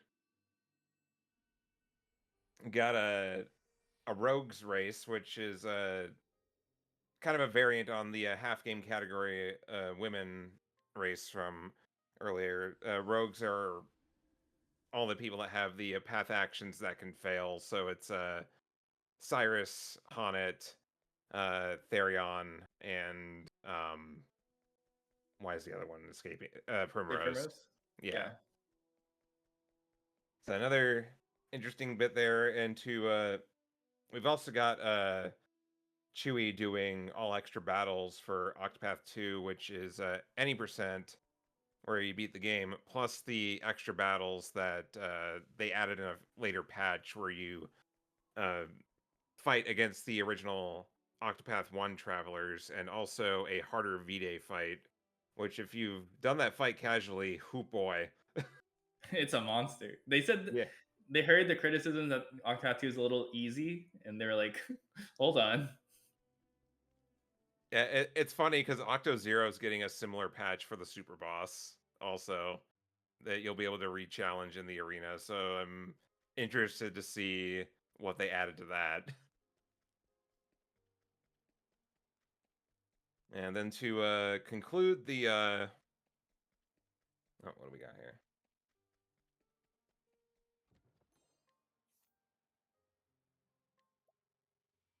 And to conclude the marathon here tomorrow, there will be a second Galdera race going on for Octopath 1, except it's going to be a relay race featuring 6 of the runners that you've seen today. That should be a fun time. I'm going to be on the final leg of that with Ank, because since we both missed Lie Black in Phase 2 in a marathon run, it just couldn't end any other way. So Classic. And he surely won't miss Live Black this time. we have mutually agreed to not buy the backup accuracy nut, so the possibility for content remains. Also, joining us is the remaining runner here in our relay race today. It's Arnaud. Hello, welcome. Hello. Welcome, welcome. Yeah, team. You need to break the curse of Team Break. With BG. Yes, of course.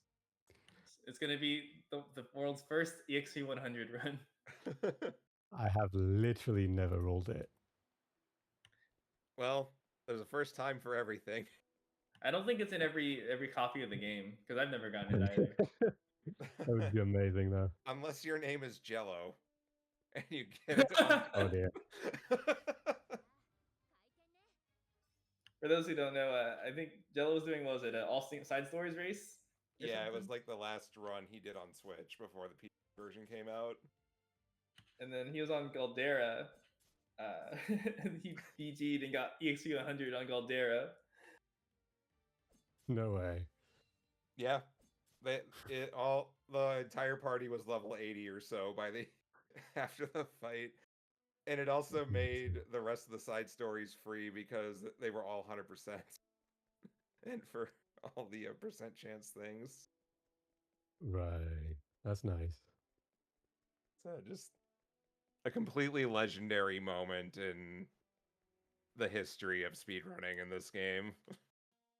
It deserves to be, yeah. So there's been one EXP 100 on a stream before, which already is amazing. There's proof that it exists.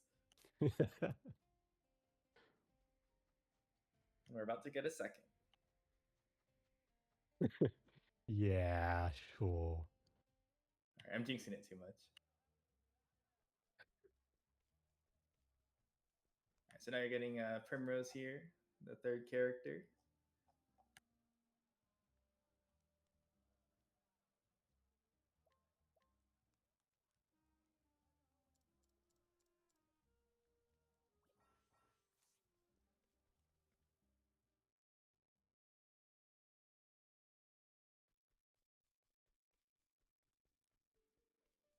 Yeah, we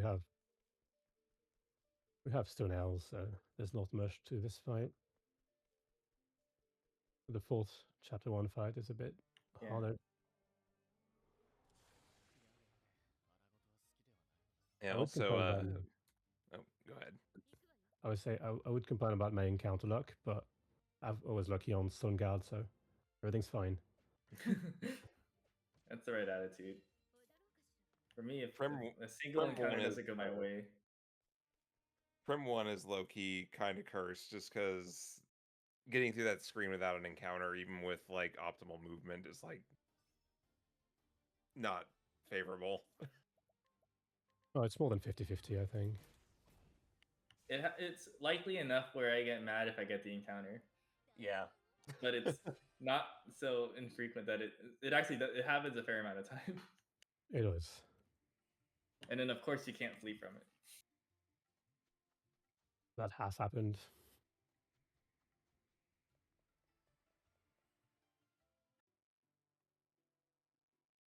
But yeah, the also talking about runs tomorrow, Arnaud here is also going to be doing another run for us. Going to be the glitched version of Alfyn Single Story. Yeah, that's one of the most consistent run you're going to see all weekend. Glitches in my speedrun? I mean, not playing the game glitches how are it intended? consistent. No, but the run is genuinely consistent, which is like the opposite of this one. I don't know. We saw Doid get first try BG, so you know. Yeah. Don't Sounds know pretty what. consistent. Yeah, based on one run, we can say this is consistent.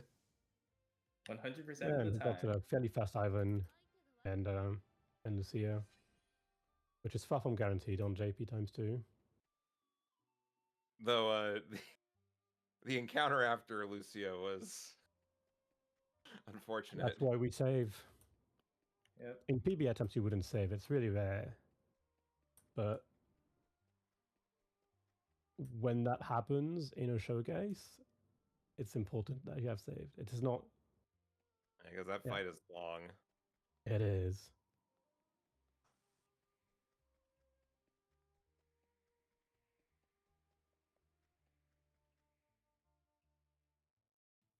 Team Break will get our revenge on the Galdera relay. Yeah. Surely. Who's on the live black for Team Break? I think it's you, Alter. Right? It's me. Okay. Don't worry, see don't what's worry. saying. Ank is on boost. There Yeah. are known live black missers. I was doing French commentary for this run. Or that run, the one where he failed multiple times. Oh my god. That was so tragic. As if it happens once, it's tragic, but when it happens twice, it's funny. At least that's how it was for my run. It sort of was, yeah. The first miss, run ending, tragic. The second one, pure comedy. Pure comedy will be remembered for all time. Absolutely goated. Absolute cinema. Well, it's like that with the 3% steal, right? You know, failing it 90 times, it's like, oh, it's awful. Failing it 314 times, legendary. Yeah. Or just trying an optional one.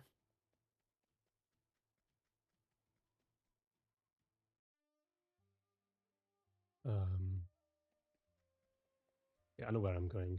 Sure. We promise this game is fun. It is very fun.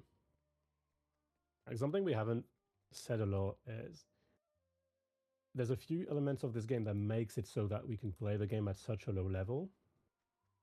Evasive maneuver is one of them, and the very strategic aspect of the battle system is another. And the routes are absolutely amazing.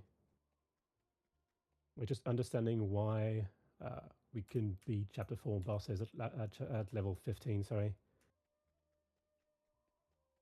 That's one extra fight. I'll deal.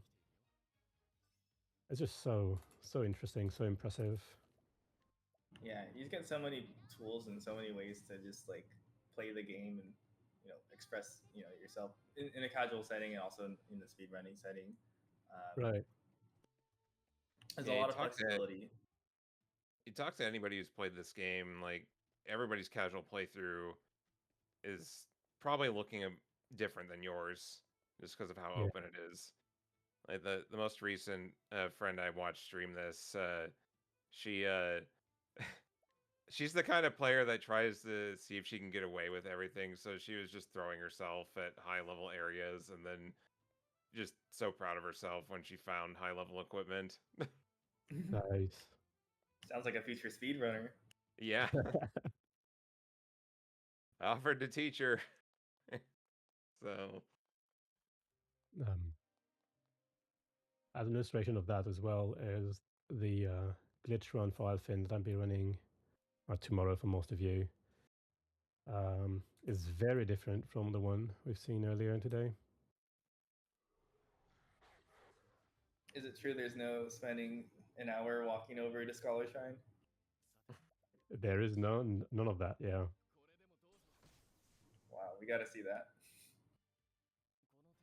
It's a little bit of walking though. I'm an Alfyn enjoyer, but that walk to Scholar is brutal. Especially if you're not running Kate mod and you're going for a Kate. Oh.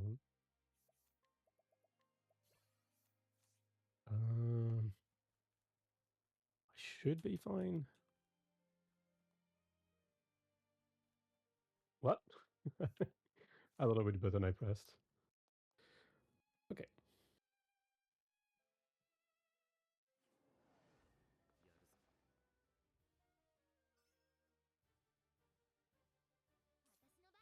I failed to pay attention to my JP here. So I have to YOLO the next encounter. We can come on.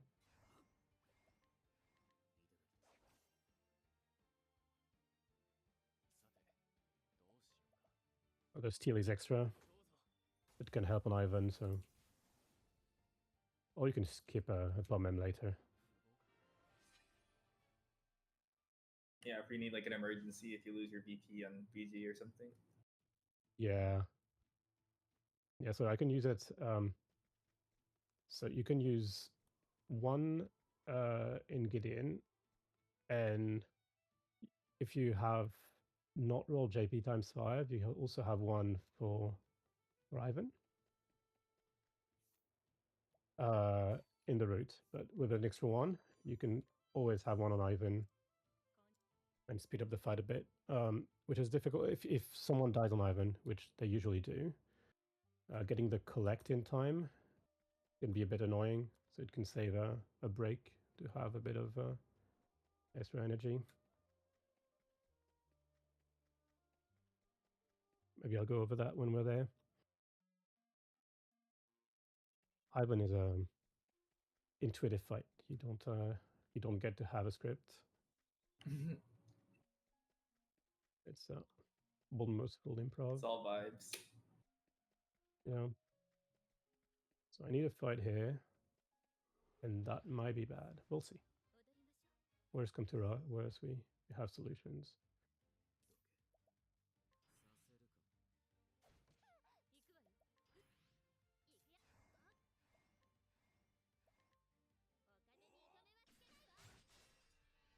How did that not die? Okay. That is unfortunate. I think the squirrel is like pretty tough actually. Yeah. From what I remember. Well, I have a few extra thousands, so should be fine. Oh yeah, that was a lot of JP. I'm fine.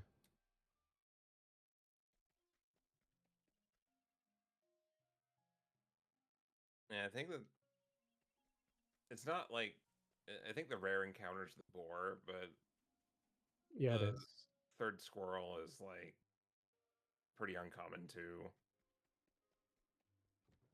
I don't remember having this problem in practice. Can you get the boar on that screen? You can, yeah. Oh my god. It's not the same as on this screen, I think.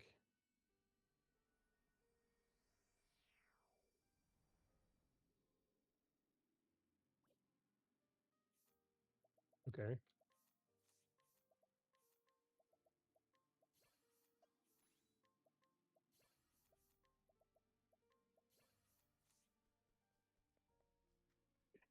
I can maybe break the curse a little and not get an encounter in Dust Barrow.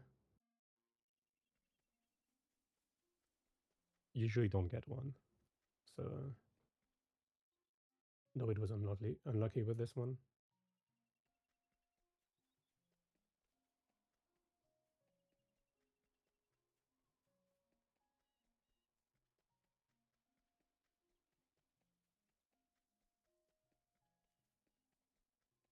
I think it's possible.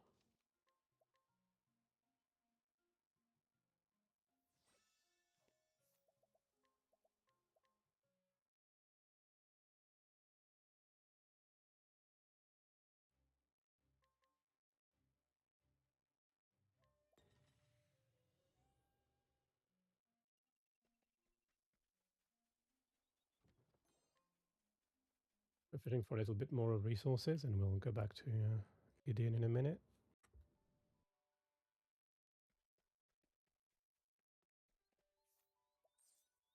Duskmarrow screen, just another example of not guaranteed, but usually pretty favorable. It is very favorable, but I've had bad days. You know, you do a couple of runs, you get it 4 times total. It's pretty amazing how things can be. Wrong menu. Is it time? It is time. Is it time to spin us right round?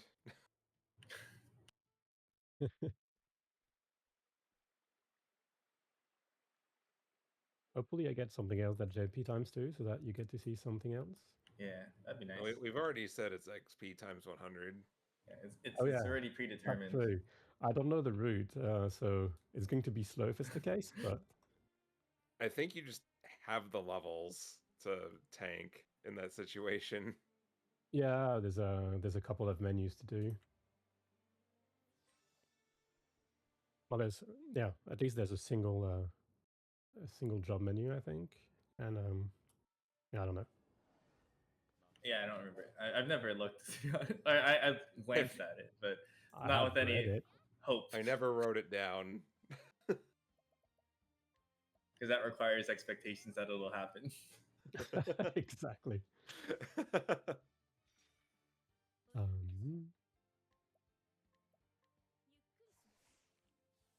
Okay. Oops. I don't have the fan here. We want 1 merchant before the ads, but that is given to us by the game. Very nice.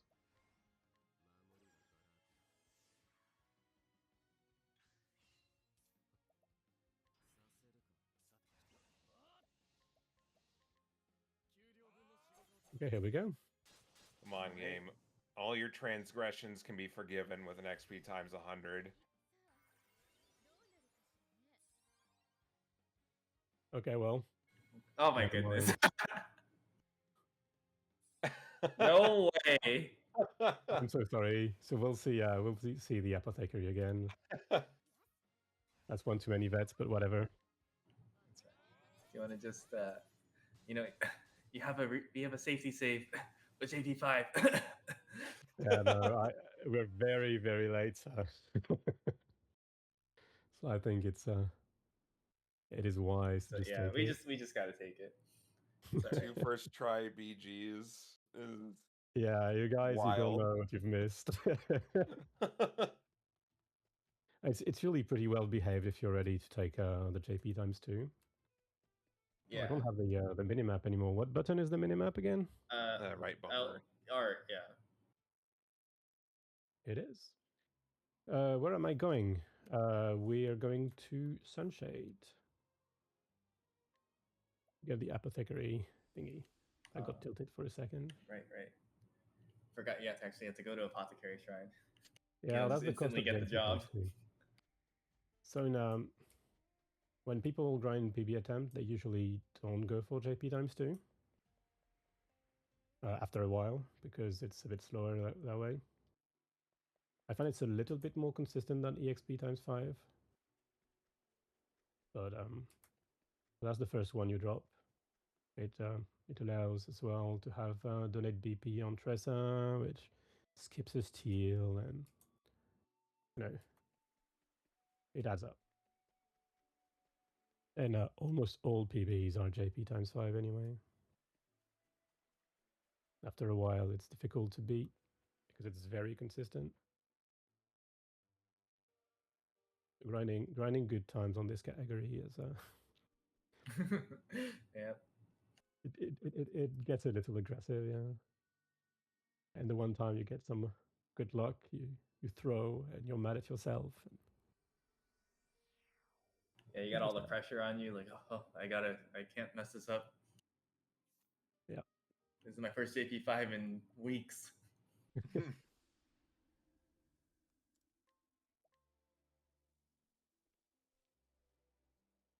JP5 is as likely as EXP5. Yeah, I think they're both each like 2% per BG hit. So you roll it 4 times. Yeah. I have computed some odds somewhere. I don't have it here, so So there's a little bit more to do here. You've seen that on the screen as well. We're going to do an allure. We're going to buy some weapons. Actually, I don't run exactly the same route. That is the wrong menu. As Doid. So it's going to be slightly different.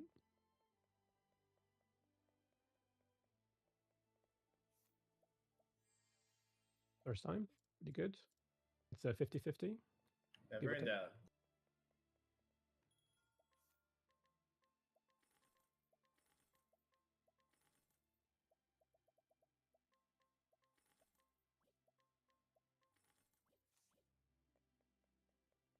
Where am I going?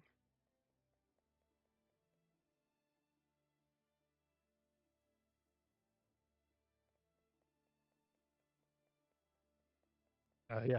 Okay, of course I'm going there. No, I'm not going there. Sorry, I'm a little nervous. Okay, you're doing great. Thanks.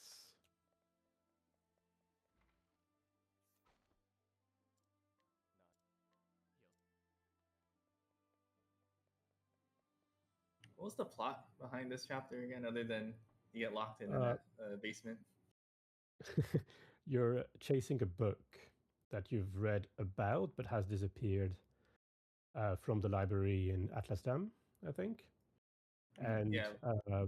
Dominic here is a bookbinder, and he was hired to do some cover work on it. You're doing the library's dirty work. Well, it's it's a book on blood magic, supposed to be very forbidden, and you feel that it is a bad thing that it has happened. So Cyrus becomes a hero. Also, he's got banished from Atlasdam because I should do my menu. Let me do that, and I'll continue saying. Yeah, I think he was like, well, there was like, the headmaster just wanted him to get out of his sight, basically. Yeah, he was getting too close, but the excuse was that the princess was in love with his problem. Oh, shit! Let me. I was on the wrong. Okay, we have a little bit of time, but we have an autosave. Everything's fine. Yeah, you can just load an autosave.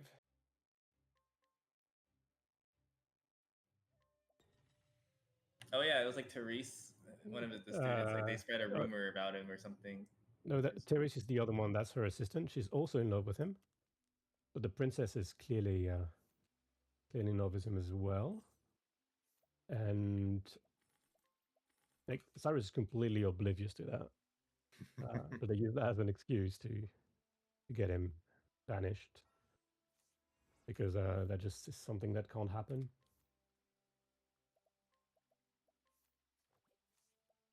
What am I doing? I'll take this slow. Sorry. Oh, we get to see the apothecary drip again. Yeah. Aren't they very snazzy though?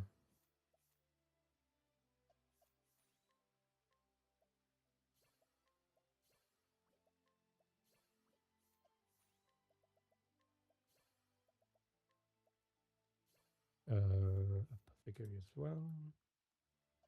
Oh yeah, she gets merchant.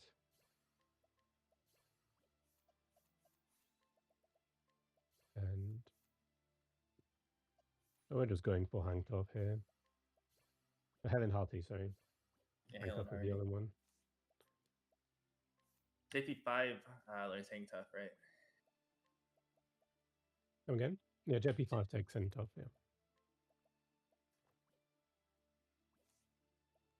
It's not the prettiest menus I've ever done, but I forgot to heal. It's fine. Otherwise, so we got a ton of HP there. I need to heal them up, otherwise they are useless. Or you could just not get hit. Yeah, that's exactly why we need this skill. Not get hit. So we can survive a tornado. Ivan's pretty brutal. Yeah. A lot of variants, so you just have to figure things out on the fly. Yeah, Hoping for no tornadoes. We hate tornadoes. we do.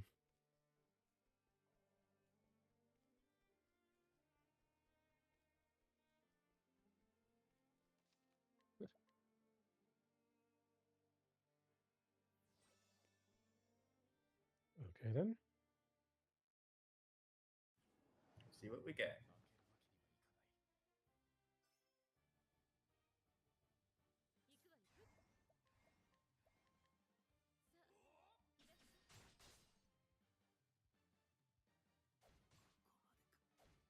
That Ooh, is interesting. no problem. It's as good a turn order as it gets. I probably shouldn't have broken, but will deal. Have to be careful about the armor corrosive. Oh. Oh, unlucky. Okay. Well, I take it back. It's fine. Well, that thrash is rare enough. You usually count on this not happening. Yeah, he doesn't I always forgot have he could do that. So many things have AoE attacks, man. I gotta cut that Yeah. out. What can I do with that? Not much.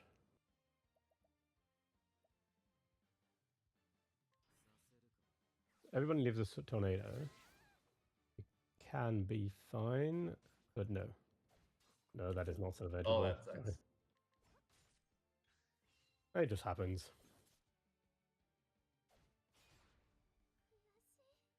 So if two characters die and they haven't played that turn, that's very, very difficult to back up, and I don't even try.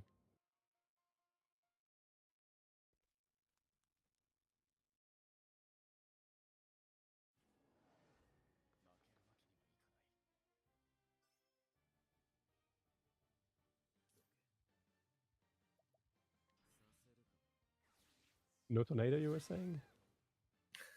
They didn't listen. Hey guys, cut it out. Give us a break. Give us a break. These ads are team boost. The entire thing has been. Every boss is team boost. Yeah. Except Darius. Darius is team break.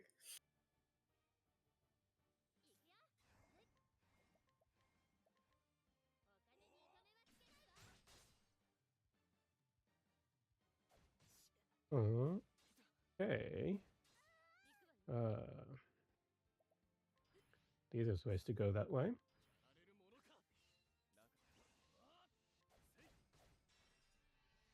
That's two enough. Okay, we should be good now.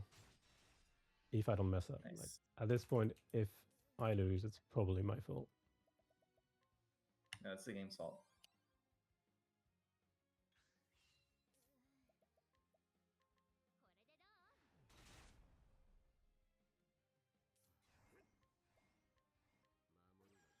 I need two vets. And a collect after this round, like after I kill the no endless item. Unfortunate. Rigged. It's fine on JP ×2, honestly. So okay, I have ×3 only with both of them. So there's not much I can do. I think I can collect maybe. Not probably not. Let's defend with everybody. And just break again. Oh, wait.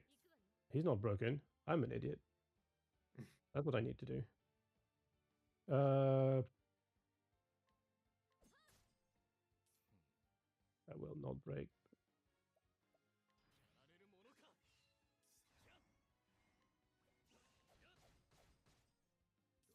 I am totally paying attention.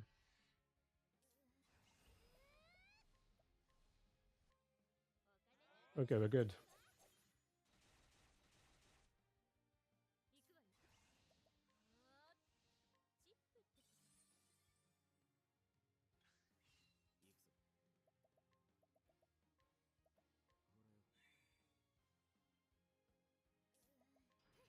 Okay.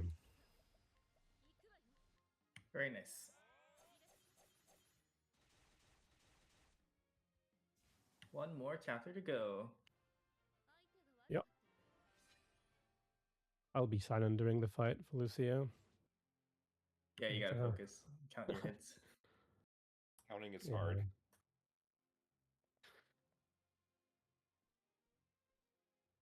It's just, yeah. A lot going on. Where am I? Here.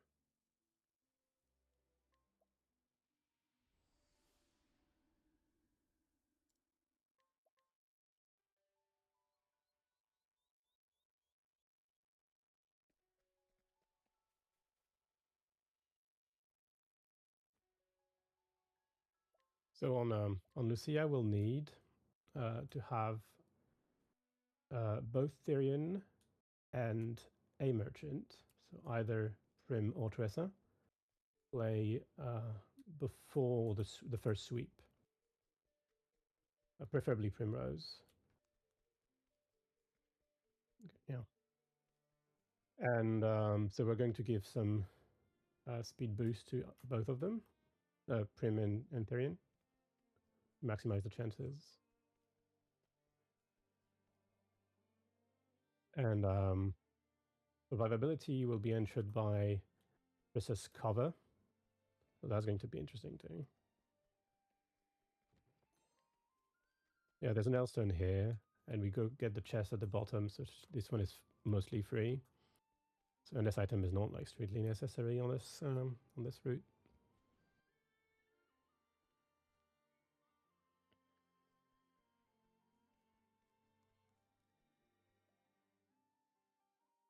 My notes have sidestep for Tressa in bold because I forgot to equip it so many times. I'll learn it. So it alters Everybody's notes tells a story on like what things are in big bold red letters or something. It's interesting to see.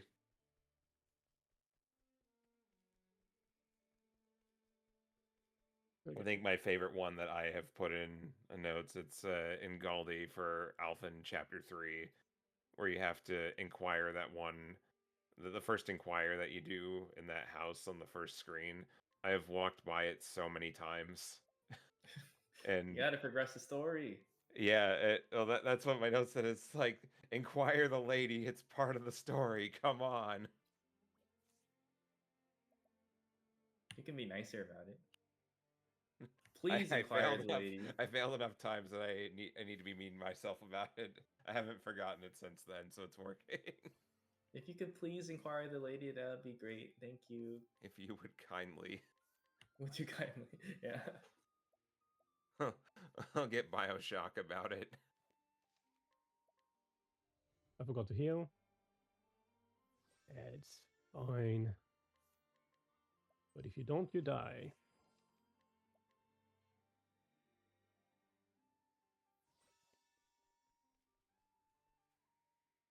There we go. All right, what do we get in the Lucia roulette? One should be good.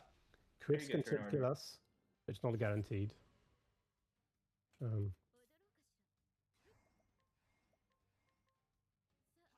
That's for defense up, and then attack down.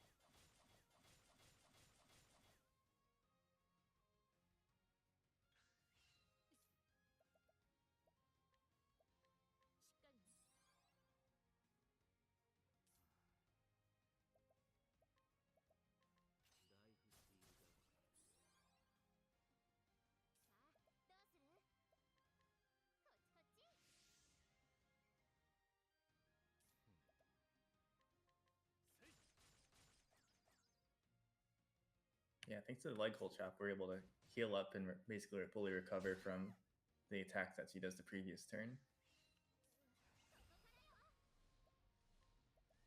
we're gonna do this whole sidestep insight combo that we're talking about with Doid.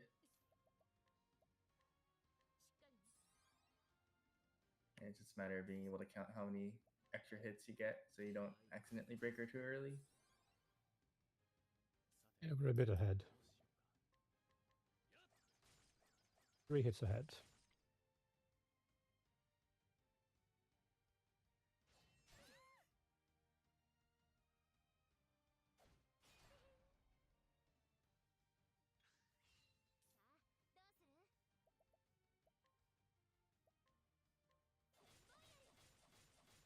Okay. Um,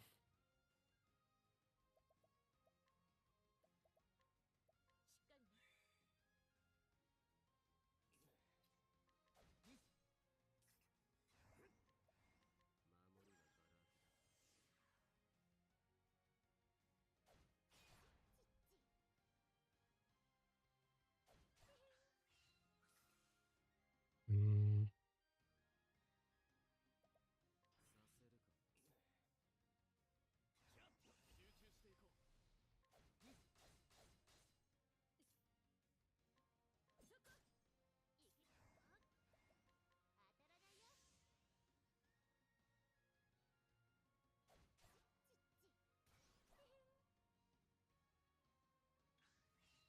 a few extra attacks to protect against misses.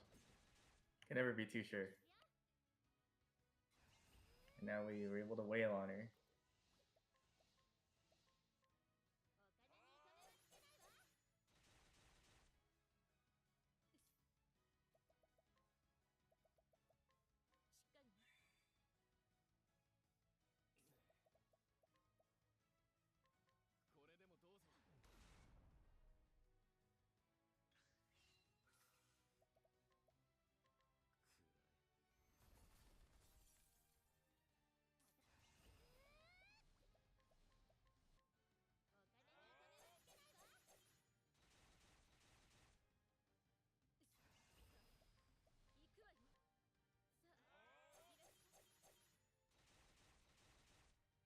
Hitting. Very nice. And there's no recovering for messing anything up because the next attack wipes the party, basically. Good Yeah, fight. no room for error. I I just think have a little bit longer to go. we save. You know why? Of course, we saw what happened to Doid. You definitely saved there. Once in a practice run, I got the extra encounter and I got the 10% flee. Oh, nice. You know, we're having such a great time today. Why don't we just hang out a little bit longer?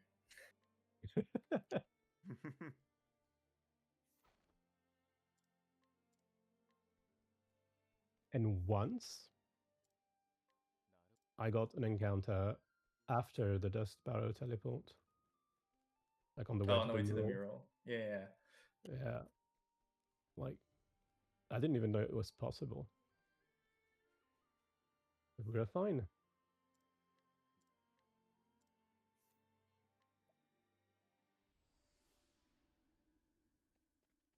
All I have a almost little mean, but it went well, I think. Yeah, this was a good run overall.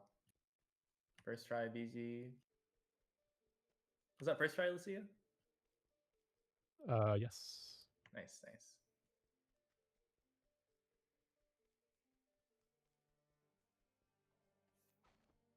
Make sure to answer the quiz correctly. What do I remember?